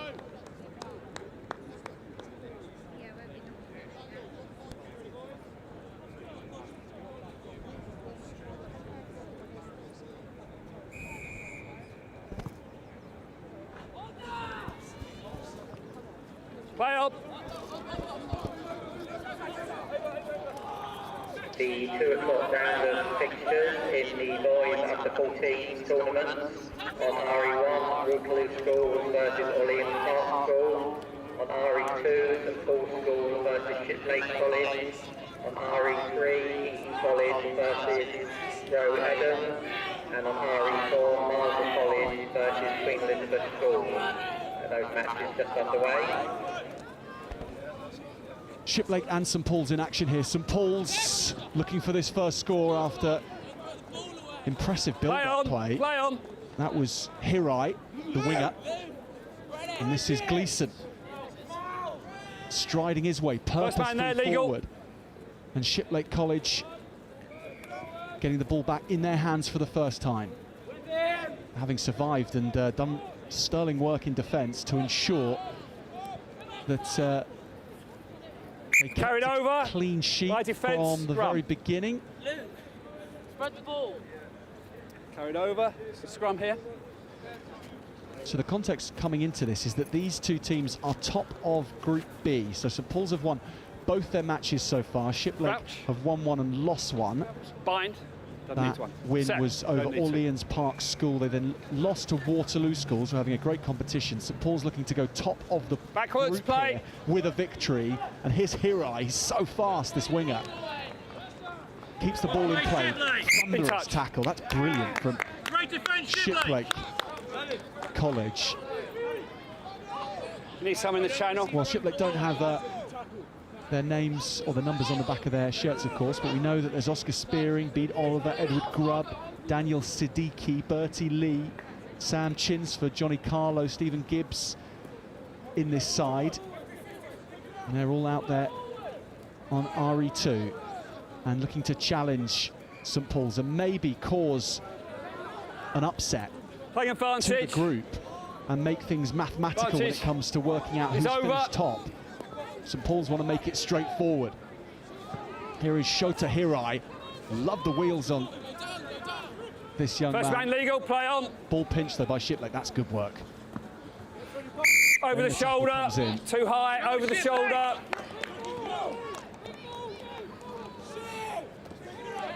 Shiplake can go. And cutting back, that's a powerful run. Causing problems for St Paul's. Gap spotted. Good tackling from St Paul's Guy Parker. No lift, you went to ground. No lift and you went to ground. It's good 10. Keep going. Play on. Were St Paul's back 10? Yes, says the referee. Advantage, knock on. St Paul's advantage. Here's Parker. Rolling. Keeping advantage is over. The ball. They're looking to work this along to Shota Hirai. But first it's Gleeson. Luke Gleeson brushes off the last defender and barges his way through. Keep me in the conversation, says Luke Gleeson.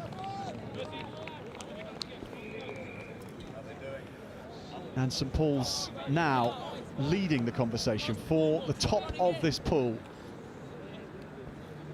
By the post, post is your mark, post. 2 victories earlier today coming against Waterloo Schools and Orleans Park School. They weren't tested really in either of those. You need that.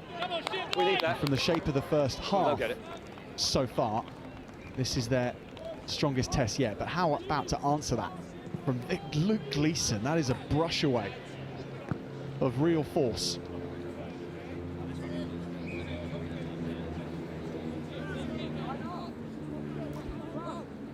When you're ready. So only the top team from the under-14 boys group stages goes through to the elimination match later today. And that elimination match will allow you to compete for the cup the next day. Free kick in midway, free kick. If you don't win it, you'll be competing for the plate. Either way, if you top your pool, you do come back tomorrow. Another day off school for these under-14 boys, if that's what it's gone forward, white advantage. So St Paul's close to that. Here's Hirai again. No advantage, knock on. No, it's a scrum. That was a legal turnover, but there was no advantage.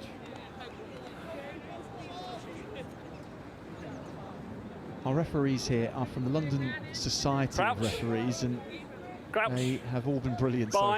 One of the best communicators today with the whistle in this one. Really excellent show. Take advantage, it came off of a Shiplake player. It's wonderful Just to hear just a knock-on advantage. On-field play on. Communication as well with the players. Play on here for St Paul's. Advantage was over. Vivian. Now Shiplake though, who might cause problems here with this attack. Knock-on advantage. St Paul's pick it up. They try and reset, and they have reset. Here's Gleeson again. He's taking Bring on those his tackles down. Man opposite him, who's done well to hold on to hands Gleeson. in there. They go back to the left. Good hands under pressure from Gunn. John Gunn with the number 7 on his back. Kivian, good pass, picked up nicely from Parker, and then he has set Gleeson away and running, and Gleeson is being chased, but he won't be caught. Luke Gleeson with a double for St Paul's.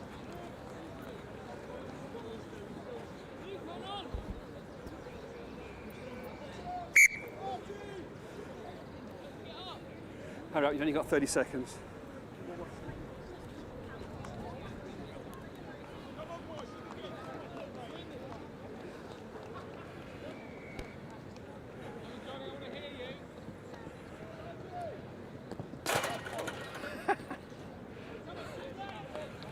Oh dear.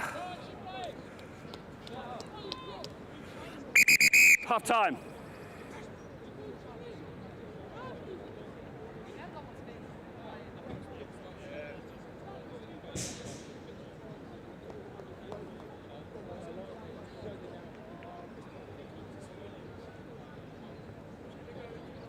So half-time between St Paul's and Shiplake College and the Under-14s Cup. It's 10 points to 0 to the group leaders, St Paul's.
Kicking off Shiplake College against St Paul's. Played, option taken, play on. In the second 7 minutes, St Paul's are changing a few of their numbers, but Jack Vivian streaking away. Vivian under the sticks. Apologies to Jack Vivian for calling him Jack Kivian for the whole of the first half, but now he's on the scoreboard. He's drawn our attention to his name and to his speed. That's really good play. Great pickup though from Rishab Dat, the boy with no number on the back of his shirt. Great pickup though from Vivian. It's in my head now, apologies. Jack Vivian, what a score. Good to go. So Vivian gets us back underway. And Shiplake under a lot of pressure in defence. That's a really good press from St Paul's. 10. They have the penalty, a little too much pressure from Vivian.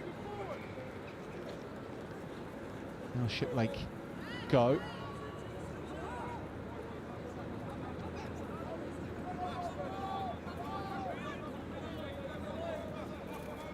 And the rest of this team who are out here with Shiplake, Edward Tabiner, Hamson Webb, Ollie Thomas, Ollie Smart and Tommy Sharp.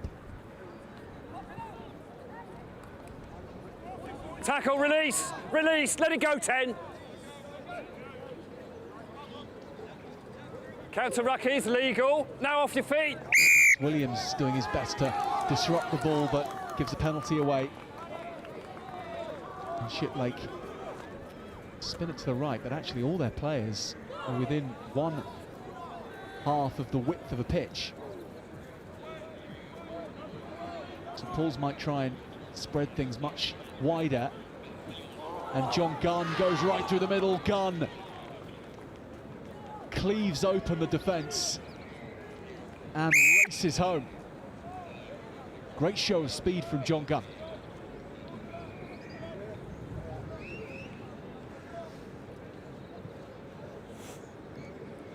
If you're finding it restrictive at that board there, come this side and do it.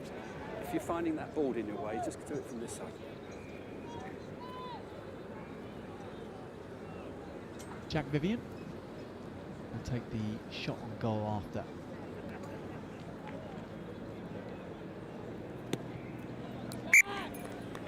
And he puts it through. 22 points to Time go. off, no ball. Real and purposeful run from Gunn. It opened up this Shiplake defence tiring, and Gunn with an old school look about him as a number 7, Jean-Pierre Rive vibes to time back on. John Gunn takes to a sevens field. It's been good to see Jean-Pierre Rives play sevens. Great French flanker. Certainly a touch of the kneel back, a young kneel back about John Gunn.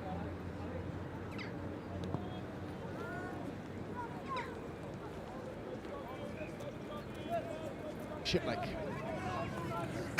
on the attack. Too high. Tackle. That's the second one. Next one, you'll go in the bin, okay? And they keep on coming. Shiplake not deterred by the scoreline, looking to put the passage of play together White. that might be able to challenge them. No advantage. They are really organised this. Knock on, no advantage. So Scrum. many additions of St Paul's sides at the Roslyn Park 7. Captain, team warning on the high tackles, okay? Good afternoon. 15s and 7s, they're often feature strong. Ready, ready, crouch. And Shiplake as well, certainly vintages of Shiplake teams I can remember from under-18 cups and national schools competitions. Can be a sizable rugby force as well. Under 14 level, so much about development as well. Jack Vivian plays a nice pass under pressure to Josh Gutman, and Gutman signs in for his try. On RE5, Clifton versus Roosmont School. On RE6, University College School versus the Campion School. And on RE7, Rugby School versus Thomas's Saturday. And those matches due to get underway at 2:20. Beautifully struck conversion from Vivian. That was wonderful.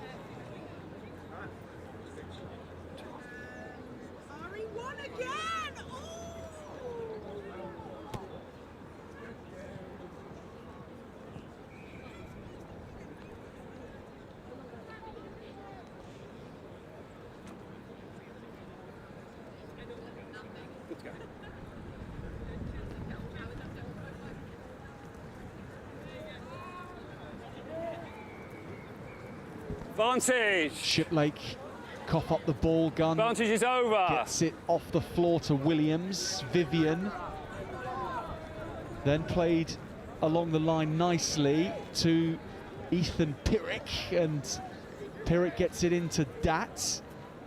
Dat keeps it alive. St Paul's fighting hard to keep possession. Vivian picks and goes. Minute left remaining in this last group stage match. St Paul's are going to top the pool and go through to an elimination match to see if they can come back for another day and compete in the cup competition tomorrow. Regardless, they'll be in the plate tomorrow. They're coming back to Roslyn Park for another day. That much we know with this result. Gutman. Vivian. That's good hands. Pirrick still striving for the line. Dad is there, he's scoring, Knock on, no but it's a advantage. knock on in the process. Rashad Dat Has been abundant Come here, energy in boys. the second Defence. half. You're right. Scrum. Well, Shiplake are going to be able to look back on a campaign here which has included a victory Days at to go. Rosslyn Park, and that is never an easy thing to come by. Ready, All victories here are hard. Crouch. And Shiplake's came at the start of the day against Orleans Park School, 19. Hold the sharp. They won that one. And they were close too against Too big a Waterloo shove. Schools. 3 minutes and a Only half. against St Paul's in this final match have they been unpicked. St Paul's looking for more You've points. got it. Playing advantage. Get it back. Williams, Rishab Dat, back to Max Williams. He's looking for a score, and he'll find it.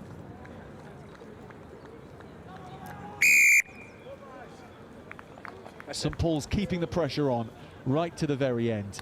They look in good shape for their elimination match. We don't yet know who that will be against or at what time, but stay tuned across social media channels, across our channels as well, as we try and bring an update of what's coming next onto RE2.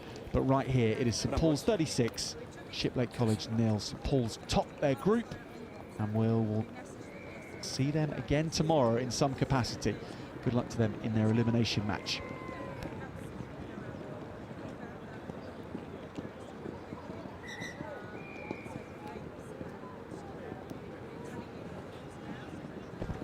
Stay with us in RE2 because we have Merchiston Castle against Cheltenham as the next match on in the under-18 bowl competition.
Well, hello everybody.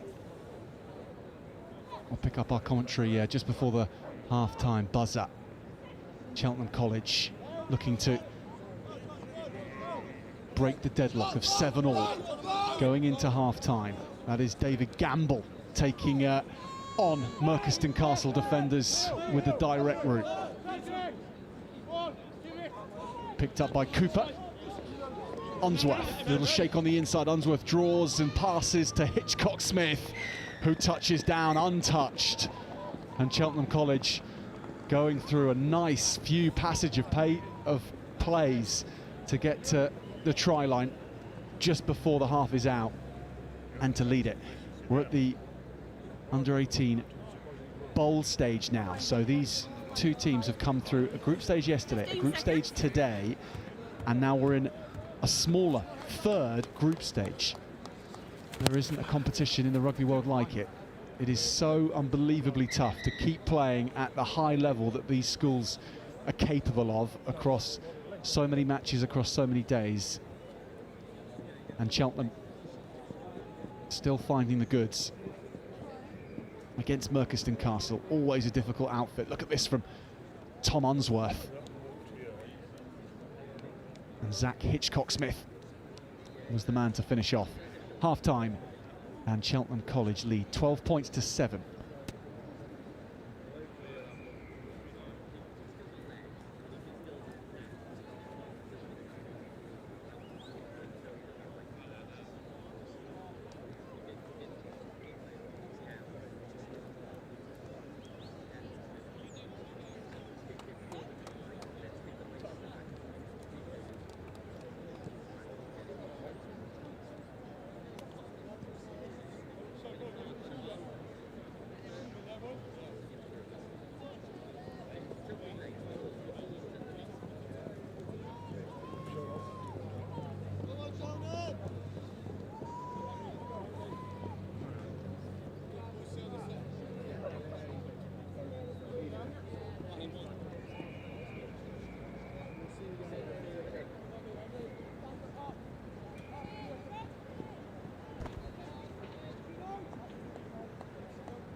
Merchiston Castle will get us back underway then.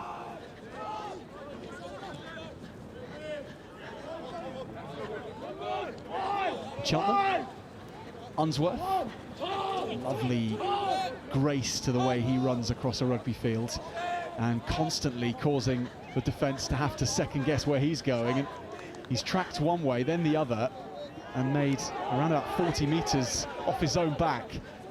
Now onto the ball is Troy Fanalua, coming on at half-time, the son of Terry Fanalua, former Gloucester centre of many a year back. Fine. If you played it, Terry Fanalua coaching not his holding Cheltenham on. College team here.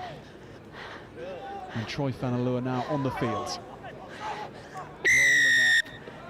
You're tackled. Rescue. No, just there. From Cheltenham College No is release. David Gamble, but he's given the penalty away for not releasing the ball on the floor. Merchiston pop the ball around, looking to stretch Cheltenham where they might be a bit weaker, on the edge perhaps, where there's a touch more space. Instead they go through the middle, big fend on Gamble. And Merchiston Castle heading towards the try line. Fanalua is chasing back and he might make it. Just not held. the legs. He's up because he's not held, and down again for the score. What a score. And he leaves Cheltenham defenders trailing.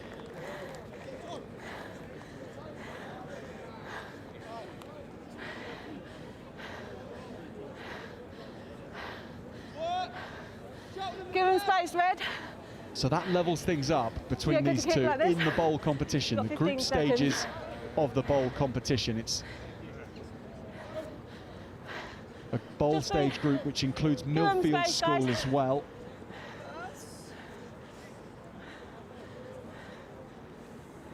So it's just 3 matches in this group stage. Cheltenham will place Merchiston Castle. Cheltenham will then face Want the ball? Milfield. Someone can get the ball. Before Merchiston face Milfield. Over the Someone next get the 2 ball. hours, I've these stopped matches time. will take place. So the recovery all important. There we go. Recovery Thank right you. now. Important for Merchiston Castle after this lung-busting very effort. Fanalua did so well to just take those legs. Couldn't quite hold on to the ankle. And Finn Tweedy was Time back on. also answering Hold the your call. man. Good.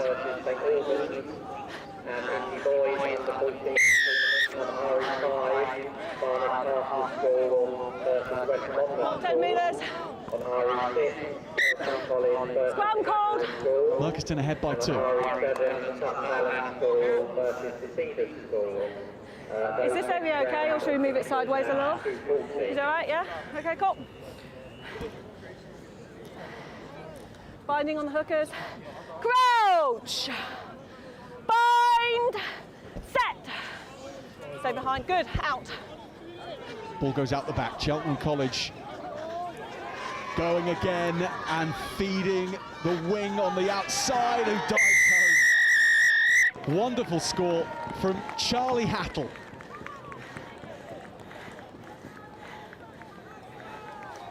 Fed the ball by Barney Cooper, and Charlie Hattle didn't look back.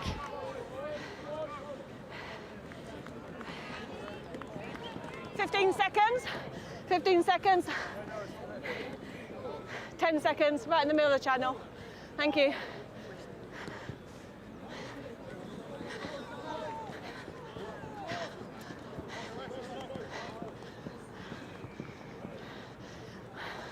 Oh, sorry. Cooper fed the ball into the scrum, then went away and knew that the new man on, with the freshest of legs, was waiting to Time your burst run, into guys. the outside channel and fire home.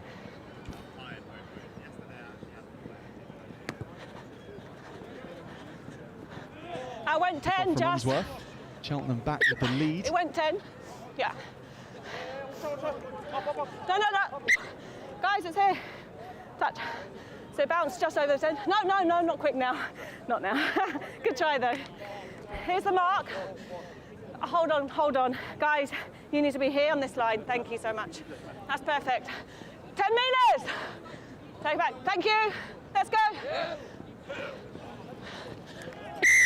Red, not straight. What do you want? You'll take the scrum. Scrum option, guys. Those of you watching on from afar and we've not played 4.5 certain of the minutes, so situation across the 2.5. groups, we're in something called a 2.5 semi-final group right now, so it's still a round robin. There's only 3 teams in it. As mentioned, they've got 2 matches each in this group. The winner of this 3-team group will go on to contest the final. Went back. So you've really got to be winning both matches in order to guarantee that place in the final later today. They are essentially Yeah, now the 1 metre. 1 metre around the tackle. 2 matches away from being able to contest You need to the be final. 1 metre around the tackle, so you're And offside. Cheltenham are close here to an excellent start. And that's a clever move as So if you well. want to play, you have to be, it's 1 call metre that around the tackle, you can't play that ball. Yeah? Scrum, Yeah, it's a tackle. So you have to be, minute you and a can't half play to it within 1 play, metre. tying things up. That's why Merchiston was so keen to race to their marks so they don't give away any more time. I need more space on the bind. You're already engaging the set, sir. Okay? Crouch. Bind. Barney Set. Cooper Stay on side 9. will feed this. Good. Out. And he doesn't have quite the space to That's work fine, with as that's last fine. time. He fumbles the ball. Went backwards, Gets that's rid of okay. it. This could be dangerous. Merchiston Castle onto it. Backwards. Battle Backwards and of bounce Charlie forwards. Hattle That's run. fine. This is at the foot of Gamble, and he's kicked ahead well. David Gamble will round it off for Cheltenham College. They're going to start with a win in this semi-final group stage. One more match to come against Milfield School, and that will see them through to the final of the bowl competition. He's got the ball there. So neither of these teams topped their group You now have earlier 15 on today, seconds. and that's what put And them we into will the have bowl. another kick-off. We will, yes.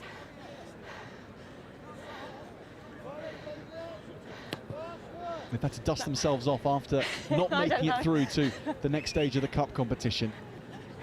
And Cheltenham College has 30 done that the best seconds. here. 30 seconds. This was wonderful. Couple of boots on the ball from Gamble. What a footballer.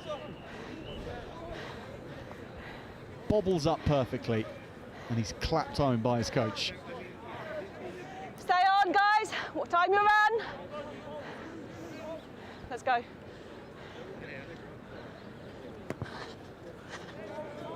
Jude Wise kicks off. Cheltenham making good use of their bench to keep everyone as fresh as possible. Merchiston Castle more than 7 points behind now. Yep, that's good. Good reworking of the ball from the Scottish school. Pass is good. Knocked on. Knocked on the edge though. How frustrating an end for Merchiston Castle. Cheltenham College with the victory.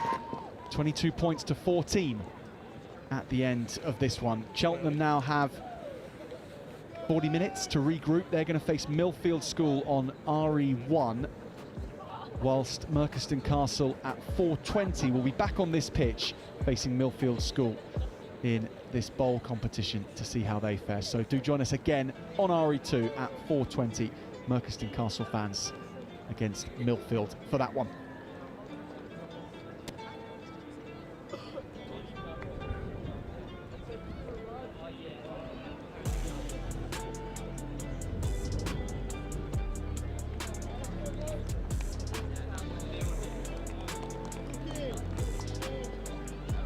Good afternoon from RE Control.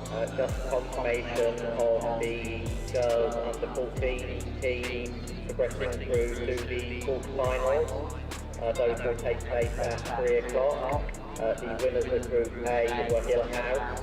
They will play the winners of Group B, Dubai, on RE1 at 3 o'clock. The winners of Group C were Jess, who will play the winners, the best runners-up, who were Reigate and Grammar School. The winners of Group E, HOWDEN, will play the winners of Group F, Kingswood, on RE3. And on RE4, the winners of Group G, Reigate, will play the winners of Group H, Hybrid. So those are the girls under 14 quarterfinals. Those will take place at 3 o'clock.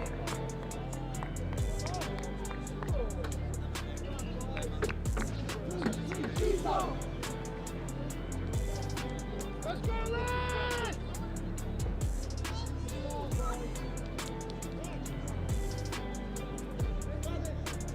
Go, shooting! Ball, follow him!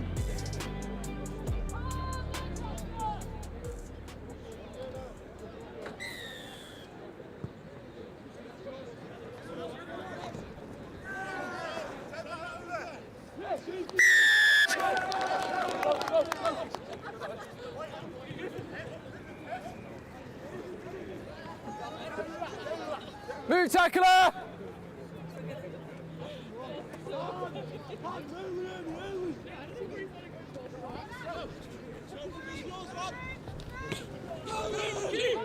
The 2:14 fixtures, the Vase quarterfinals on RE1 St Paul's versus Bedford, on RE2 Leeds Grammar School versus Lancaster Royal Grammar, on RE3 Kingswood versus Uppingham, on RE4 Stamford versus St Albans, and in the boys under 14s on RE5 Barnet Castle versus West Monmouth, RE6 Elton College versus Emmanuel School, and RE7 Sutton Balance School versus the Seeley School.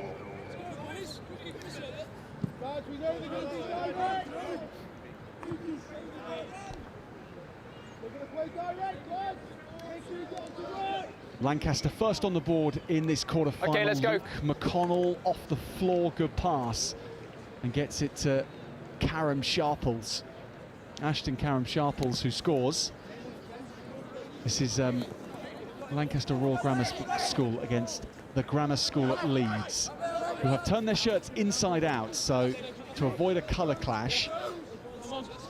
And that's why we're a little late starting the commentary on this match to try and work out who's who, and unfortunately we're no closer to that conclusion here. But Lancaster Grammar School on the defensive, and goodness me, the hits are coming in. Karan Sharples Straight off your feet.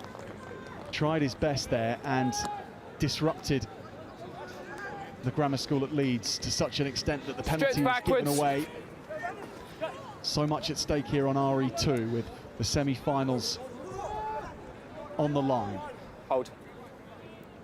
These two came through their group stage matches this morning, the second group stage after group stages yesterday. The rugby comes so thick and fast at Roslyn Park, and the Grammar School at Leeds on the board.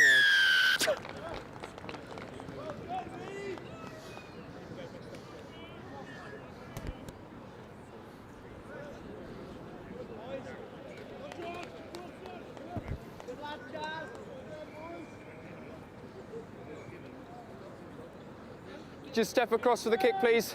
Thank you.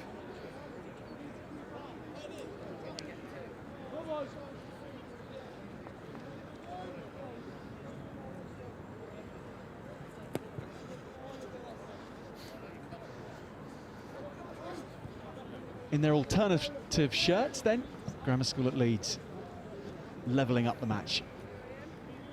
And they did well after Lancaster won the penalty on the floor moments ago to then retake possession, and this was really nice work and lovely look behind to see who was over his shoulder, but it was all a ploy and a good one. Max Higginson for Lancaster, Royal Grammar School. Good pass from Collinson, was nicely done too to work it to the edge. Now it's in Joe Pearson's hands. Back with Nagati Daniel. No loss now. Still with Lancaster. Collinson again. Fast feet on the floor. And good offloading. Higginson. Back to Pearson. McConnell. McConnell again. Joel Nagati Daniels. Flings it away. Does well to get the ball out of contact.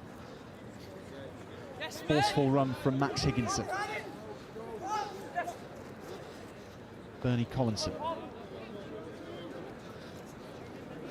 Scrum advantage in that scrum hat for Lancaster, but giving possession away, not really making any headway into that Leeds defence.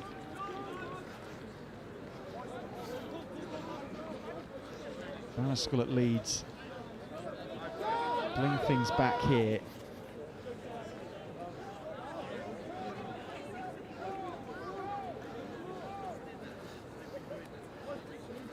Grammar School at Leeds' chief playmaker on the ball. Might have numbers overloaded on the right-hand side. Instead, they go through the middle. Tackle from Connor Passenger. Hands away now! And so many Lancaster players around it, but they can't pinch it back. Grammar School at Leeds with space in behind. How much space has been left there? Is this going to bounce kindly? It is, you know. Oh, it's there. Dead. 22 or scrum back? Not quite. The referee was racing after the ball to ensure he was on the spot, made the call, and it was a good one.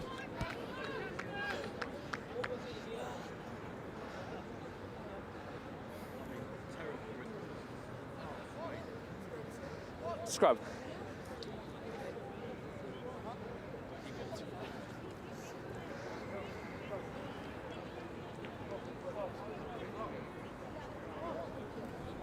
Let's go, lads. Crouch, bind, set.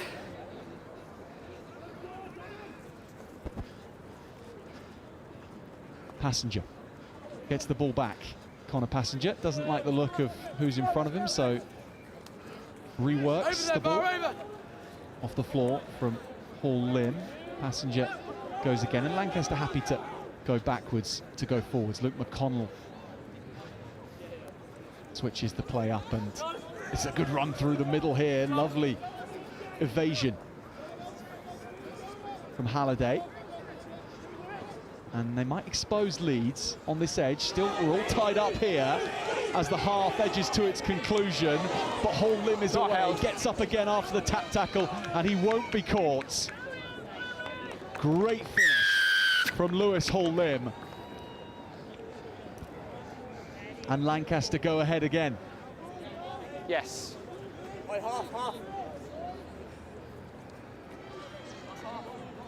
This will be the half.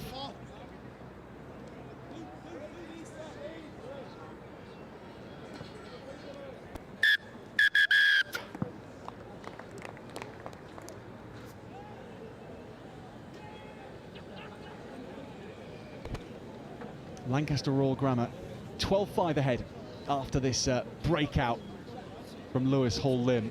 Had to keep his balance a couple of times and then get back up again and get those legs pumping.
So the grammar school at Leeds behind by 7 as they kick off.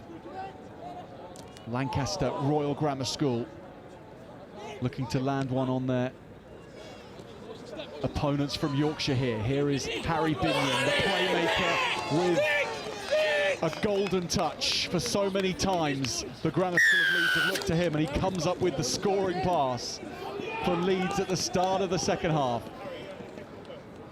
Magic touch. Can you do it from there? From Harry Binion. Huh? Okay. And the try scored. Retrieve the ball if you can, please. And as a hoper is understandable for those of you supporting the Grammar School at Leeds here. We don't know the player numbers because they've inverted their shirts to avoid a kick clash here. We do know Harry Binion because he's impossible to ignore. Such a talented player. He's been the difference there. And there's Matty Sugars as well with that pass. Let's go. And the scoring touch provided by this man here.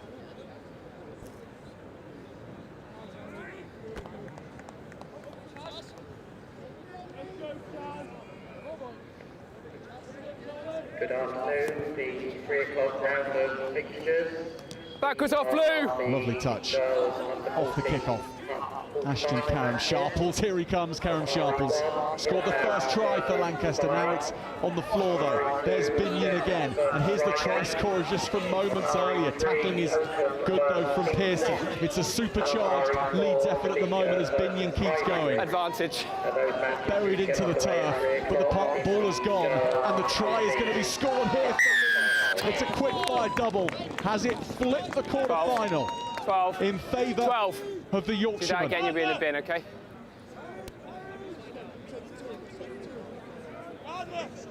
Yeah, I've already warned him. You had the PK.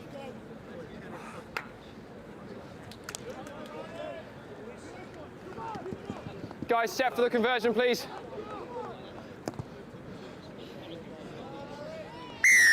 Conversion is good from Binion. And that makes it 7 points between the two teams.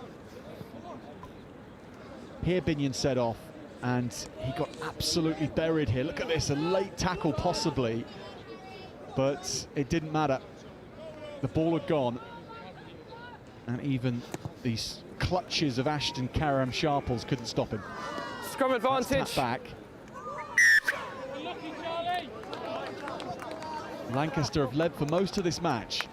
Here's your mark. And now they find themselves behind, but 4 points still to come in this Lancashire versus Yorkshire schools encounter. Crouch! Bind! Set!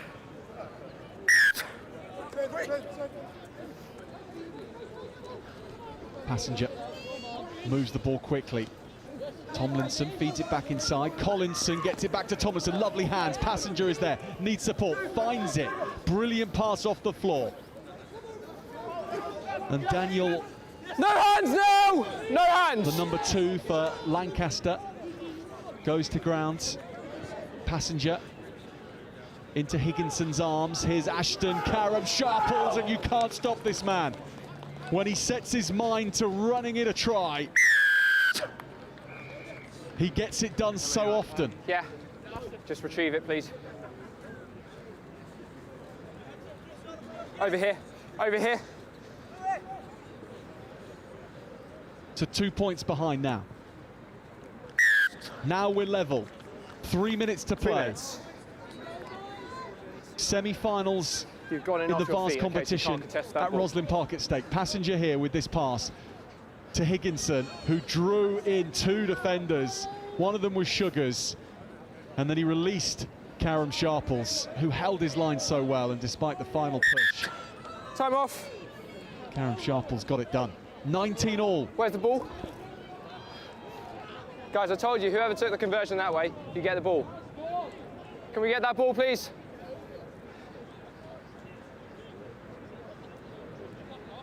Clock is off. Guys, when you kick that way, you retrieve the ball, okay? It's one of the points of etiquette at the Rosslyn Park School Sevens, is retrieving your ball once you've kicked your conversion. No one else is going to do it for you, and no matter what's at stake on the pitch, and of course players' minds are mostly focused on what they do with the ball when it's live, not when it's not. Clock on! They still have to go and retrieve it, and the Grammar School at Leeds have now done that. Lancaster Royal Grammar School kick off and go really deep. They try and come up with a flat defensive line. They've done that well enough. Grammar School at Leeds. Release now! From inside their own 22 will have to pick up. Sugars gets it back. Sugars with a fed. That was nicely done, and forcing their way forward. Penalty comes. Wait, off you go. And a yellow card comes with it. Yeah. Sugars starts the Royal Grammar School at Leeds off, and there's a gap opening up in the defence. Passenger is the only man back, so there's only 5 players in the initial defensive line, as the 7 from Leeds find all sorts of holes over the pitch. Sugars profits, and there's numbers away to this right-hand side. Covering has to be excellent and legal, and it just about was. Leave the ball! Tackling from Rory Tomlinson. Passenger gets it back on Lancaster's side. What can they do with it? Leave it now, let him play it. With a player down. Daniel whisks it off the floor. Joe Pearson. Hang on. Time off. We'll have a break here with under or just over a minute to play. All tied up. We're just a bit close to that to play. Your scrum when we restart.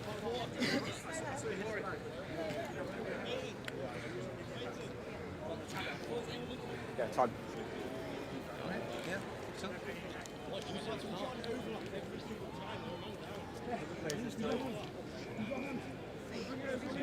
Time is off. It'll be your scrum here. Just give him a bit of space, okay? So if we're tied all at the final whistle, we'll go to extra time.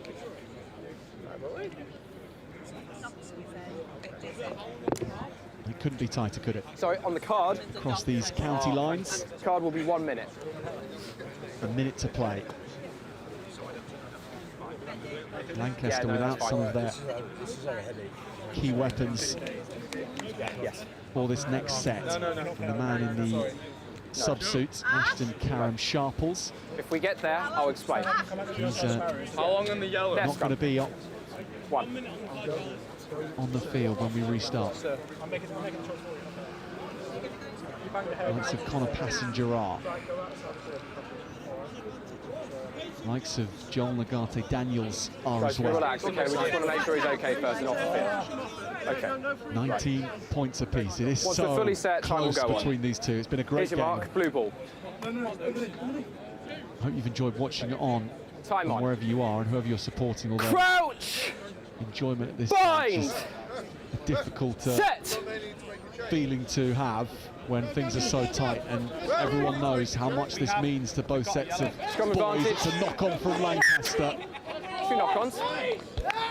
And Leeds going to have the ball. No.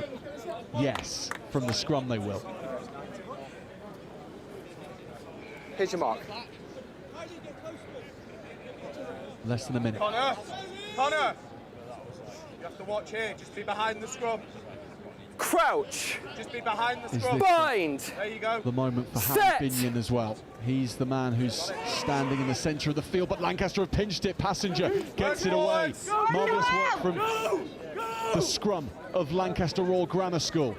Nagate Daniels tries to power through the defence. He's held. This is Daniel. He'll take a tap and go. Lovely show and go. High tackle coming. Leeds are going to be a player down here with 15 seconds to go, and that might be all that's needed. Your yellow can come back on. It's all come from the turnover of possession at the scrum, the hook, which brought it all back. Okay, we go now. And this time it's Leeds who have gone down a man. So 7 plays 6, but it's the numerical advantage to the Lancastrians. Held now! Daniel fights forward. Hands away, White! Kept hold of the ball at a crucial time for Lancaster, and eaten up precious seconds. We are into overtime on our clock, and this will be it. This is the ceiling score, the moment to break the deadlock and win the match for Lancaster. The try scored by Lewis Hall-Lim, who gets his second of this quarter-final. That is time. And they took their moment, and they found a weak point in the six-man defensive leads. The ceiling score at the very end of the match for Lancaster Royal Grammar School. The semi-finals are next. 26 points to 19. They've beaten the Grammar School at Leeds, a team who have been so difficult to put away over the last 2 days at Rosslyn Park. But Lancaster Royal Grammar School have found a way.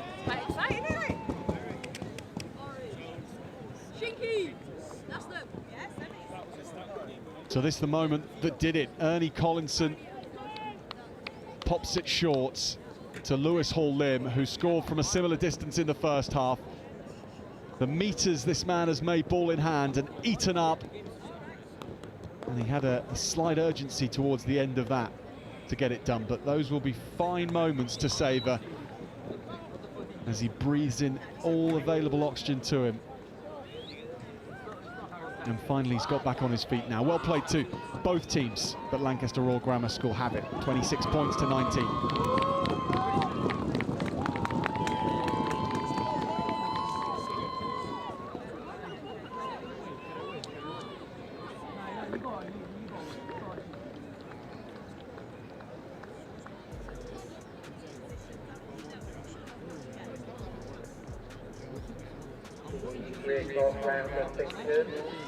Goes under 14 tournament quarter-final matches. On RE1, Gilhouse versus Dubai.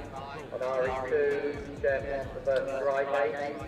On RE3, Oakham versus Kingswood. And on RE4, Solihull versus Ipswich.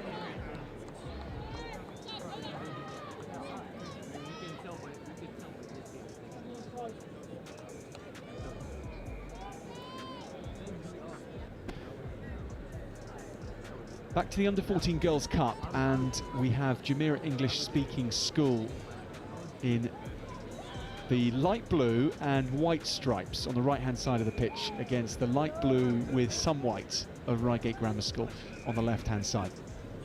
So both teams getting ready. Jumeirah English-speaking school, or Jess, as they're abbreviated to get us going.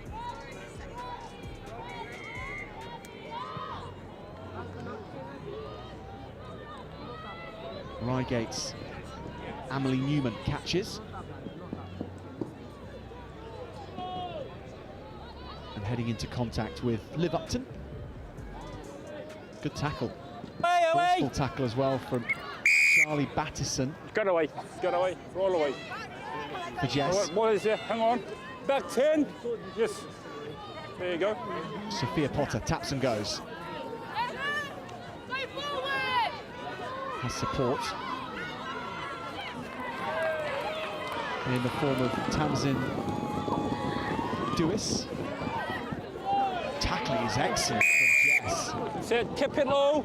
It's a high take on 25. Now back 10. 10. There you go. But a little bit too eager in defence, and another penalty given. Back 10. Sit. Potter.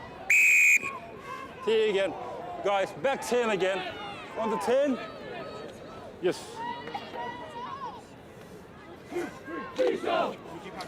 It's another big collision from Jess. They're flying in. And this time the knock-on is forced, and that brings a lot of cheers for Jess supporters around the field, and there are plenty of them. Guys, girls, come this side. There you go. This is my mark here. Yeah.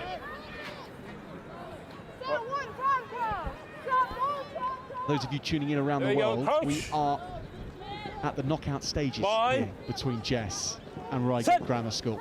There you go, Huff. In the cup competition. Group stages completed, and both these two teams in fine form then looking to replicate that in the knockouts here as they aim for the final at Rosslyn Park later today. Tackle! Good Release! break Get off! through the middle Back! from Bin Salam. Now this is Grace White. Grace White in the scrum hat has support from Battison. Back to the right they go. This is a great chance for Jess. And Chloe Cloesy signs her score into the knockout stages with the first score.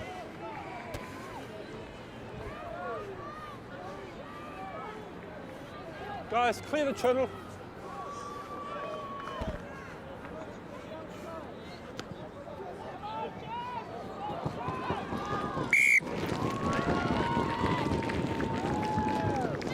Chloe Cloesy with the first try. The semi-finals are at stake here. The winner of this will go through to the last four. Grace White with that break on the left. The Behind the transfer ball. was nice. Salam involved. Hein Salam before Cloesy put a fend in. And how can Reigate respond? They're breaking upfield here. Lovely pace from Potter. Off the full play on. Someone who's been playing for so many years. She was 5 years old, Sophia Potter. Bear brother.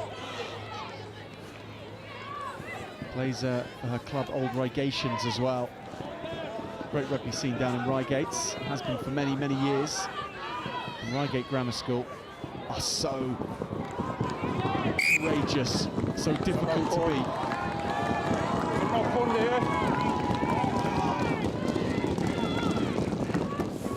So no corn, scrum. What's your school name again? Jess. Jess, eh? Right, guys, I want you to just push straight in, okay? Wait for the ball to come in. Right. Where you Seen go? some high quality under 14 Cup Girls action on this pitch today, but this so far is the best of the lot. Real precision that both teams are playing with, and the structure as well is there. The depth of running. Chloe Cloesy comes onto it at pace, but doesn't find a clean pass. Anyway, it's picked up in the hands of Grigori. Back again with Battison. Picks it up again. Hein Salam. And Salam is going. She keeps it in two hands. A shake of the hips and she goes through.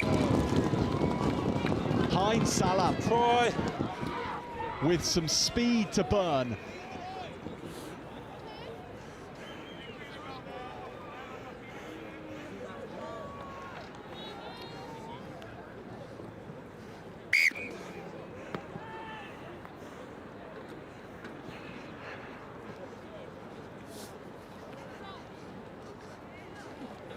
First touch of this set from Salam was there, and then she got up and went again, found support here. Right, behind the kicker. Behind the kicker. Rather, it was Charlie Battison. I do it, beg your pardon. Battison was that did so well to set up for Salam. Oh, that's a yellow card. Well, Sophia Grigori unfortunately yellow carded for That's a high tackle hit. You're right. Right, so penalty here. Was on Potter. When you're ready. Back 10. So 7 players from Reigate against the 6 of Jess. And they're going to make this pay from the very off, are they escaping the clutches. Upton. Tackle here. Tackle here. Butter it. Brilliant.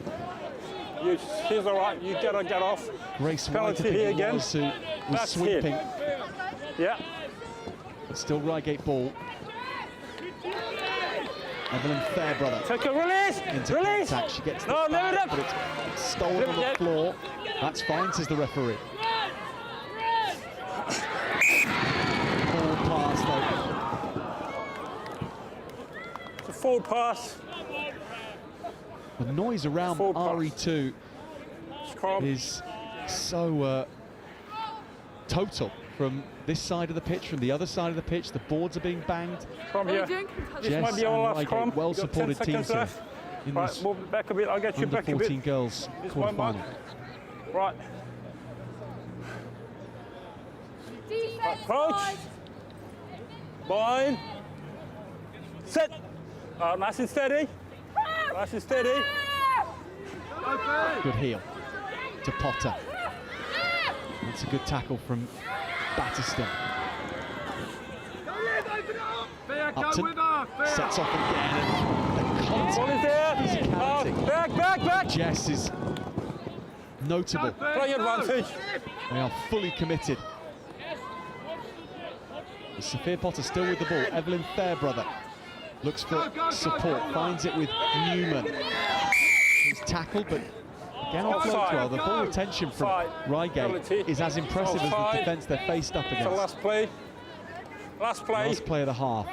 Sophia Potter and her mates have to make this count. Upton goes into contact, makes an extra yard or two. Counter is good, and it's stolen on the floor. Penalty awarded. So Jess can get this off and bank the score they have. Last play. It's dead. Yeah, you can kick it out. Up to you. Up to you. Yeah.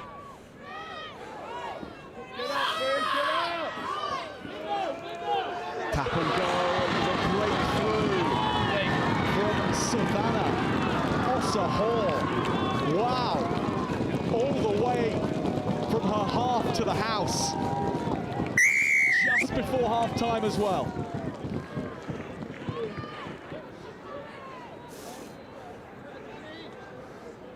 Savannah Osahor.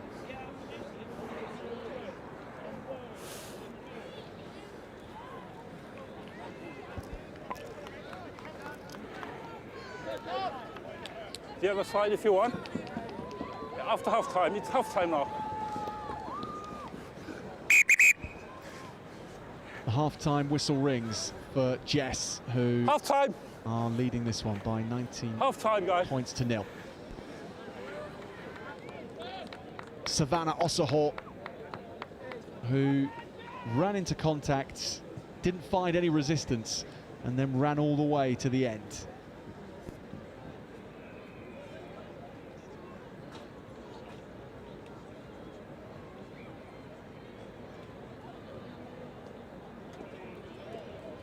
The 19 points to 0 for Jess against Reigate Grammar School at half-time in the Cup quarter-finals.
So Reigate 19 points down, but with plenty of moments of their own in that first half to build upon. But Jess with so many moments where they broke through and dashed hopes in Reigate ranks. Played with a real intensity in the first half, and they're continuing it in the second. To break through the line, Sophia Gregory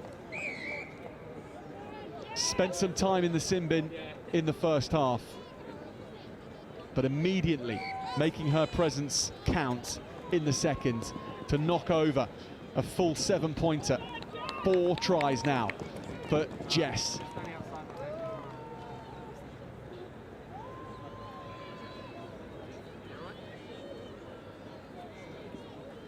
Oh yeah, that is a gorgeous dummy. Held the ball out, sold it with the eyes and with the body language, but at no point slowed down. Wonderful score.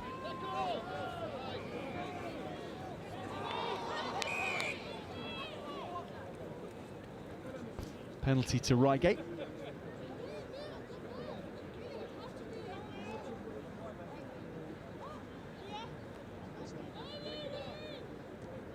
Reigate from this tap and go, don't get the ball to where they intend for it to be. Instead, Grace White has it, and White races home. Jess with 2 in quick succession at the start of the second half. And they can set their sights well and truly on the semi-final now.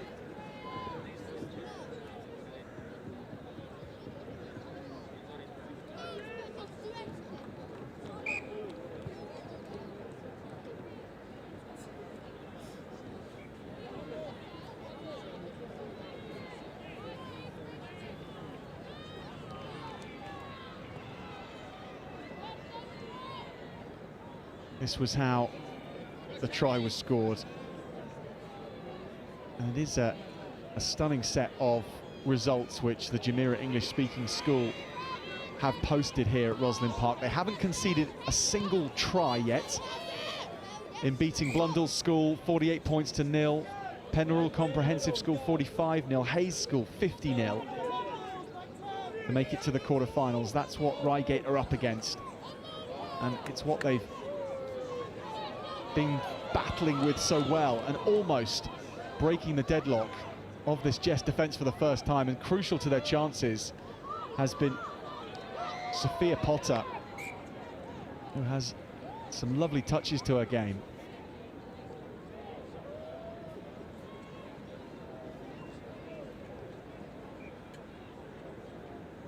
Reigate will get the scrum. Marks here. This way, this goals. Look at me, this is my mark here. My mark here.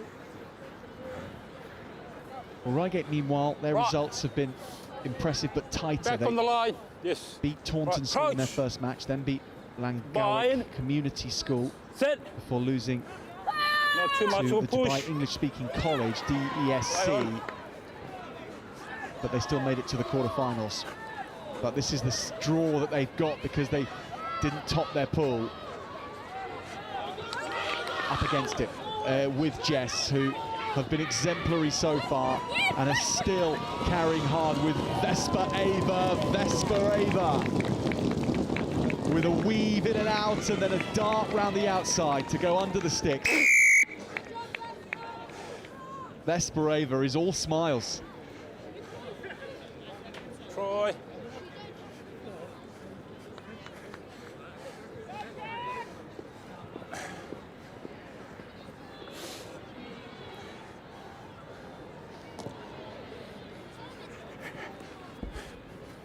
Plenty of power behind that kick, but not enough elevation. Vesper Ava, though, did this all herself.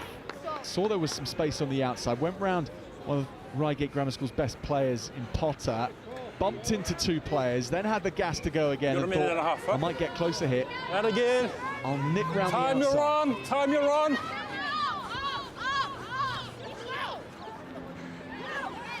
So can Reigate find something here to breach the Jess line for the first time by any school in this competition? There's a more court here, scrum. It is to happen, it may well be this player here who makes it. Sophia Potter. She's been an England touch trialist in the past, the number 5. Have you got a sub coming on, eh? I think. Been playing since she's 5 Still years old. time off, right? Someone who you can see the cogs turning as she tries and calculates her way through a defensive line. She good? A few changes being made, so everyone getting a chance in this quarter-final. As many players as possible. Here come Reigate's replacements. Coming onto the field now is Jennifer Leonard. Sorry, a cricketer at under 14 level. And she's only been playing rugby for a year now. Right, my mark's here. 2023, and here she is playing come on, this one. at Roslyn Park. Hello. This is my mark, so you got to come here. A quarter-final. Yep, there you go. Crouch. Bind. Sit. Now, stable. come on. Potter won't get the ball back, instead Jess will. And Vespa Ava will go on the outside again. She's been deadly from this kind of position again. She plays defending. What a tackle that is from Potter. Touch. Touch. You all right? You okay? Right, put the ball down on the line. Yeah. Reigate ball. There you go. No, you got a line. It's the last Doing some play. sterling defensive work. No contest. Yeah. So it's just the other side. Cheltenham versus Milfield. Come here. So no contest, so it's just chuck it in.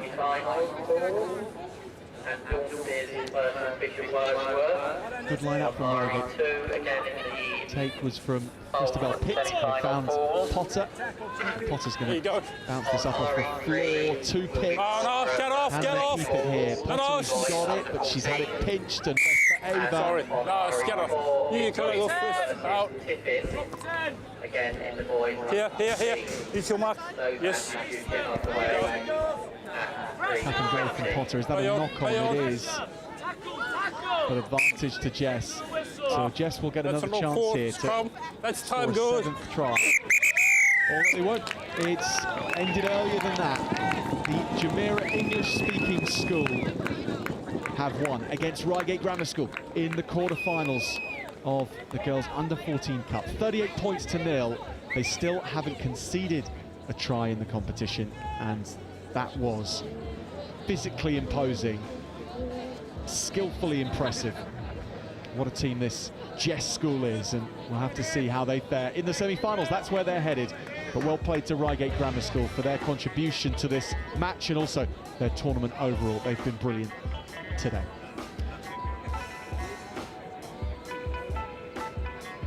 So next up we have under 18s action again. Dauncey's next up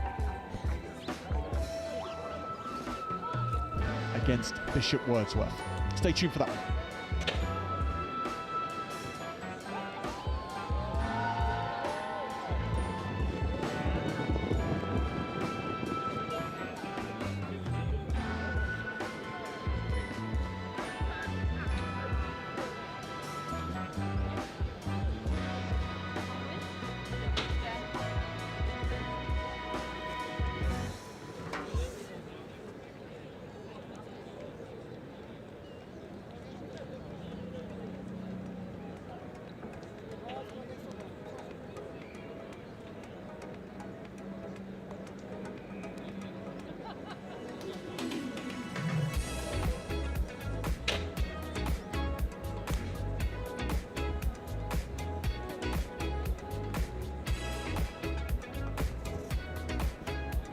Well, we're tournament hopping here at the HOWDEN ROSSLYN Park National School Sevens.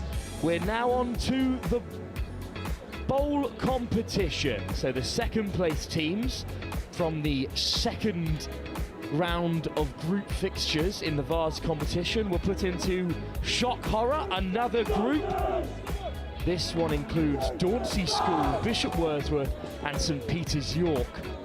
Dauncey took a 1-point victory over St Peter's York to seriously damage my predictions of them winning any silverware. This is Bishop Wordsworth School's first appearance in the bowl. Only the top team from these groups will go through to a final, and they take on Dauncey looking for their second win. Sam Bork, formerly of Whitgift, Shiplake and now of Brunel, alongside me. How have you enjoyed the festivities here at Roslyn so far? Hi Wilf, yeah, no, it's been fantastic, and very sorry to miss the first day, but I'm very glad to be back on and here again for day number 2. Looking like a really good matchup here with Dauncey's and Bishop Wordsworth looking very strong in the former rounds. But yeah, as we kick off here we go.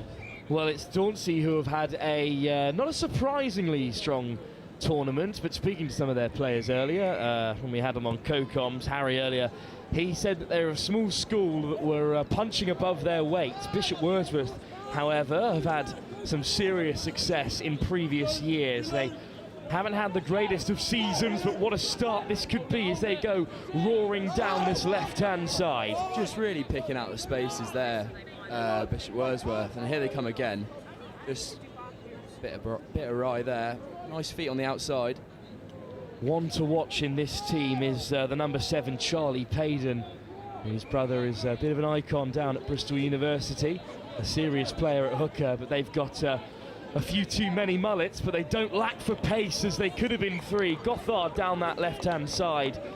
Scored a couple the last time Bishop Wordsworth were on the RE2 on the previous day here at the HOWDEN ROSSLYN Park National School Sevens, but a nervous start for Dauncey School. Yeah, I have seen Josh Gothard a few times. I went and did Gordon Sevens a couple of weeks ago, and Josh Gothard was definitely the star player for Bishop Wordsworth on that day. And we're all hoping to see something from him again here. Well, they've had a mixed season. Bishop Wordsworth didn't show the greatest of themselves at the Seaford 10s earlier on, but making it to day 2 on Roslyn Park is always an achievement as they turn the ball over in a pretty physical tackle there that's left Dauncey scrambling a bit, and they're back in possession. Yeah, quite unlucky there, but we'll move on. We have a Bishop Wordsworth put-in. Let's see if they can capitalise off this scrum platform here. Shardlow with the feed for Dauncey. For Bishop Wordsworth, sorry. Dauncey still defending, yet to really have any time with ball in hand. Shardlow on the wraparound as they assess their options and they go to the toe. Logan searching in behind. One bounce and off-field, but a bit of territory perhaps. Dauncey with the first set piece of the game, Sam. Let's see what they have to offer. Yeah, we're seeing the kicking option more and more in the schoolboy sevens game, and I mean, if there's nobody in the backfield, then it's completely open. And great bit of territory find, and also a lucky bounce or an odd bounce can always let your winger in for a scoring opportunity. Oh, well, and we've got an early lift there. An unfortunate call, and what offers a pretty excellent platform for Bishop Wordsworth, which they'll waste no time in capitalising on. George Greasley will get us underway. Stepping off the left and then reassessing his options. Shardlow flying through the hands. Well, they've got a man over here, and once again it's with Gothard. Recycles possession, Logan. Bates in the backfield, and now they take it to the line. And who's on the end of it? Well, it's Jamie Duckett who touches down on the far right-hand side, and Bishop Wordsworth, who have been in control in the first 3 minutes, have taken the lead, Sam. Yeah, fantastic score, Wilf. Just really work the ball from edge to edge, and then find the gaps, and then he's in the corner. Let's see if he can sink this kick now. Well, what a day 1 it was for Bishop Wordsworth. 3 Great points kick as well from downtown. Excellent nudge. 3 points, they took down Caterham School, they took apart Gresham's, and then a statement win. 50 points they put on College Sir Gar, taking down Amplethorpe as well in that elimination game. And then today in the Vase, unfortunately fell to a strong St Edward's School from Oxford, of course, that knocked them out of the Vase competition, but wins against Newhall and Christ College have set them up here. And if they win here, well, then they've got a deciding game against St Peter's York, with Dauncey no more games to play. And a big shot there comes in on Arch, but he does well to keep hold of it. Now, can we see if Dauncey's can just work the ball like Bishop Wordsworth are doing, as we work out onto the edge here with Jack Wharton, and he's making an impressive run down that right-hand side and in to score. Well, the skipper, Jack Wharton, has got a bit of magic about him, of course. And all of a sudden, despite the lack of possession, Dauncey back on level terms if they can slot this kick from right under the post. Yeah, I mean, quite lax defending there from Bishop Wordsworth, but I mean, taken advantage of really well from Dauncey's. And as you said, well, just a fantastic striding run down that right-hand side from the captain, Jack Wharton. Here we go again. Just working it wide, sees his man, says, I'll have a go, and takes him on. Off. There we are. Great acceleration from the skipper. And looking back on Dauncey's day 1, They really picked up some momentum. A tough game when they beat Gordons by just 3 points before putting 35 on Barton Peveril. They put 38 past Colby School, and then that biggest statement of the day, Dauncey School put 43 on the Hayes. The feeder school for Ealing Trail Finders, with a couple of their players heading off to Brunel themselves next season. Bishop Wordsworth, however, on the counter, and how quickly will they counter? Gothard taken to ground, but back to his feet, stepping off the left to break through the first tackle. Forward pass, though. And Dauncey will look to counter. Okay, that's advantage over. Shears, Morton, flung back in field. Shears in possession again. Patient stuff from Dauncey. Sitting. Just seeing if they can work out this Bishop Wordsworth defence and just catch that little break that we all know is so important in sevens. But instead it's Tom Campbell dragged into touch. Well, Dauncey progressed out of the very topsy-turvy group VC, which came down to the final game. The Grammar School at Leeds on points difference after a big win against Taunton School went through to the next round of the Vase. They've now been knocked out, of course. And Dauncey School snuck in on points difference into the bowl competition. They're in a bit of danger here as Bishop Wordsworth once again in possession. Just saw there, if we cut back to the last play, very interesting line-out setup from Bishop Wordsworth, but almost pulled off with a man at the back, slipped but through now the tackles instead. Oops, sorry. Oh, he heard. Just ground it for me. Yeah. Earlier in the day, just put it down. Yeah. the importance of making your tackles in the game of sevens. I thought he was going to ground advice, of course, coming from Amy Wilson-Hardy of Great British Sevens, who was with us earlier in the day. One missed tackle is often enough, and that means into the break. Bishop Wordsworth will take a one-try advantage over Dauncey, but Sam certainly all to play for. Yeah, I mean, Bishop Wordsworth definitely had more of the ball and capitalised on that. But as we saw with the try down the right-hand side from the captain, it's all to play for. Dauncey's have definitely got the magic in their boots if they can just find that ball, find that space, and get down at either wings or through the centre. We'll have another look at this score from Greasley, just a touch too simple through the midfield. And that's the score that puts Bishop Wordsworth back out in front for the second time in this crucial game in the bowl competition. Dauncey, who had already put St Peter's York to bed by a single point, trailed a Bishop Wordsworth who could have one step into the bowl final. The second half from the Howden Roslyn Park National School Sevens in this bowl group game. We'll be back live in just a moment's time here on RE2. Semi-finals on pitch 1. Kingswood will play Stanford, and on pitch 2, St Paul will play Lancaster, and on pitch 3, in the boys under 14 tournament, Rugby will play Barnet Cardinal in their first elimination round match. Those three fixtures due at 3:40.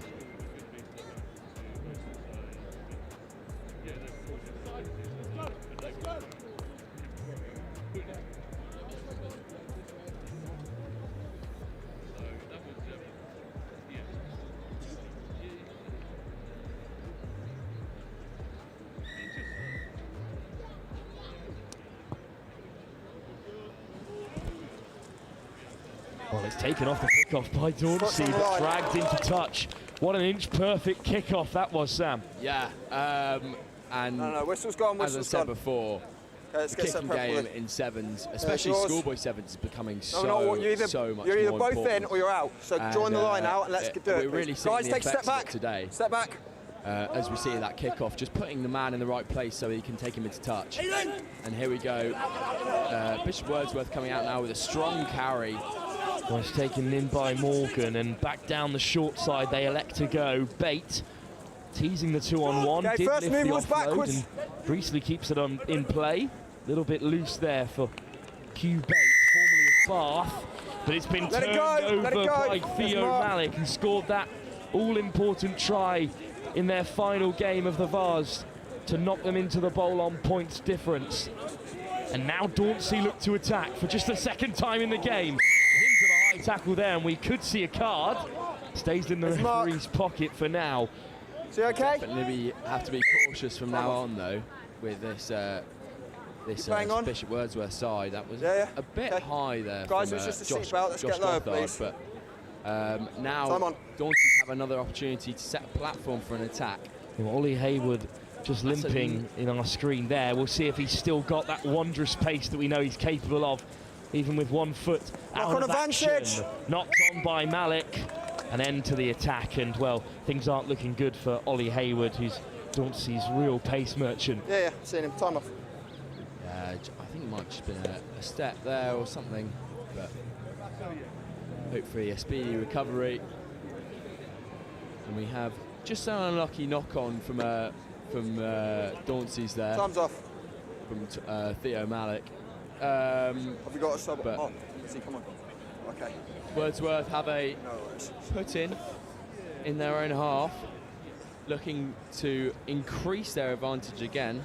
Okay, let's go, please. Yeah, that is a shame to bring potentially Ollie Hayward's day to an end, because he has been seriously impressive in that wide channel across the 2 days for Dauncey. But as you said, Sam, scrum to come. And Dauncey, although they've only had a couple of real attacking forays, have looked really threatening, Sam. Yeah, I mean, we saw in that first half, one opportunity, one score. Crouch! I mean, it's exactly what you want in a sevens game. Just have those players who can make something happen out of nothing. But here's a scrum now. It's just a little trickle out of the back of the scrum there. Bishop Wordsworth looking to work it wide now, coming back in. Good feet from 15 there. It's good feet from Bate, and suddenly it's opening up in the wide channels. They've got runners inside, but the covering tackle dislodges Jamie Duckett's possession, the try scorer. And no advantage coming, but how close, Sam, were Bishop Wordsworth from breaking out there? Yeah, you see, that's just a very little kind of niche little break from Bishop Wordsworth there. Just seeing the gaps as trying to work it wide. Some great feet from over here, guys. I'm just Hugh Bate in the middle of the field, just to bring those players in. And I think a really fantastic bit of burst of pace from Fergus Neal out on the left-hand side. Guys. Okay, let's go again. But here we have a Dauncey scrum. Well, it will be Matthew Nocton with the feed. We'll see if Dauncey can re-establish themselves in this match. Campbell through the midfield, just checking back inside is Taylor. Another one, part of the Bath setup. Flashed across to Malik, a physical figure in midfield. And look at the step, away goes Morton there, and he beats another on the way through. Callum Logan defeated. And what a score that is, but the step off the left foot from Morton, just magical. Okay. Yeah, fantastic try there, Wilf. I mean, we're seeing it again from Dauncey's here. Just really creating things from one-on-one opportunities, and wingers really backing themselves on the outside and the inside. We just have a look here. Just working that ball, great little miss pass there. And then Malik working things again in midfield. Great feet from Morton, coming back inside to beat his opposite man, and dropping the ball down underneath the post. Well, that will level things up here. And Morton with the kickoff. Up goes Shears, so often the target. But it's come the way of Bishop Wordsworth. Greasley, Bates, through midfield they go. And in behind, they're trying to break through. Just rolling out of the tackles. Nocton brings his man down. Shardlow plays away and then cuts back against the grain. And just a forward pass is the call, but that's a tough call, really. Yeah, Bishop Wordsworth really finding some joy down this left-hand side. I think that was Hayden Morgan with a nice little break there. His mark. Yeah, here we go. And very unlucky with the forward pass. Nice little idea for the offload, but gives Dauncey an opportunity to attack with. Crouch! Scrum feed then for Dauncey. We've seen how clinical he's been already. Nocton stands with Shardlow for company. Okay, don't play him. In there. Well done. Eventually, clean ball for Dauncey. And they'll look to take it to the line off first phase. Lacking a bit of support in the wide channel, but Taylor keeps the ball alive. And suddenly the space opens up. Just overran that support line, but it's back with Morton, the try scorer. Looking to bemuse this Bishop Wordsworth defence. Look at him go! Morton will go all the way, and Dauncey will take the lead for the first time in this game. What a score! What an effort from right outside the 22. And Morton has put Dauncey School in front in this semi-final. I mean, fantastic from Morton again. Just weaving in and out of several different players there. And you can see now that the Bishop Wordsworth defence are absolutely bemused on how they've managed to let Morton through. And if you have a look at this here, just working it again. Good little bit of work from Tom Campbell there, but main focus on Tom Morton. 1 minute. There. Just a little goosey in 1 and minute. out. See you later underneath the post. Dauncey's take the lead. What a score, and off the kickoff, claimed by Shears. And I called it a semi-final because it's as good as one here. If Dauncey can put Bishop Wordsworth to bed, as they are now doing so, they will be into the final. Wow. There's nothing that anyone can do to hold back Dauncey if they win this fixture. Campbell this time soaring through the hole, and well, it's another great score, Sam. Yeah, I mean, I just mentioned him a couple of seconds ago, Tom Campbell, and doing some great work in midfield with some really nice footwork. Yeah, we'll see here again off the kickoff. Fantastic. To mention again the kicking in Sevens rugby, just really allowing Dauncey's to have a platform to play off, and Tom Campbell goes underneath the post with some great footwork. And here we go again, Dauncey's to kick off. Can they find that ball again? Well, the winner of each pool, I believe, will go to a bowl semi-final, as there are. Will go to the bowl final, I believe, as there are only 2 of them. Well, onto the field now is Warren Smith. But he was held in the tackle, and so a penalty has been given. What do you do? Well, here's Malik. Dauncey could kill off the game here. Well, it's all over in overtime, but still they look to play. Malik goes flying in. Massive physical presence in the midfield, isn't he? Well, the game is over here, and Dauncey know it, and they will progress through to the bowl final. A huge result for them, and they will face, well, either Merchiston Castle or Milfield, depending on how things go elsewhere. That game, the decider in the bowl, will be live here on RE2. At the moment, Cheltenham College lead, but a big win at by Milfield against Cheltenham College, which could have just taken place on RE2, will decide the importance of Merchiston Milfield, and that will be who Dauncey School meet in the final of the bowl over on RE1 later on this afternoon. But what a turnaround from Dauncey School. An early disadvantage, but they've run away with it in the end, Sam. Yeah, I mean, massive from Dauncey School. Just in the first half, didn't really look like they were up to much until that storming try down that right-hand side, and just really brought the physical nature into this second half with a lot of hard carries and some great footwork in the midfield. But yeah, fantastic. Well, it's the semi-final of the Vase, the highest profile competition we've seen so far at the HOWDEN ROSSLYN Park National School Sevens, and it's St Paul's School taking on Lancaster Royal Grammar. That's live here on RE2 in just a moment's time.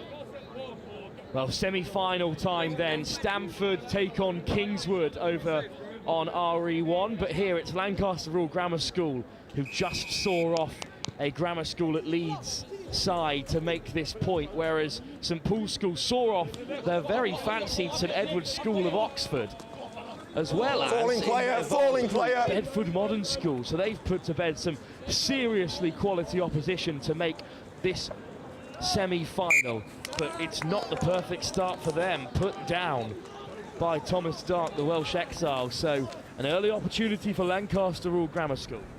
Sam, still alongside me, looking forward to this one. Yeah, looking like two very strong sides, and you see has the packs here line up. Crouch. You see St Paul's School and Lancaster both have very big forwards, so we're looking to see them in action today as Lancaster move the ball out with a nice move to get them on the outside. Well, what a perfect start this could be for Lancaster Grammar. Stepping off that move right no hands! Inches short. What a perfect start from the set piece, and there's acres and acres of space on that left-hand side. Crashing through the contact goes Higginson, and he will score. And a perfect start for Lancaster. St Paul's just look a little bit shocked at the ferocity of that opening salvo, Sam. Yeah, I mean, Lancaster have just come off out of the blocks, absolutely raring to go, and have really caught St Paul's on the back foot. I mean, just great kick-off, really physical battle in the scrum, and then nice move with a couple of dummy runners off the scrum on the left-hand side to get them into that little pocket of space on the right, and then an easy finish from Matt Higginson on this down his left-hand corner. Well, Higginson here had options outside him, but went all alone, put in the fend and touched down. So it'll be a kickoff then for Lancaster. Well, backwards play on. Higginson with an excellent kickoff, and it's been reclaimed by the boys in blue. It's back with Collins here, and then wide it goes to Karen Sharples, who takes on all comers. Move, Chen! Through the tackle, eventually brought down by Bethel. But they're well set here, Lancaster. Passenger. Wide from Collinson again, and then cutting back against the grain. Move, Chen! More. Yeah, just Lancaster seeing if they can just work out this St Paul's defence here, and they look like they might do here with another strong carry from Karen Sharples. A bit of patience, though, being shown by the Lancaster team, and then Collinson. Well, there's numbers on for Passenger, and yet again they're racing away to the corner. Great cover from Billy Davis, and it's been intercepted, and suddenly St Paul's could break, and there's nobody home for Lancaster. Here's the Ireland IQ player Bottomley with a big show and go. He evades Karen Sharples, but his offload doesn't go for hand. It ricochets to Tredra. No advantage, and back finally knocked on. It's been knocked on. But first by Lancaster, so great field progression from St Paul's. Yeah, really good from St Paul's there, just to stay in the fight with all that sustained pressure from Lancaster down in their half, and really good work to get that. Time is off, head injury from Bottomley, and a great break as well. Great bit of footwork in midfield as well for forward. But scrum level. We've seen the break and play here. There'll be a small break for injury while players are assessed, and we'll take you through the rest of St Paul's long journey to the semi-final. On day one, they were in a group with St Paul's School against Elizabeth College, of course, where they won 32-0 and a 50-point victory against Langley. They were challenged by Kirkham Grammar School's second string team. They'll be competing in the Cup as well, which did include a few players from that Cup semi-final just last week. And then they saw off Campion in a tough elimination game by just 2 points. Another 2-point victory against the Dollar Academy followed early this morning. Scrum they Blackpool. took down St Peter's School York. And then Bedford Modern School in their biggest game so far, followed by their biggest game of the tournament in the quarter-final, where they took down St Edward's School of Oxford. So it's been a long, hard road for St Paul's to get to this point. Some of the toughest opposition in the competition, all on their side of the draw, but a free kick at scrum time will let Lancaster escape with ease. And here we go again, just finding their way down this left-hand. Very strong carry from Higginson there. The try scorer Higginson making great yardage, and Passenger now. Well, looks to offload, but goes himself, almost breaking through. Paul's turn it over at the breakdown.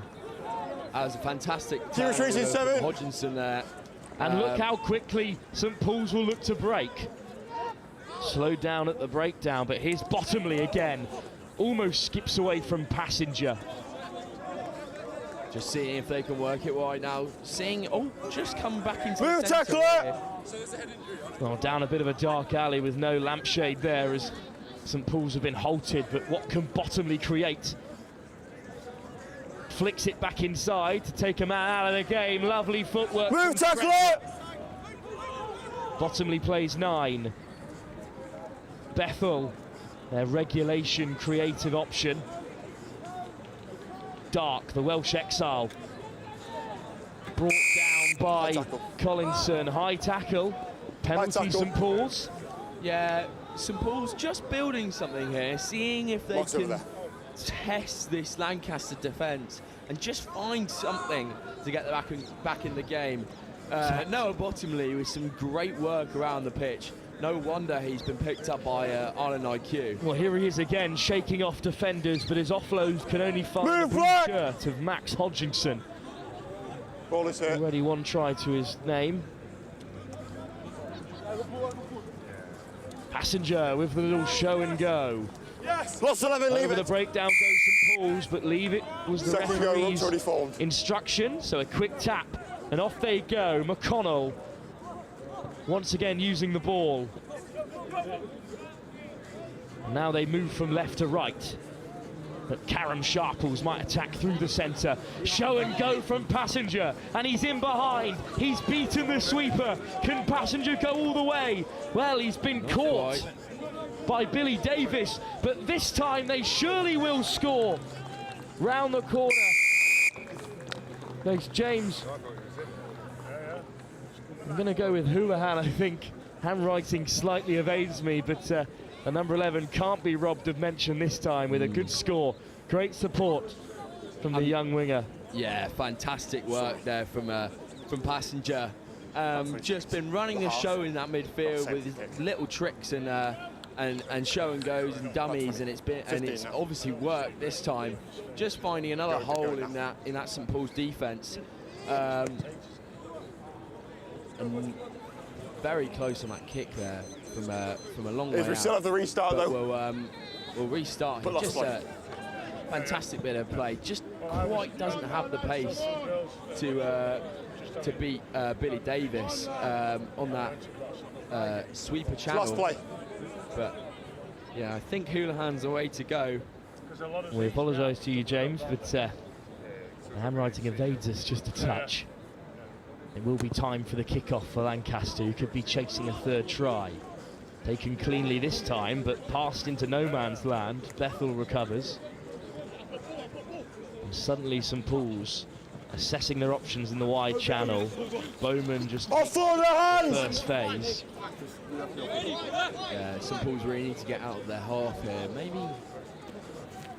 And here's the danger man again. Well, lovely footwork.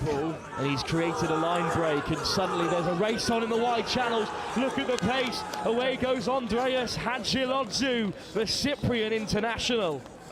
And he's opened up his legs there for the first time in this semi-final. What a threat young Hadjilodzu is. Yeah, fantastic work from St Paul's there. Just work the ball out to their two danger men in Bottomley, who put on a great bit of footwork and a fend, and then a fantastic offload. And we go into the end of the first half. Lancaster's still up, but St Paul's looking very dangerous still. Well, despite their dominance, Sam, they only lead by just the 3 points. A conversion by St Paul's puts them in a perilous position. We will see whether or not Lancaster or Grammar can hang on to their slender advantage, as well, the pace here from Andreas Hangelodzu has to be admired. Once that steamrolling number 1 gets going, there is no stopping him. Well, into the break then between St Paul's and Lancaster All Grammar School in the Vase semi-final. Who will face either Kingswood or Stamford in that final over on RE1 in our last game of the day? Well, at the moment, Lancaster have a slender lead. We'll find out if they can keep a hold of it in the second half here. Live from the HOWDEN ROSSLYN Park National School Sevens. Those 2 matches due around 4 o'clock, and they're the girls under 14 semi-final matches.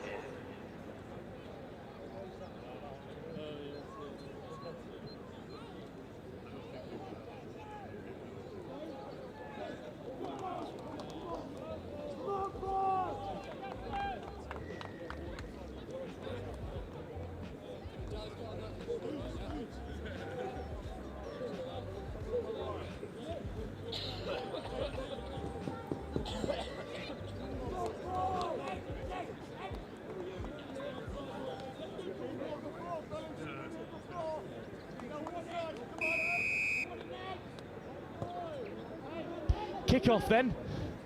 And Lancaster are up by 3, and they've done well to keep a hold of said kick-off under pressure from St Paul's, who are searching for a place in the Vase final, but it's the perfect start for Lancaster with the line break. Hard running from Hall Him, who scored 2 tries in the quarter-final. Daniel's on the switch, and it's a double switch as well. And look at the space it's opened up for McConnell. He's got just a sweeper to beat. Back inside to Daniels. Dragged down 13. 5 metres short. Lost out, Blake, no hands, no hands. Yeah, fantastic support running there from St Paul's, and they should be in the corner. Oh, lovely step. Fantastic again from Houlihan, we think. Ball still in. Well, Jamie Houlihan has had a second try, if that isn't his name. It's had no material effect. Regardless, he scored 2 great tries, and that one the pick of the bunch. The step off the left foot that sent 2 players the wrong way. And what a perfect start. Lancaster have re-established their sizable advantage to beyond 2 scores once again with the conversion to boot. Yeah, fantastic work from Lancaster there. Just to get out of their own half, really great support running as people broke through holes, and just working it wide onto Jamie Houlihan, who dots that ball down, and massive hill to climb now for St Paul's. Backwards! Thinking he was just asking the crowd below us to identify the poor number 11, but he's having a great game. 2 tries already, but straight from kick-off, St Paul's searching for a response. And what an intervention from Ashton Karam Sharples has turned it over, and he might go all the way as well. What an intervention. What a way to announce yourself in the second half. Ashton Karam Sharples scores in the corner, and all of a sudden St Paul's have a mountain to climb. Yeah, fantastic from Karam Sharples there. Just bringing what he brought in the first half with those really hard carries into the midfield. And now he has won the turnover and just bulldozed his way into that corner over on this right-hand side on RE1 or RE2, should I say? But yeah, really big hill to climb for St Paul's now. Almost there from the kick. Not quite though. And you'll just see it here again from Karam Sharples. Fantastic body position in the turnover. Sees his opportunity, goes once, goes twice. 2 handoffs and in the corner. Fantastic Just like work. St Paul's, it's been a long old road for Lancaster Royal Grammar School to get to this semi-final stage. As an interception wins them back possession. Hallheim just bulldozing his way through. But it's back for St Paul's following that brief heart-stopping moment for the team in black, and they must create something quickly if they wish to take anything from this game, if they wish to find themselves in a bowl final. There goes the big fend. Tackle now, no hands, Blue. Feet. Liam Nadza. Just needs something out of nothing here. Just this little overlap might do something though. Well, it's Hansaloglu again who finds the in-wide pass. And Hoffman, little stutter step in the attempt to beat Collinson. Can Hoffman go all the way? Oh, he's done him again. Really, really great work from St Paul's there. And yeah, you could just tell they were looking for something to create a spark there. And they've had it down this right-hand side with a little overlap.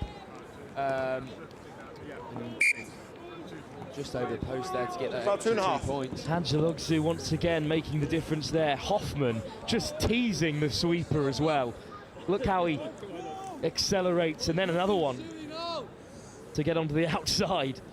A great finish. Well, talking of Lancaster Royal Grammar School, however, who are still in the lead, they took down the likes of Ibstock, Exeter School, Claysmore, and then Cardiff High School in the elimination game on day one. 24-12, Came out of a tough group, including Marlborough and the City of London Freemans, as well as taking down St Albans. They took down the Grammar School at Leeds, of course, Blue, play on. in that quarter-final. Now here they are in the semi, still leading by 10 points. That turnover was good and a knock-on advantage for Blue.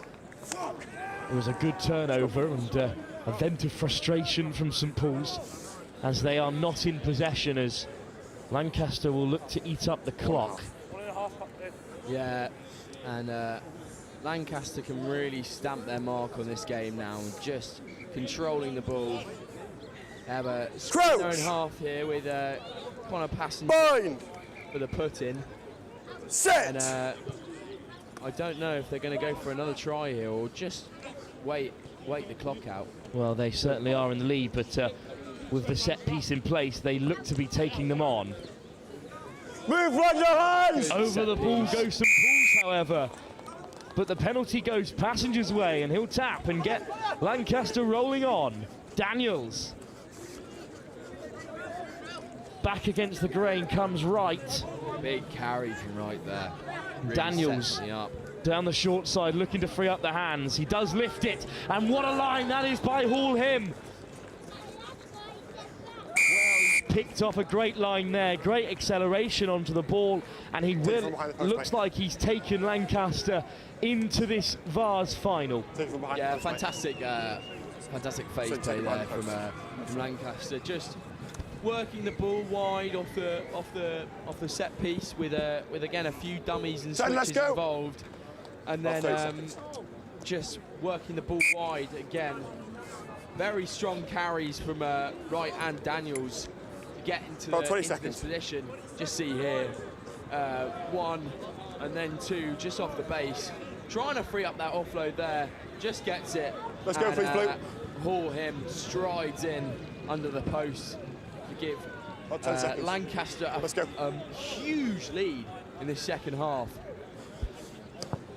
Well, it's certainly now Lancaster's game. They have performed admirably well, as you can hear the referee's buzzer going. This will be last play as well.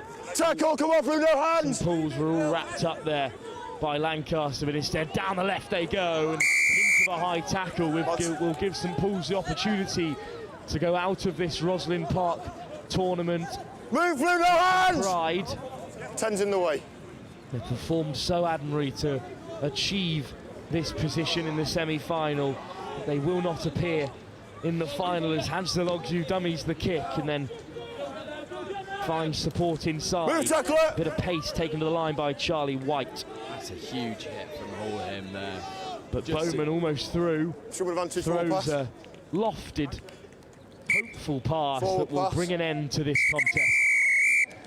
What a performance by Lancaster Royal Grammar School. They were not fancied in the build-up, especially not in our post-match show yesterday, quite frankly, because they weren't in the limelight nearly enough, because they have performed admirably here, and they will be into the Vase final. St Paul's with nothing left to give in this competition, but they can go home proud of their run up to this point. A strong performance, Sam, and the deserved winners are through to the Vase final. Yes, as you say, Wilf, St Paul's, there is no disappointment at all, although probably a little bit, but they have performed very admirably today, and it's a very strong performance against a very strong Lancaster Grammar School, but Lancaster were the better team here today.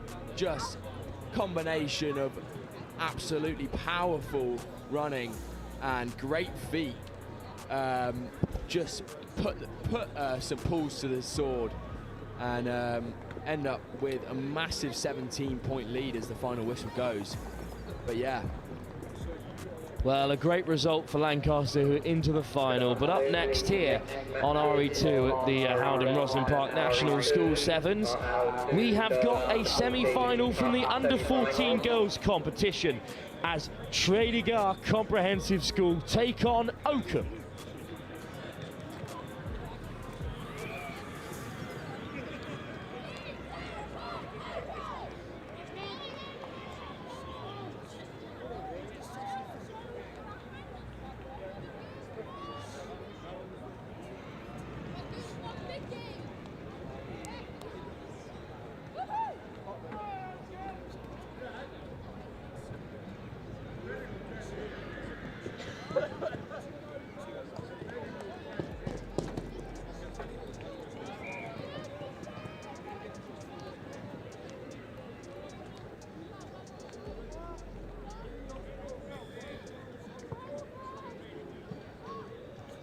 Kick-off then, and Oakham on the return. Well, look how brightly they look to start. What a run this is, what a start by Oakham, who go roaring away. Georgia Flint with the brightest of starts.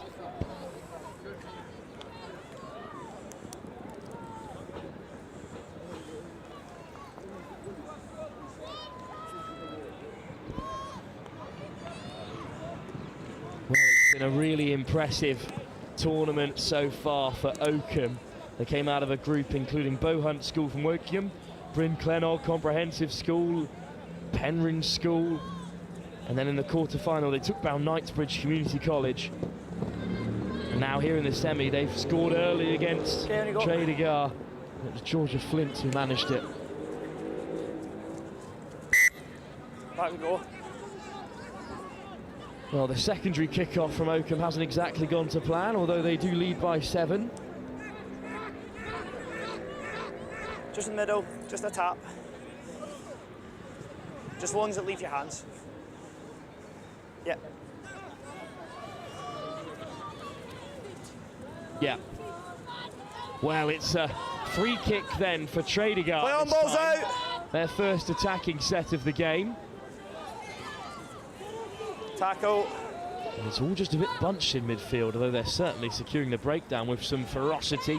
Powell hands it off, and there's a bit of lateral running, but it won't matter if they can get on the outside. Away goes Evans. Dragged into touch by Flint. What a game she's having. A huge tackle to win back possession for Oakham. Line out here.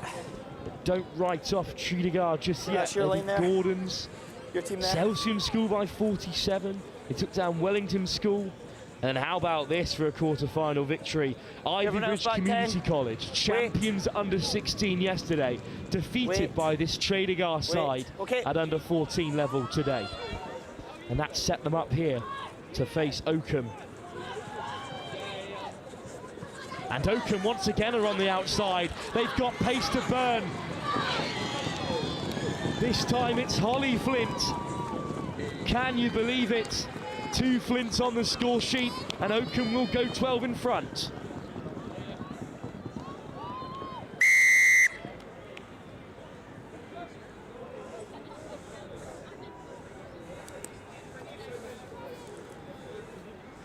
Well, identical twins in a sevens team, both of them with rip-roaring pace. First Georgia and now Holly Flint on the score sheet. I think whoever's parents are at home watching their twin daughters tear up on the Rosslyn Park stage can be awfully proud, but what a start it's been. for the Flint twins and for Oakham. Okay. Tredegar, though, on their one attack so far, have looked really dangerous. Well, it's picked out of this overcast sky here on Wimbledon Common as Tredegar look to make their first line break of the game. It's Powell once again, who's up over the gain line. Play on. But ripped in the tackle, and away come Oakham. Here's Flint, with who else outside but her twin sister, Holly, who could be darting away for another. What a start for this game. And I think Oakham have got a pair of superstars on their hand here. Holly gets her second. It's a hat-trick of Flint tries as they look to go 21 in front in the blink of an eye.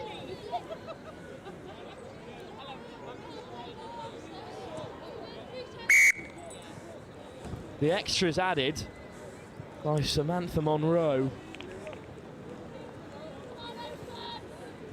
But, well, the Flint's clearly a bit of a cheat code here. No one could match Holly Flint's pace as she went darting away to score under the sticks yet again, despite the best efforts of Indy Gittins. That's a looping kickoff that will bounce almost so kindly to Cece Astle, but instead a line out for Tredegar. That's you there. That's you there, Black. Take a step. Okay. Well, Oakham, a famous name. Let's go. In the game of sevens, of course. Okay.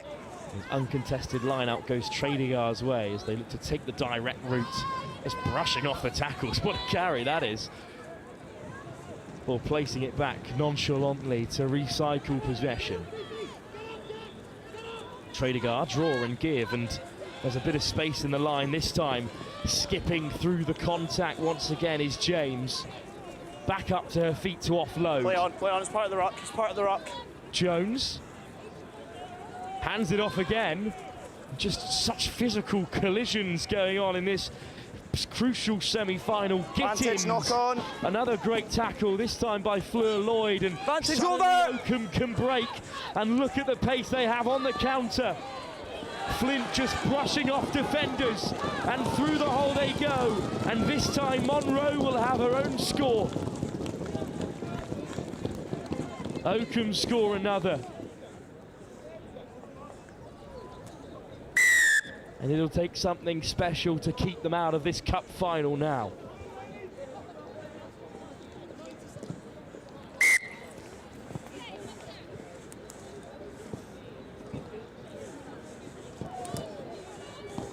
Well, it's the perfect start for Oakham. Speed certainly kills in the game of sevens, as we all know, and never has that been more obvious here in this semi-final, where on the counter Oakham can find that 15 channel with ease. A deeper kickoff this time, allowed to bounce by Tredegar. All back, play on, play on. As well, and Oakham the quickest to react. Tredegar just looking a touch downhearted here, but they will escape unscathed at this point. Half time there. Half time is called, and Oakham 4 tries to the good. 2 from Holly Flint, 1 from her twin to get us started, Georgia, before Samantha Monroe added a try to her hat-trick of conversions. Well, 28-0, Oakham lead against Tredegar Comprehensive School. We'll see what they can offer in the second half in response. But Oakham have taken more than a step, more like a lunge into the cup final here at under 14 level. The second half live next at the HOWDEN ROSSLYN Park National School Sevens.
Well, it's a kick.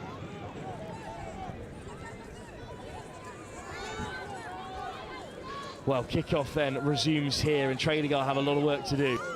Play it.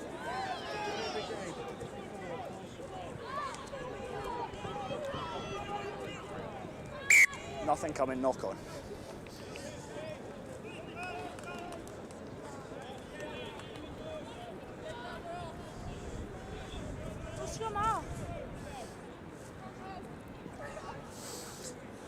That'll be the scrum there.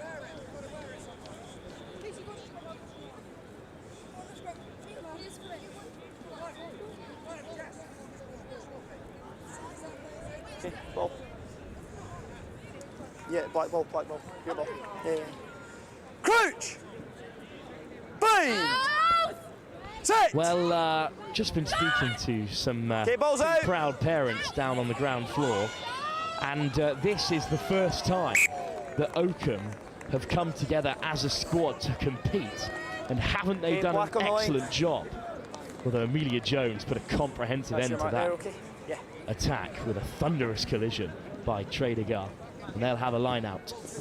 Keep the space. What a story it would be if they could turn it around. But over on the other pitch, what a story it is. Let's go. That the two sides from Dubai. Okay. The Dubai English-speaking college and the Jumeirah English-speaking school are both competing. We've never had an international winner of this competition in any format at Rosslyn Park, and what a story it would be if they could make it to, one of those teams will make it to a final. What a story it could be if they could win it. And they've got a tough ask on their hands. They need to battle this Oakham side, or Tredegar if they can turn it around. Carr with a strong carry there. A bit lateral from Tredegar, but they've done well to get on the outside. It's a great tackle. First one not rolling. But it's a penalty. Feels good, you've got to move away a bit quicker, okay? For Tredegar. Back behind the line. Shut down Indy Gittins quickly, yeah, but yeah, there. Here's Rihanna James. And what a tap this is, and James is on the outside. James is hurtling for the corner. She's got plenty of Oakham shirts for company, but Tredegar will get on the score sheet. Just brushing off the last defender. Icarus flying quite close to the sun there, but Rihanna James does touch down in pole position right under the post, giving Powell the opportunity to add the extras.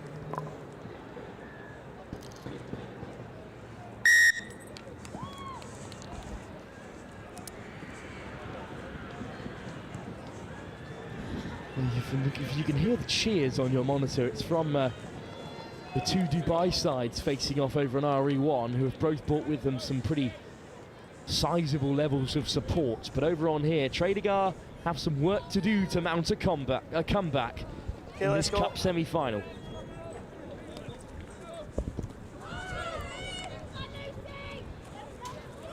Well, here's a line picked out by Oakham, and it's a strong carry through the centre. A great offload to boot, and Flint could be away. We could see a fourth Flint try. This time, the second for Georgia.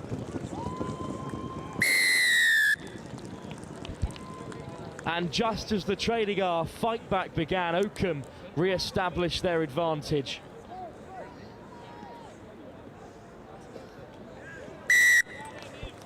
Well, Oakham have got a real stranglehold on this fixture. A really impressive run from Oakham's #1 Florence champion.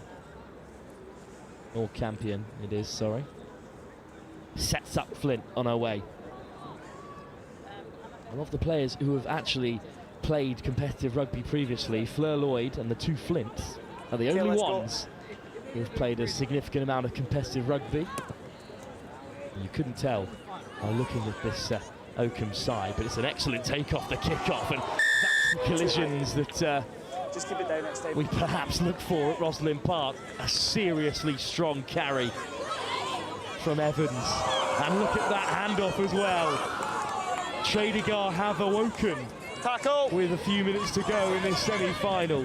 They've been battling hard all day, but suddenly they've got the crowd on their feet. Play on! But stolen at the breakdown. Just nicked off the toes of Tredegar.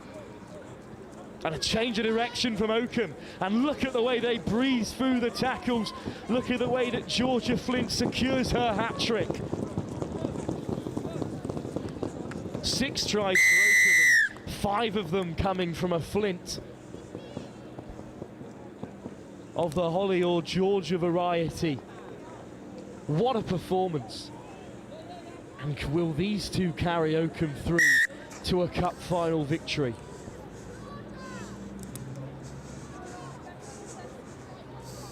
Minute or so.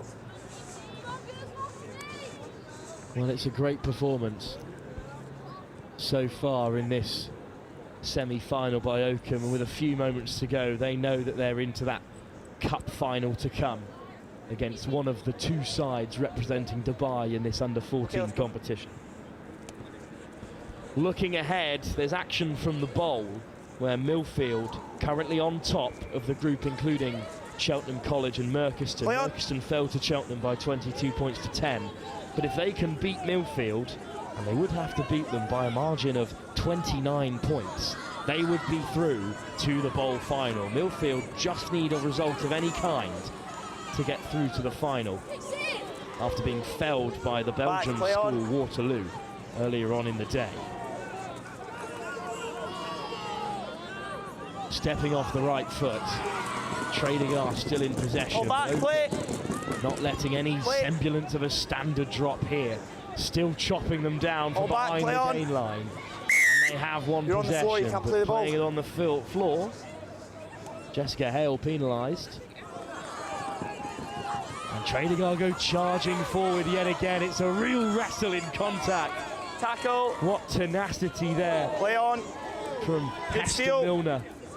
And Milner still fighting. Release, Black, release! Now has to release. And there's the big friend, but Milner just not letting go. Eventually brought down by Jessica Hale. Still, there's a lovely offload through contact by Tredegar. Contact taken by Newcomb. Flying into the breakdown, a powerful clear out.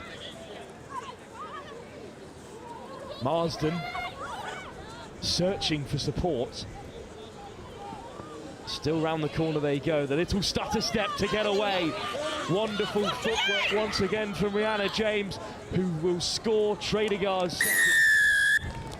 2 for James in this semi-final.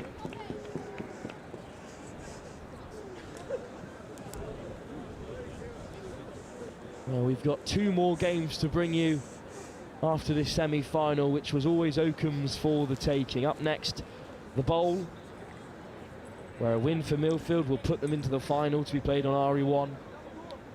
But after that, an under-14 boys elimination round. Solihull take on Kings Mac. Kicker.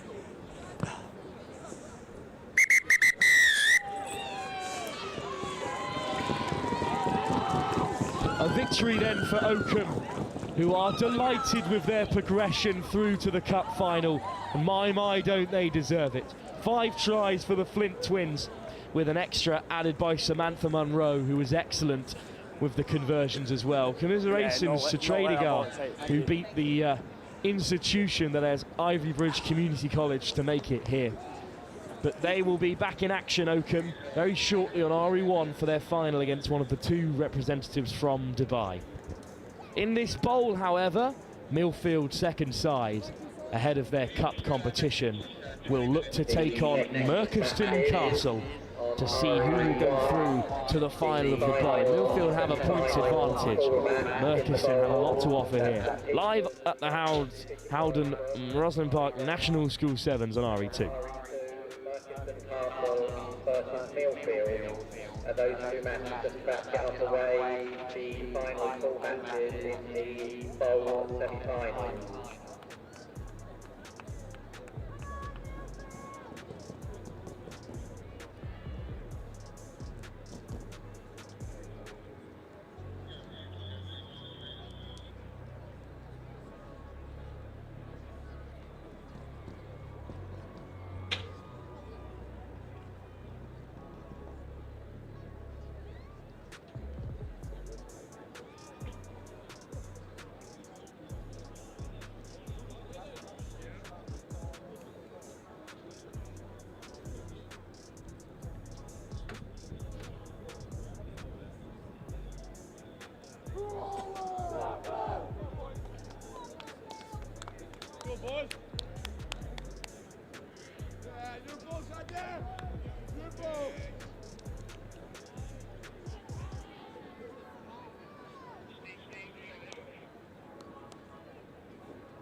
Kick-off then in this important bowl game for Milfield. They were bitterly disappointed not to make it through to the final stages of the Vase, but there's still silverware on the line, and it's Harrison Edwards who hands it off now to Bunting. Inside ball back to, it's actually Ernie Waxon in fact, making great yardage here. Bunting. And that time it is Edwards, and look at the pace that Milfield bring to the game. Eddie Lloyd on his birthday, round the corner, handing it offload into Waxon, who's looking to break the line. Eddie Lloyd with another strong carry, a flanker at 15s. And that's a beautiful miss pass that will set Milfield on their way. A lightning fast start. A win here would put Milfield on 6 points and right at the top of their bowl group, which will see them through to the final.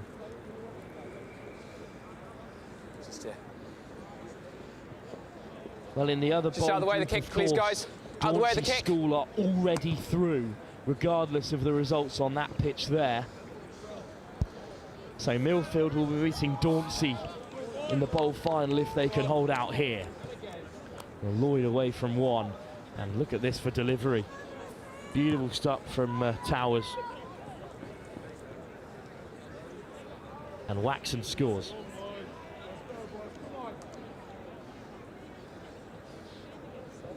Yes, please.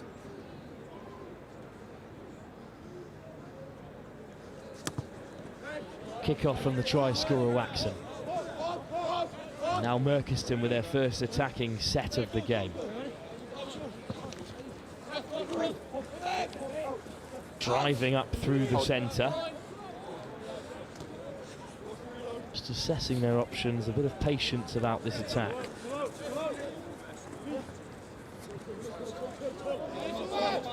All the way back in their 22, but they are still in possession. Changing the direction of the attack, Tweedy hands it off. Into the wide channels they go. It's been an awfully long day of sevens. Long 2 days of sevens for both sides. It's a great leg drive over the gain line. McLaughlin. How hot now is the call from the sideline, which you can imagine means let's go for it. And that's some beautiful footwork. And there's the offload, and suddenly a bit of space opens up for Merkiston. There's the fend, the big don't argue.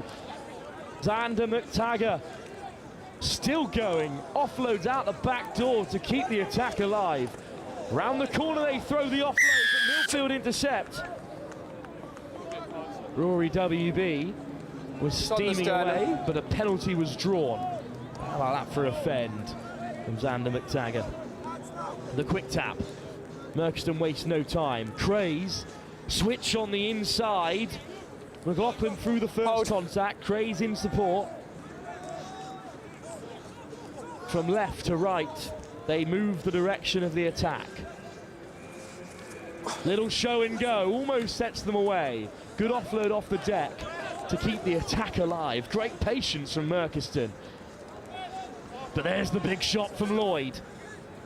Still they play. Round the corner, looking to catch Milfield unawares, and they will score. McLaughlin goes over, shepherded into the 15 channel by Harrison Edwards, but they will level things up here.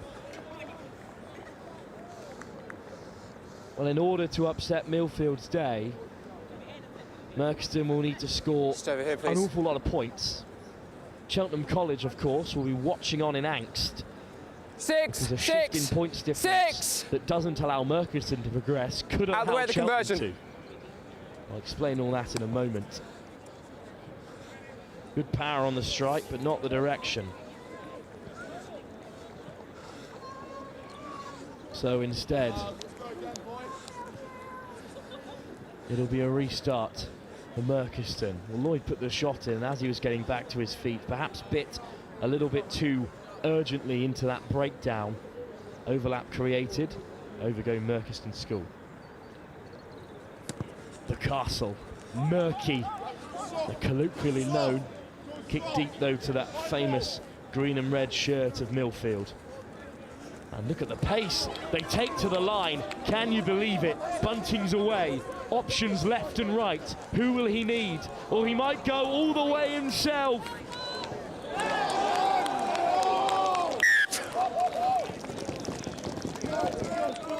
Well then. For the scrum or the 22? What a moment that is. Bunting did all the hard work. Scrum called. But at the very last, denied by the tap tackle from Oliver Gordon. No number 10 listed for Murky, but what an intervention he's Crouch! Bind! Set! May have been Ollie Gordon. I'm assuming he's the only shirt number not listed. But whoever it was, a tap tackle and a half. To Steady on set, please, until that ball's in. Crouch! Bind! Set! Tweedy with the feed. He gets it away quickly as well, under pressure. Murky attack from behind their own goal line here. Clean chop tackle there by Bunting to keep Murkiston contained, and that's a loose pass, and that will put them in a world of trouble. Cross forwards.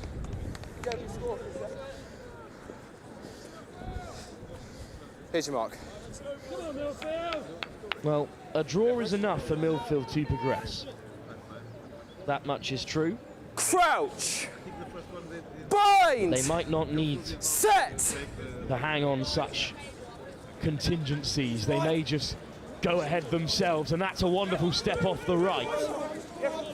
Just brought down Joel Fitton White, but they're only a few metres short. There's the hard line. And that's why you bring your forwards to play here at Roslyn. Harry Beasley picks out a great line. And on the stroke of half-time, Milfield go back in front. Donahue, regulation. And Milfield will take a 12-5 advantage into the break.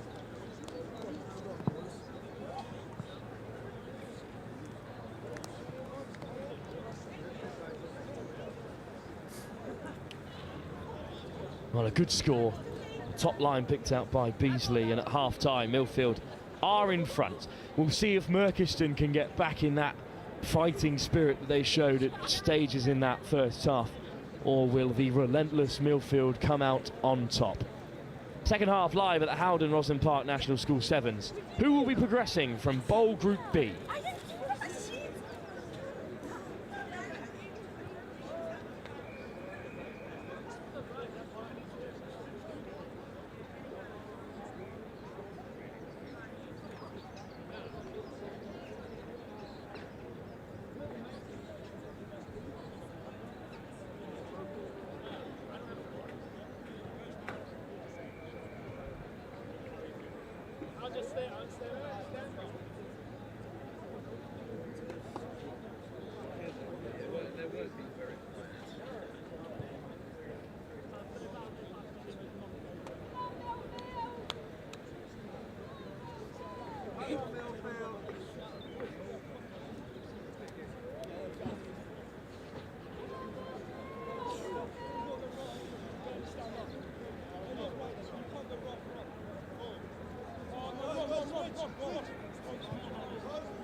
Sam back alongside me for the second half, and you've been impressed by what you've seen from Milfield so far. Yeah, Milfield have really worked the gaps well, but Murkiston putting up a very good fight actually.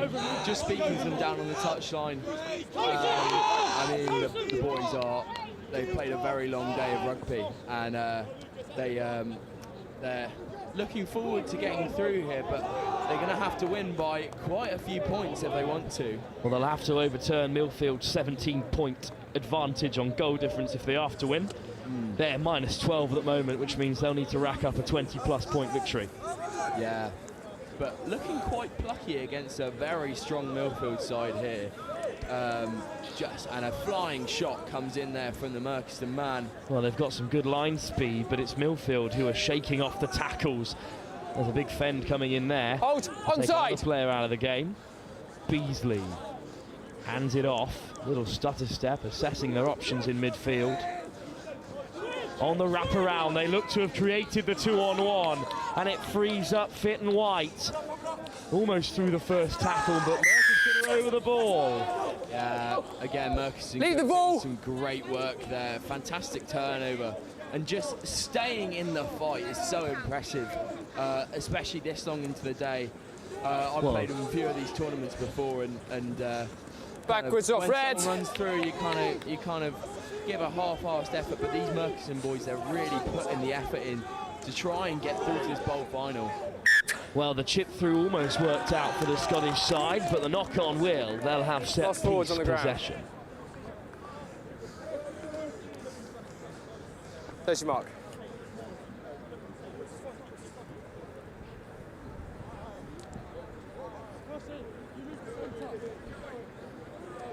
Well, at the moment, it looks like Milfield will be facing off against Dauncey School in that bowl final over on RE1. Bind! Unless Merchiston can conjure up something very special in the next 5 minutes. Once again put under pressure at the exit of the set piece. Teasing footwork. Freeing up the offload. Away goes Foley. And look at Foley go through the contact and in behind. Milfield are able to regather with such ferocious play. Leave him. But Tagger hands it off. Looking to create something in the wider channels now. Fidus. Huge hit there. Bigger from the clear First man over the ball. Turnout given. Beasley. Let him run. Let him run. And Milfield searching for a third that you think will see them through to that final, regardless of points difference here. Cutting back inside is Nagler. The jumping start from Waxer. Beasley changes the direction of the attack. It's back with Naylor. There's a loose ball. Just probing here to see if they can work away. Nothing coming. And they have all of the ball, but credit to these Merchiston boys, really just setting a scrum red, rock solid defence. Mark there. And not giving Milfield any chance to capitalise on all this ball they've got. But now we have another Milfield scrum. Crouch! Bind! Solihull with the put-in. Okay, let's stop messing around. Give each other space. Stop messing around. Give each other space. Let's go. Given a Crouch! talking to by the referee. Bind! Set! And it's a real mess at scrum time. But it's been picked up by Waxon. Just put down in the wide channel by Miller. Under pressure from the offload, so we'll be coming back for a Merchiston scrum with 3 minutes to go. Yeah, I mean, it looks like at the moment Milfield will be going through, but as I keep saying, credit to these Merchiston boys, really staying in. Crouch, bind, set. Hold the shove now, Milfield. Good counter scrum. Can't keep pushing. Can't keep pushing. At this level, you are rarely given any plaudits, especially not in the game of sevens. So instead, it's going to be Foley darting away, handing it off. But it's back with Foley. Frees up the hands excellently well to keep the attack flowing. Fizzed across in search of Karthik, but he's had to go a long way back, and that's another loose ball that could put Merchiston under pressure. If it's anything Milfield know how to do, it's capitalise on opposition errors, and they will waste no time in getting the game underway. Yeah, I mean, Merchiston just playing with fire here, a few risky offloads and letting Milfield in down this left-hand side. And they will skip away, and they will score, and they will surely see themselves through. Harry Cross, the head boy, touches down for Milfield's Vase side, minute and a half left. Who have made it through to the bowl final. A minute and a half to go. Merchiston will not be able to overturn the points deficit in the time remaining. Yeah, Really, really great work from Milfield there. Just, as I said before, kind of just teasing and touching this Murchison defence, and yeah, massive amount of acres of space for Harry Cross on this far side to just walk in the try. Really great work from Jonah Miller there, and just, yeah, underneath the post he goes. And Milfield have a probably insurmountable lead now over Murchison. Let's go, please, guys. And here comes the kickoff again from Milfield.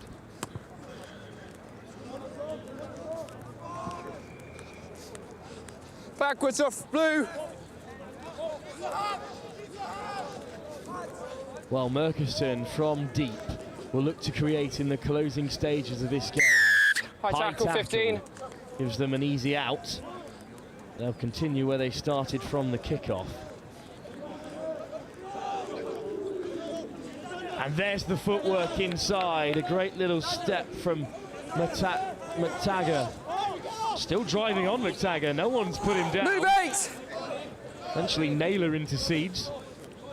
This Milfield side that were victorious at the South West Sevens in Taunton previously, and it was this Milfield side made up of the Vase contingent, made up the vast contingent there, and this time it's hacked through by Foley, who's got plenty of pace, regathered in the end by Jonah Miller. Good work from Jonah Miller there, just sweeping it in behind, picking up the ball. And that knock-on will bring an end to this contest, if the referee checks his watch. Just got pause in play here, just before the end of the final whistle. 15, you staying on and going off? Okay, thank you. It's a question of who's actually on the pitch there for Murchison. Well, it is the end of Murchison's day. But who do you fancy in that bowl final out of Milfield and Dauncey School? Fine. Two sides we've seen already Last today play on time is RE2. off anyway. Yeah, Dauncey's looking extremely impressive in the last round, coming back in the second half. 19-5. With a very convincing win, but who Have you knows brought a against replacement this on? very strong Vase side for Milfield. Begs the question, what are they going to be like in the Cup come Thursday? Let's get bound up, guys. Well, St Joseph's College will be one side to find out. My Time alma on. mater will be live on RE2 Crouch! up against the might of Milfield Bind! in a schoolboy Set! fixture of great history. But at the moment it's their Vase side who are in the bowl. And there's some lovely footwork stepping off the left by Murchison, and they're up almost to the 5 metre. Can they finish their day at Rosslyn with a try? Once again, coming back against the grain is Craze through the hole goes Fiddle. No hands! Strong, powerful clear out. And now darting to the line, Murchison will score. Yeah. Do you mind taking Again, it through? I say valiant Let's time up effort anyway. from Murchison School. Come a long way down from the middle of Scotland today. Chatting to the boys on the sidelines, a long train journey, but it comes with a loss here in the semi-final against a very strong Milfield B side. Thank you. Yeah, really, really great work from Milfield today, and into an action-packed final. But yeah. Thank you. Well, we've got one more game for you 12. on RE2. It's an elimination game from the Under-14s Boys Cup. Solihull School take on the 15-a-side national champions at this level, Kings Mac. That'll be live for you on RE2 from the Howden Roslyn Park National School Sevens in just a moment's time.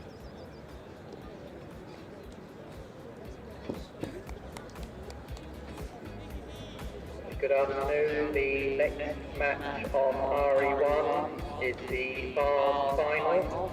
Lancaster Royal Grammar School versus Stamford.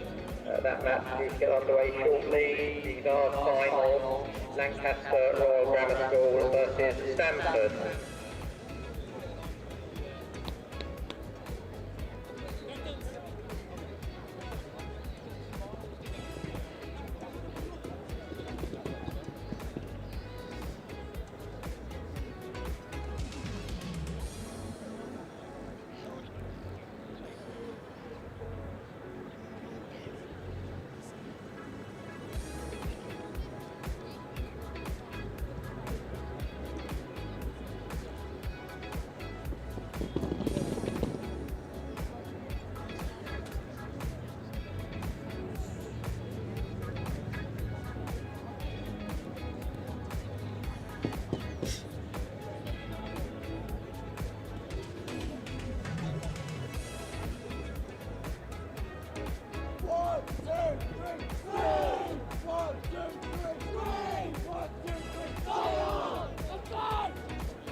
One last game for you on day 2 of the Howden Roslyn Park National School Sevens. Kings Mac, champions nationally at 15-a-side level, at under 14 level in action here against Solihull. Yeah, very interesting matchup today. Solihull always come very strong at these tournaments, but Kings Macclesfield looking to beat them off the park today in this elimination round, and a big celebration from a turnover there in the middle. Tim's good there. Well, Solihull came out of a group including Norwich and Knightsbridge, and a draw with St Anselm's College of Birkenhead to get here, but well, things have not gone to plan against the national champs as Kings Mac have started brightly. Yeah, just striding in there, Kings Macclesfield, and all set up from that fantastic turnover in midfield, allowing Kings Macclesfield to have a platform to set up of. Just as we see here, really, really great turnover there. And then he just has a look, plays quickly, gives the ball off.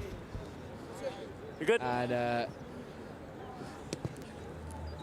Hayden Oliver just strides in to dot the ball down. Kings Mac yet to be challenged at this competition. Double knock. In truth, First knock. 31-12, they put Wellingborough to bed. Yeah, first knock. And then When they you hit put it, you went 41 forward. points on Yeah, double Selsham knock. School.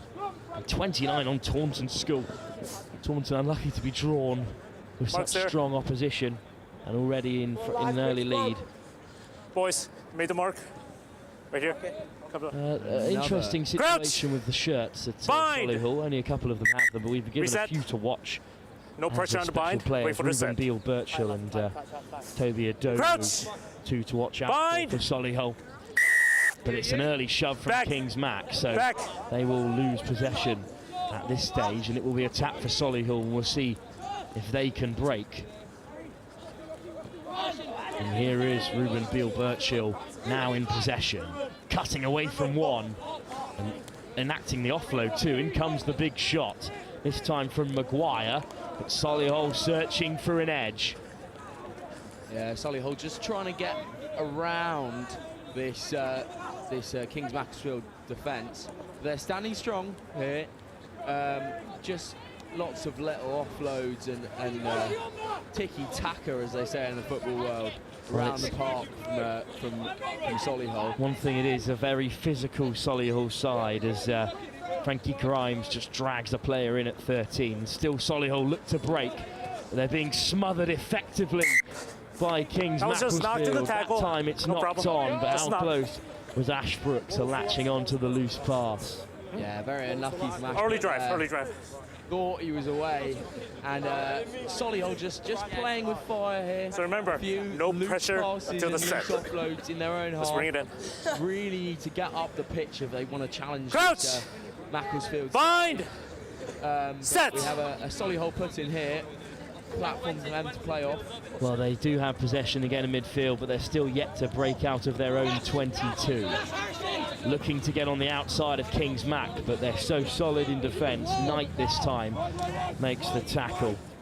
Beale Birchall trying to break through. Macclesfield so hot on the line speed, so a good option perhaps to chip it in behind, but it will fall kindly this time for Ashbrook. And finally, Kings Macclesfield with a bit of ball, but on the turn beats the first offender, and all of a sudden there's nobody home. And Freddie Bark will run in. What a lovely offload instead. And it's a second try for Hayden Oliver.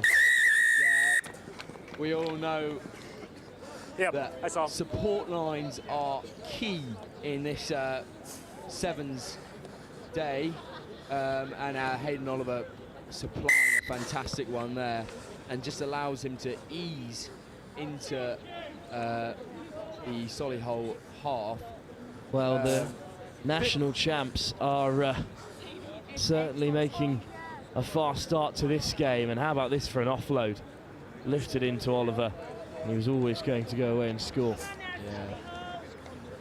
Well, Solihull trail by 2, and they are yet to pierce the Kings Macclesfield half.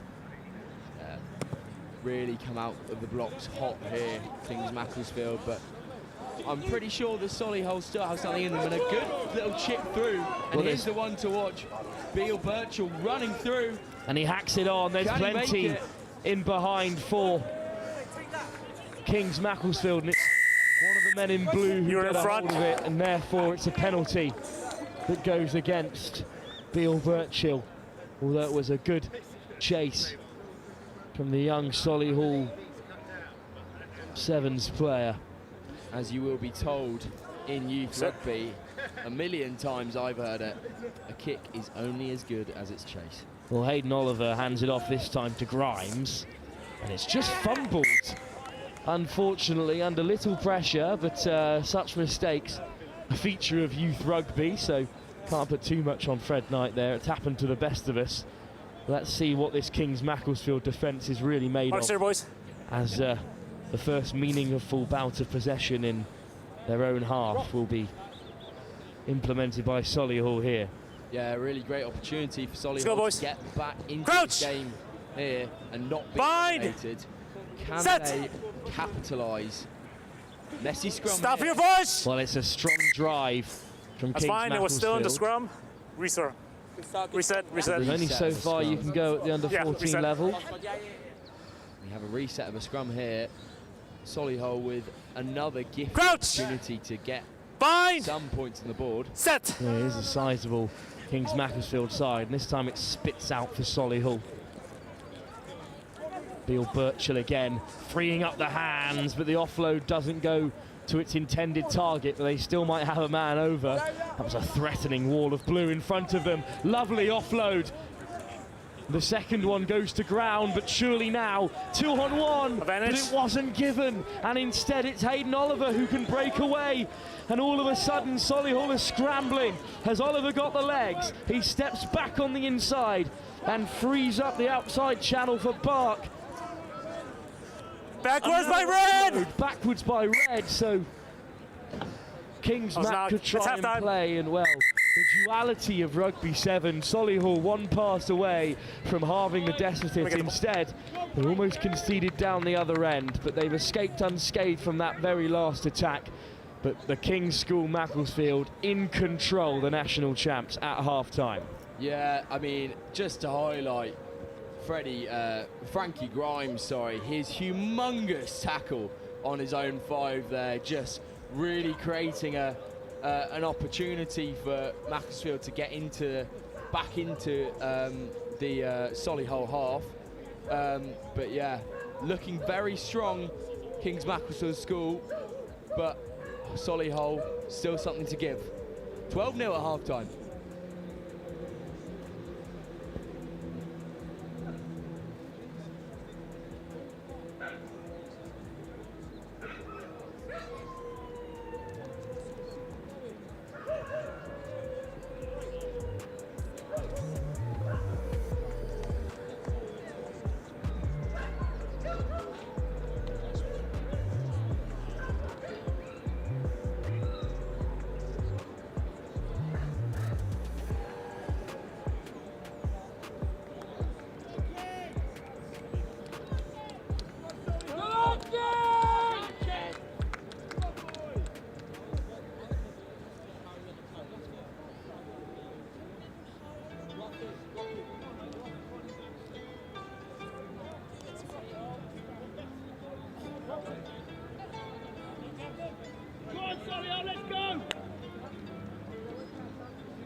Here we go, the kickoff from Solihull. Up in the air, and a great take. Well, it's a great take under pressure from Kings Mac. It's Maguire this time, and suddenly they might look to break on the outside channel. It's a wonderful backwards by Red, and reclaim possession for Solihull. New gaps just appearing now for Solihull as they work the ball onto the outside. Does he have the gas? Not quite. Well, back comes Hayden Oliver, but on the wrap around, it could be Idowu who's through. Knock. Penalty for a slap down. And Idowu's there, the substitute, to tap himself and beat the first offender. Well, he throws his man to ground, but clung onto by Arrowsmith. And Beale Birchill puts the hammer down. On the goal line. Another penalty for not 10. Solihull on the goal line. On the goal line. Now. I think they've had enough of losing this game. Not 10. Hold on. Just trying to put Time's off. This as Will said, the hammer down into this Kings Macclesfield defence. The referee's just got a handle on proceedings. Time's on. As we penalty. Look to get not back 10. underway. Go on the tap. What have Solihull got to offer from the set piece that is the tap penalty? And they go down the short side, and they're all wrapped up by Kings Mac. But here's Idowu, singled out as one to watch, along with Beale Birchill, who does free up the offload. And the step back inside. Play on, straight down. To Beale Birchill, but he holds on to it, and he's almost broken away. Dragged down by Grimes. And now they take it to the line. There's a bit of space in the corner. There's Solihull players over, but once again they're not used. And this time, Kings Macclesfield enact the turnover. Maguire wins it back for his side, and it puts an end to a promising 2 minutes of this second half for Solihull, who will leave Kings Macclesfield 22 with nothing to show for it. Yeah, really great defence from Macclesfield there. Just waiting patiently for that opportunity, and Maguire takes and capitalises on the free ball, turnover, and now a bit of respite for these Macclesfield players who have been doggedly defending their own line for the last 2 minutes. And now Red, I need a 2 right here. And play out. As we are you in? Are you receiver or are you back line? Well, are you back line? Drop to your fly half. Solihull just infringing on the offside. Uncontested lineouts at this level. Zach Sibley feeds it round the corner. Fresh on the field. And that's a good tackle and good line speed. But Idowu's been fended off, and look at the legs open up for Kings Mac. Beautiful tackle by Beale Birchill, but a great support line. Once more, this time from Arrowsmith. And would you believe it, Maguire's back to his feet. And the man who won the turnover has scored Kings Macclesfield's third and surely put them into the second day of Rosslyn Park. I mean, just sublime from Kings Macclesfield, and a great display of endurance from all players involved. Have to highlight Maguire, who won, as Will said, won the turnover, gets back up on his feet as the play's going on. Handoff 1, handoff 2, under the post. Well, I called him a man, young Maguire. He's no more than a boy, really, but the maturity of this Kings Macclesfield side is something that's going to land them in good stead for the remaining rounds of this tournament. And a deep, deep kickoff will bury Solihull on their 5-metre line, and that is not something you see at this level all too often. No. No, quick. No, not really. Yep, but 5-metre line. Very worrying for Solihull now, as they have to work their way out of this really, really stodgy right-hand corner. Two, when right here. Nobody really wants to be stuck today. I'll say to the Rosslyn Park team, get in the line. The ground staff, the pitches have held up exceptionally well. Indeed. Significantly better than last season as well. Receiver? The lack of rain, a real factor there. Closer, but that was on day 5 that things started to get a little bit muddy over on RE1 and 2. On. Carry back. Now Solihull indeed have to exit from behind their own goal line, and not a terrible option to kick, but it might not have the distance that they wanted. Grimes looking to free up the hand, and he does affect the offload. Arrowsmith takes 2 to bring him down. That's fine, off the foot. Bunsley coming back down this left-hand side. There's the man over. Sibley will score. Kings Mac have another. And can anyone stop Kings Macclesfield going into the second day at Rosslyn Park? That's what I can't wait to find out. Yeah, fantastic work from Kings Macclesfield again. Yeah, Zach Sibley just come on, probably first touch of the ball. And what an impact, straight off the bench. And as we see here, great handoff from I think it's Arrowsmith there. Arrowsmith there.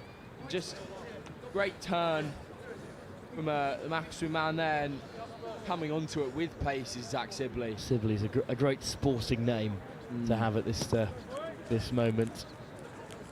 And it's a good score, and once again, look how far they drill Solihull back just a touch beyond their own try line. And if you're playing in the right areas in Seven Sams, you can always keep the pressure on. But that's a lovely step as Solihull look to break, and they have done excellently well to make it up the halfway. Yeah, Macclesfield just putting a lot of trust in their very rock solid defence, putting those kicks so far deep and forcing Solihull to play out of their own 5 and 22. Well, there's some visible frustration from Solihull, but there certainly weren't that many options for the pass when it was thrown, just due to this really solid Solihull defence. Tinkler and Russell both onto the field now for Kings Macclesfield as they look to rotate ahead of a big day of sevens tomorrow, of course.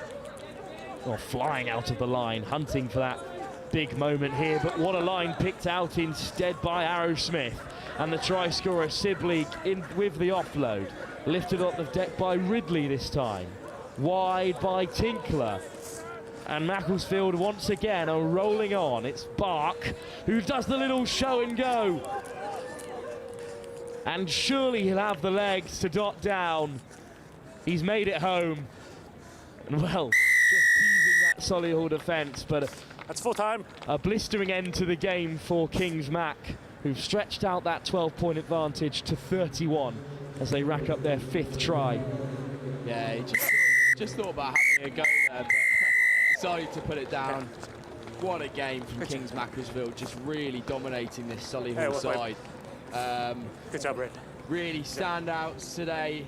Bartle and Zach Sibley off the bench has been fantastic. Also, Maguire has been unreal. You can't forget about Frankie Grimes and Hayden Oliver, both on the score sheet today. It's a seriously impressive Kings Macclesfield side. No wonder they are national champions. They'll return for day 2 of the Under-14s Cup, while it's goodbye to Solihull School. And it's also goodbye from us here on RE2.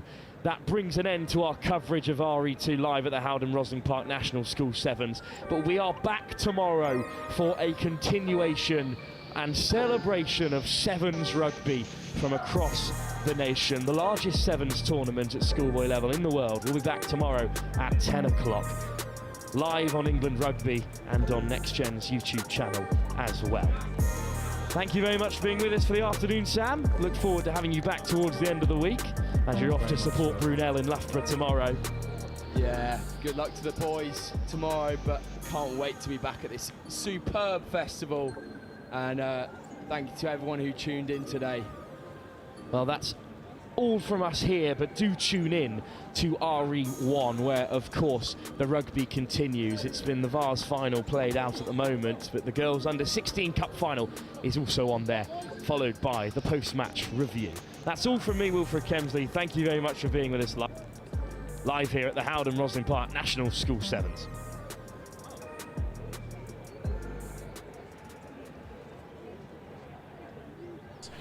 Especially if you come from rugby league, the sevens I think is a great introduction because it's a simple game, it's fast, and I think that's why we liked it, because we couldn't kick a ball, and we knew in the sevens, listen, you don't have to kick, get the ball, create some space, and score some tries, and we absolutely loved it. And it's just a shame really, because we've seen the tournament over the years at international level just grow year upon year, and it's probably looking back, I wish there was something like that when I was playing, because I always played 15s like a sevens player, and that's for me, that's what will bring, I think, the next generation in the younger audience, is if we play, you know, if we use the ball, if we play with some width, if we can see people with great speed, great footwork, because it's an entertainment. We've got to entertain people. It's not just about scrums and lineouts and kicking the ball. And we saw that the weekend with England. Keep the ball in hand, you can create a lot of problems, and it's actually great to watch.